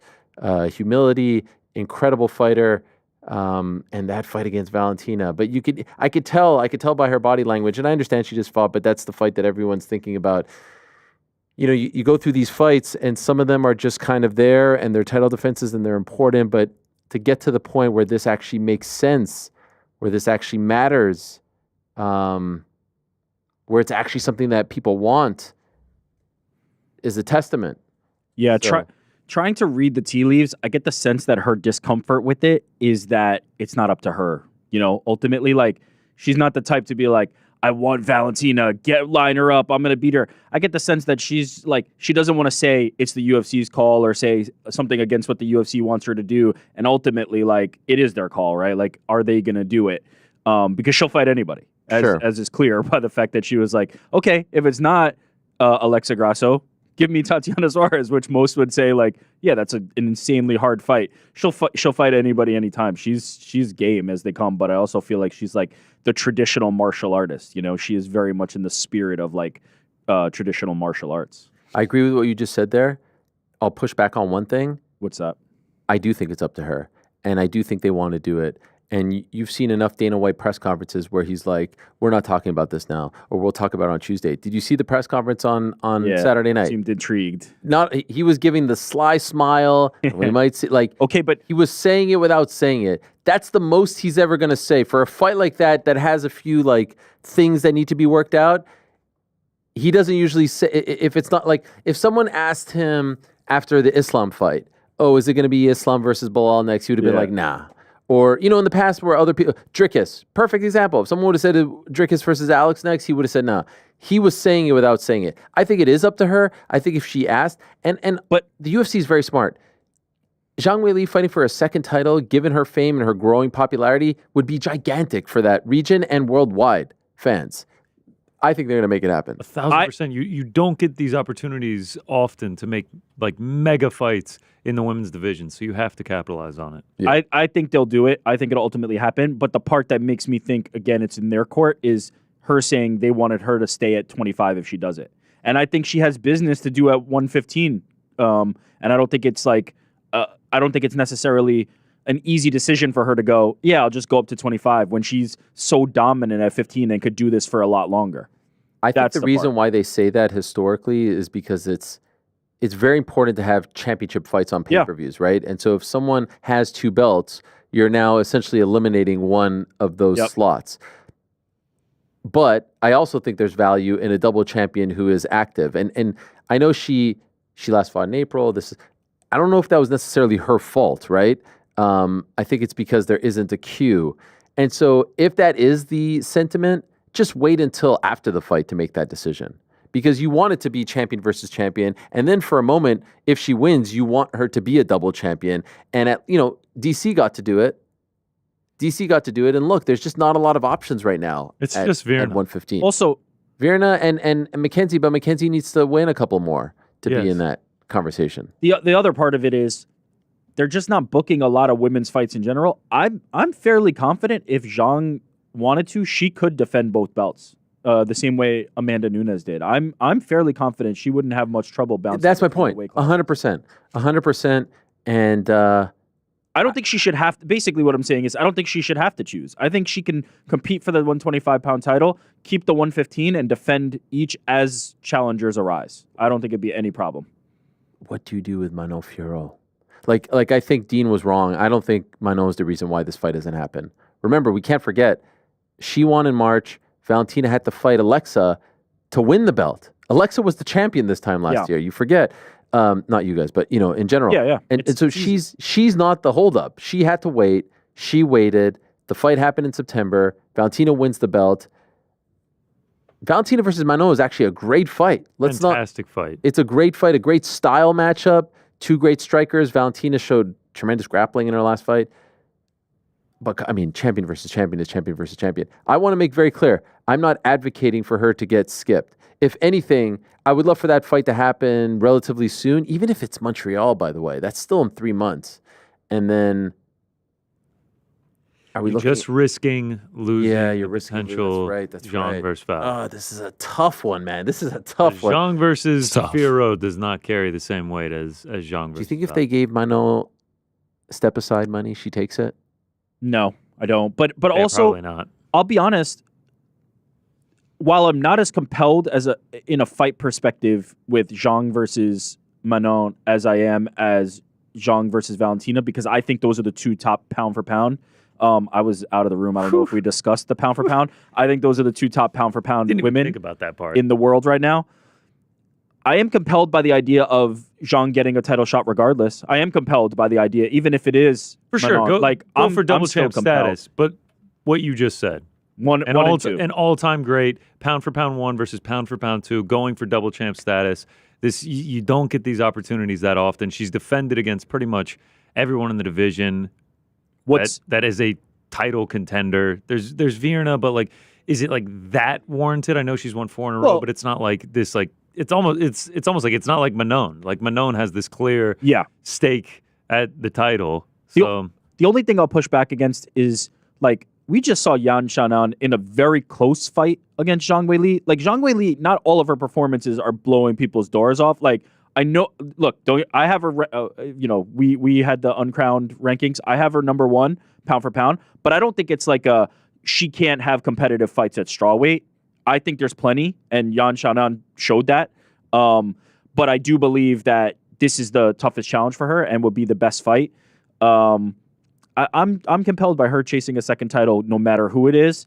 This would be number 1 pound for pound and number 2 pound for pound, I think, by most people's estimation, and also possibly the best strawweight ever versus the best flyweight ever, which I think Valentina has kind of like already secured. I think the argument's there for Zhang. I could hear other arguments against. I'd probably say she's the best at this point. There's a lot of legacy at play there if you can make that fight. If certain things fall in certain ways, the UFC could, in a period where people might be down on women's MMA for whatever reason, you can be looking at a year, 2025, where you potentially get Zhang Weili versus Valentina Shevchenko and Amanda Nunes returning against either Kayla versus, the winner of the Juliana fight. Like Kayla versus Amanda, is gigantic. Juliana versus Amanda coming back is gigantic. Kind of wild, right? Okay. What if we did Pena versus Kayla in Montreal instead of Val Manon, and then we do Zhang Valentina International Fight Week, and then we get Amanda Nunes versus the winner of Kayla Pena in the fall. I fucks with it. I thought you were going to say Manon versus Valentina in Miami.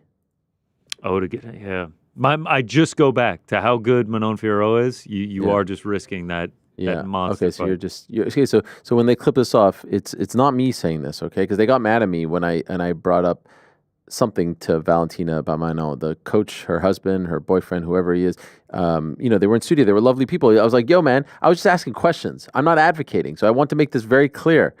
They're incredible. She is an incredible fighter. Like I know Ball. I know the Beast. I'm a big fan of Manon Fierro, but the opportunity you have in front of you to make pound for pound 1 versus 2, potential double champ status, a fight with massive legacy implications, one that would break through to the casual fan. You got to capitalize on it while you have it. 2 last quick things. Number 1, I do see sometimes people like to say that there are certain fighters I don't like and that I say things about people based on who comes on the show and who doesn't. Let me perhaps for the final time, well, I don't really talk about it on this show, but like put this to bed at how ludicrous this is. Sean Strickland nor Dricus du Plessis come on the show. And so any sort of criticism that I've had towards Sean, which way smarter people in the sport have said way more over the last 48 hours about that fight, to imply that I'm saying that because he doesn't come on the show. Dricus doesn't come on the show anymore for whatever reason. I still don't understand why, because he's come on the show since we had our little tiff and his coach went after me and all that stuff. And so who cares? There's nothing to gain by doing any of that nonsense. I don't do that. I couldn't care less. We try to keep it real. We try to tell it like it is. And overall, like I said, I thought the card kind of exceeded my expectations, mainly because of the Zhang Weili, but I wasn't like falling asleep in the main event. It was Dricus doing his thing and Sean not doing his thing. But I didn't have high expectations for that fight. All to say, most importantly, that's not the way I do business. I think a lot of you are projecting when you say these things. I don't know how many more times I could kind of like bust this theory, but this is the perfect one to do it on. Neither guy comes on. So like I see this one dude saying, your boy DDP is going to take an L to Khamzat. My boy DDP, he doesn't come on the show. Khamzat don't come on the show. Strickland don't come on the show. What are you talking about? None of them come on the fucking show. So that's not the way it is. But there's plenty of other people who do, like the champion Zhang Weili. And so this is nonsensical, and you all sound very stupid when you say these sorts of things because you don't look at the history and who does and doesn't come on the show. Now, most importantly, before we go, would be remiss, and it's a shame to bring it up now, and I'd like to talk more about it throughout the week, maybe on the nose. Dominic Cruz retired since the last time we spoke, and I will admit, when I saw it come through, when I saw his post, when I saw how he looked, I got emotional. I really did. I really did get emotional. And I've said it time and again, it's those guys that were there when I kind of broke in, that you form bonds with, that you form relationships with, that you've stayed in contact with all these years. I'm talking 2008, 2009, that's 16, 17 years ago now. I mean, we're all getting very old. And Dom was one of those guys who always kept it real, who we saw get his heart broken. The fact that he's the last man standing from that era, the fact that he outlasted all those guys despite the injuries, and he's turned into such a great analyst as well, is nothing short of amazing. And I hate the fact, and I understand, I heard DC talk about it on the broadcast, that it was sort of like poetic justice. I hate the fact, I wanted him to go out with a fight. I wanted him to walk out of the cage. I wanted him to get that one last moment. I don't know if he beats, Rob Font on February 22nd, if he stays in the fight, but I just really wanted that for him. I wanted him to go out on his own terms. But he's the most, matter-of-fact guy in the business. He's the most, call down the middle guy, and he would say, them's the breaks, shit happens, we move on with our lives.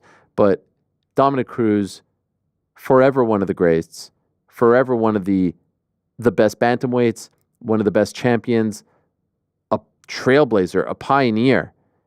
He was the guy that ushered in the bantamweight era into the UFC, went from WEC to UFC, was the face of the bantamweight division, and I still think till this day one of the greatest bantamweight champions of all time, and will go down forever and ever as one of the greats. You cannot talk about that division and not think about Dominic Cruz, and just a special character, a one-of-one character. I'll never forget, after The Ultimate Fighter Live, he's coaching with Uriah Faber, and there's the knee injury, and we do the interview. It was after the Iaquinta Chiesa fights. We went to it wasn't the Apex. It was just kind of like where they filmed The Ultimate Fighter. And I remember the interview that I did with him, and I asked him a question, and he's like, how do you think I should feel, Ariel? And I thought he was going to bite my head off. And I was just asking a question for him to speak, but he just he didn't sugarcoat things. He made you uncomfortable at times. We've had some uncomfortable conversations, but we've had real conversations. And I'm not going to say that I'm going to miss them because he's still going to be around the sport. Obviously, we talked about this a couple of weeks ago, but I'll miss watching him fight because he was an innovator. He was an absolute innovator. Switching stances, the movement, the changing of levels, the movement of his head, all of that was very unique. And then TJ adapted it, and we've seen other people do the same. But he was the first to do that. He was the first to have that kind of style. And it was so successful, and it was so much fun. And again, I can't speak about him without speaking about the two moments that will stay with me until I'm dead. He beats TJ Dillashaw. We're in Boston. I ask him if it's the greatest moment of his life, and he says, no, the greatest moment of my life was when I realized I didn't need this belt to be happy. And that is, without a doubt, one of the most profound things that any fighter has ever said to me, ever.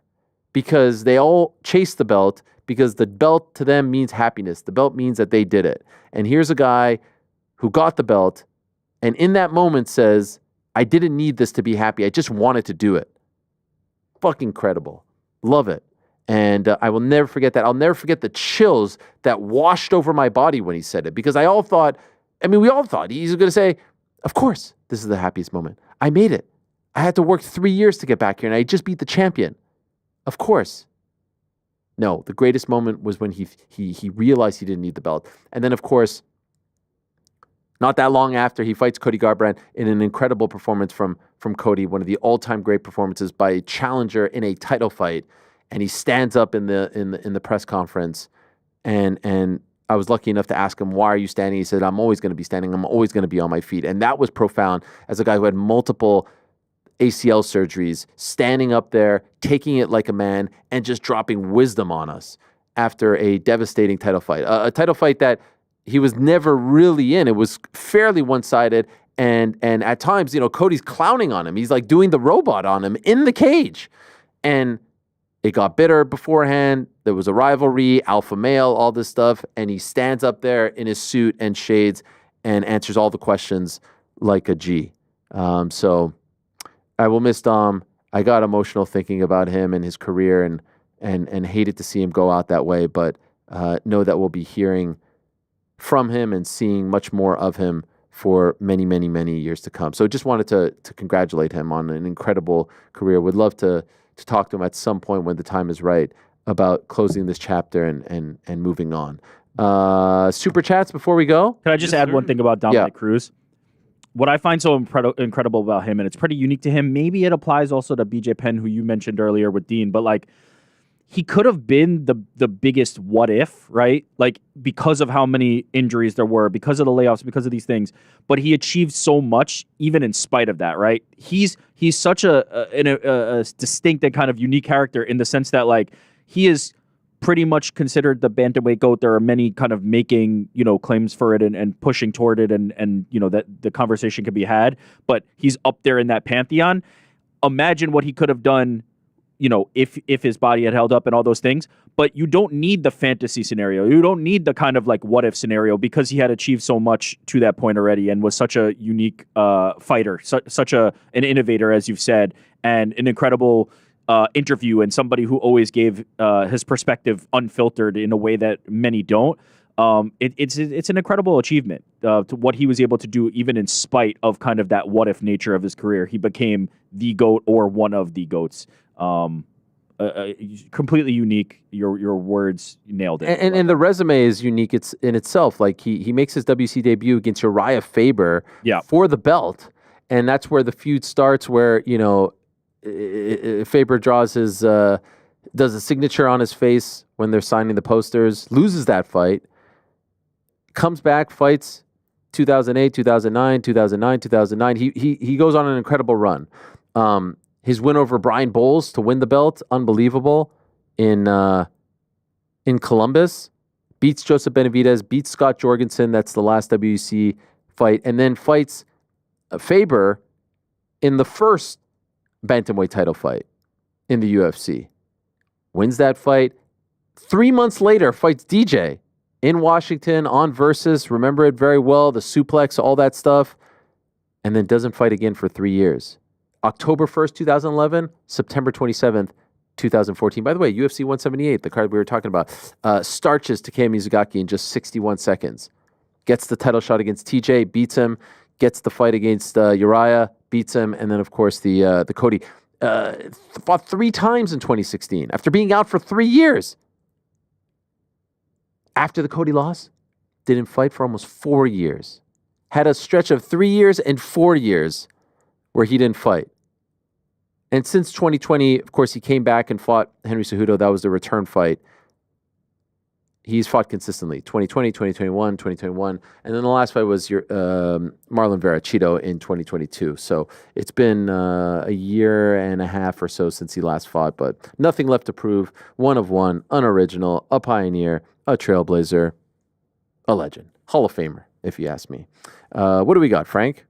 So ZZ Biggs asks, who will be main event in Montreal UFC 315? I will be 1,000% honest. I have not asked. Believe it or not, I haven't looked into it. I feel like it's got Shavkat versus Bilal written all over it for a couple of reasons. Number one, if you just look at the rankings, is Pantoja going to fight in Montreal? I mean, DJ fought Horiguchi in Montreal. That didn't go very well, but would seem weird. Don't know where the June... Well, actually, I do know where the June pay-per-view is. Actually, there's 2 in June, so we'll see. Merab, is he going to fight in Montreal? Probably not. Featherweight Topuria, I think he should fight in Miami. Islam, not fighting. I think Bilal would make a lot of sense there. Not for nothing. Huge Muslim population. Oh, well, there you go. I didn't even know that. There's Bilal doing the eye emoji. Yeah, huge Muslim population in Montreal. It would make a lot of sense. He would get a lot of love, and that's my pick. But I haven't looked into it.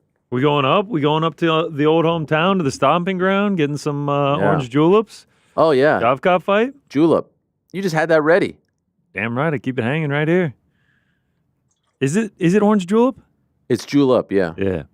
I don't know why earlier I said orange Julius. Oh, there is Orange Julius. But that's like a chain. Yeah. Orange Julep is one. We all crash at the Helwanis? I'm just really curious to know how the tickets will go. Like last time I said it was awful, but I think the sport is in a much better place, so I think they sell it out regardless. But yes, you're all invited. I would love to go to Montreal for a Bilal fight. I mean, it's an easy drive up. Yeah, it's like 6 hours. I got the passport ready to go. What else, Frank? Yeah, Jason Carney wants to remind us that Rose is still goated. She won 2-0 versus... That is true. Man, people need to put some damn respect on Rose's name. There's a lot of disrespect towards Rose. I mean, you guys are out there trying to trade her. It's crazy. I believe that was you. Nah. Trade her? Oh, to PFL. Yeah, not to GFL. I believe that was you. Yeah. I was just trying to... You're trying to do that. What else, Frank? The Casuals MMA writes... Hey. Thanks for the shout out during the Dean Thomas interview. We'd love to have you guys on as guests on the pod when you're on the West Coast. Helwani, Eric, Connor. This is written by Gilbert. Wow, 1999 from the Casuals. By the way, I was impressed. You know what was fun? Good setup, good vibe, good questions. They had Wade on there. You know, one thing I like to do when I have someone in studio in particular, I like to see if they've done anything recently. You know, you listen to it in the car when you're not getting into accidents. You're listening to it when you're walking your dog, when you're on the Averon bike. It's just a good way to get ready for the interview. And he was on there recently, and I enjoyed the vibe. I enjoyed the show. Keep it up. But actually, my takeaway was, like, they're not actually casuals. Like, they know their shit. And so is that the whole point? I think it's probably a little tongue-in-cheek that they're casuals. I don't think they're casuals. Okay. Gilbert Galone, just give him a follow. Shout out. But yeah, shout out. What else, Frank? That's the end of the barrel. Okay, and I do believe Rick has a shout out. I've got one more thing. We've got we started a contest ahead of the Helwani Nose Awards. The contest has been decided. It was decided, right after. But we have winners, and I think they deserve a mention on the show. But they have also, the winner has received their package. So I just want to be clear. This has been settled. They've received it. But I wanted to give a shout out to 3 top performers in the contest. As a reminder, and hopefully we can bring this back. Shout out to Andy for kind of pioneering this and suggesting we do it. Hopefully we can bring this back for next year's awards, because quite a few of you entered, but 3 people deserve a special mention. First, Ian Wadsworth from Manchester. Ian killed it, absolutely smashed this contest. Wadsworth, shout out. Anthony D'Alessandro from Montreal, shout out. We were just talking about Montreal. Did fantastic, great predicting. As a reminder, it was to predict Ariel's picks for the awards. These people did quite well. And then lastly, our boy Cooper Musser from Brentwood, California. Shout out to those 3. They killed it in the contest. Hope all of you enter next year when we do something similar. Dun dun dun. They not like us. They not like us. So now you're in. You're on the train. No, I'm just saying those guys are not like us. They're good. They nailed it. Such a good song. Cooper. Oh, so you're in. You love it now. Oh, guys, did you see like when he did the flag? Like it was just so high level. Like you just have to be so smart to get it. Like it was just like I've seen like breakdowns of like frame by frame. It's just so high level. It's no like smoking. It's just so high level. Hoodie. It's just so smart. Samuel L. Jackson. Who's that? This is just who? Uncle Sam? Oh, those fighting words. It's just so high level. Was that actually Serena? What a weird corner. Everyone at my Super Bowl party was like, that wasn't Serena. I'm like, that was 1,000% Serena. They're like, no, it wasn't. That wasn't her. Nah, she was dancing. Yeah, Rick, what'd you say? What a weird hill to die on? corner. Yeah, basically. What a weird corner to be on. Because I think it's all sanctimonious stuff. It's like, oh, whomever's at the top, you got to try to tear that guy down. And by the way, now doing a good job. The funny thing is now I see people hating on Kendrick. Like I actually thought it was totally fine, if I'm being 1,000% honest. But you see everyone being like, oh, look at him. He folded. Oh, the momentum. Oh, do you understand? All this is satire. Was there the whole thing that I said? Has there ever been a universally loved halftime show? Yeah. Which one? Prince did really good. Yeah, the Prince one did go over pretty well. Well, I hate Justin Timberlake and Janet Jackson. The one. No, that one. Timberlake, Janet Jackson. Shout out. Creed one with the guy with the wings who came down. Nah, that was Thanksgiving. Creed? They ain't doing no. That was Thanksgiving. By the way, Eminem and Dre. Didn't everyone love that? I feel like that was universal. 50 Cent hanging upside down. The Weeknd when he couldn't get out of the tunnel. Did everybody like Usher or no? And left shirt. Nah, I hated Usher. Was it right shirt or I'm just kidding. Well, what about Michael Jackson? I didn't see it, so couldn't love it. U2 I remember people loved in 2002 after 9/11. Did Coldplay ever do it? Yeah, Coldplay did it. Yeah, I loved that one. Maroon 5 did a good job. Coldplay, Beyonce, and Bruno Mars in 2016. Yeah, shout out. You have a recollection of this? Oh yeah. I don't. By the way, Bruno Mars, man, still doing it. Got a hot single right now, APT. Is he like old? I feel like, of course, he's still doing it. Probably 40. According to Billboard.com, number 1 is Prince, 2007. Number 2 is U2, 2002. Number 3 is Dre and Friends, 2022. How are they ranking it? They're just saying like their picks? How is this being there's a whole selected? blurb. I ain't reading. Oh, okay. I'm just giving you something. Beyonce, 2013. Oh, Beyonce. Bruce Springsteen in 2009. Oh yeah, I remember that. Vaguely. Born to Run. Madonna in 2012. I have no I recollection remember of that. I remember that. Yeah, there were a lot of washed allegations going on around her. Lady Gaga, 2017. Oh yeah, when she jumped from MJ in 93. Raptors. I don't Rolling remember Stones any of in 06. except for MJ 93. Shout out. Paul McCartney in 05. I mean, we've come a long way. Paul McCartney, Kendrick Lamar. I mean, golly, 20 years. A lot has changed. Rihanna, 2023. Oh, I remember Rihanna. Rihanna was good. Great. It was great. I listened to Rihanna for a while after that. Katy Perry, 2015. I don't feel like she was loved. Blacked that one out of my Shark. Yes, the shark is in the picture. Holy shit. Okay, but I remember the shark more than the performance. That's the problem. Janet and Timberlake. Were they together or was it a cameo? No, I know they were together. Cameo by Janet Jackson, I think. No. Wasn't Janet the performer? Oh, cameo by Timberlake. Yeah, that was weird. That was and then number 14 is Coldplay, Beyonce, and Bruno Mars. So you think Kendrick number 1. You think K-Dot is number 15 now? No, number 1. Yeah, right. Honestly, you really think that was number 1? Stop it. I don't know. You're doing the same shit. I'm the wrong guy. When you were watching that, you said, "Oh, it's so smart." You see that? Like No, how they're moving. I don't know. Is He's that a trying to tell narrative? us Where is something. this narrative? Oh yeah. People are saying it's he like did too it. elevated. Oh, he did it. Like it's just so high level. I thought it was pretty not he was elevated. I singing. thought it was Saying pretty there's, like subliminal stuff in there. Right, Frank? Were they not? I know what you're talking about. But what was subliminal? Who He is straight they? up Even said it. having Who is Sabrina they? there, it was like, oh, Reddit. He called him out by name. It wasn't very subliminal. He said, "Say Drake," and then he he said looked it down the exactly. barrel. Smiled directly at the Say camera. Drake. That's not subliminal. That's like Also, straight the to your chain to your being face. a lowercase a. Yeah, what was that? the A minor.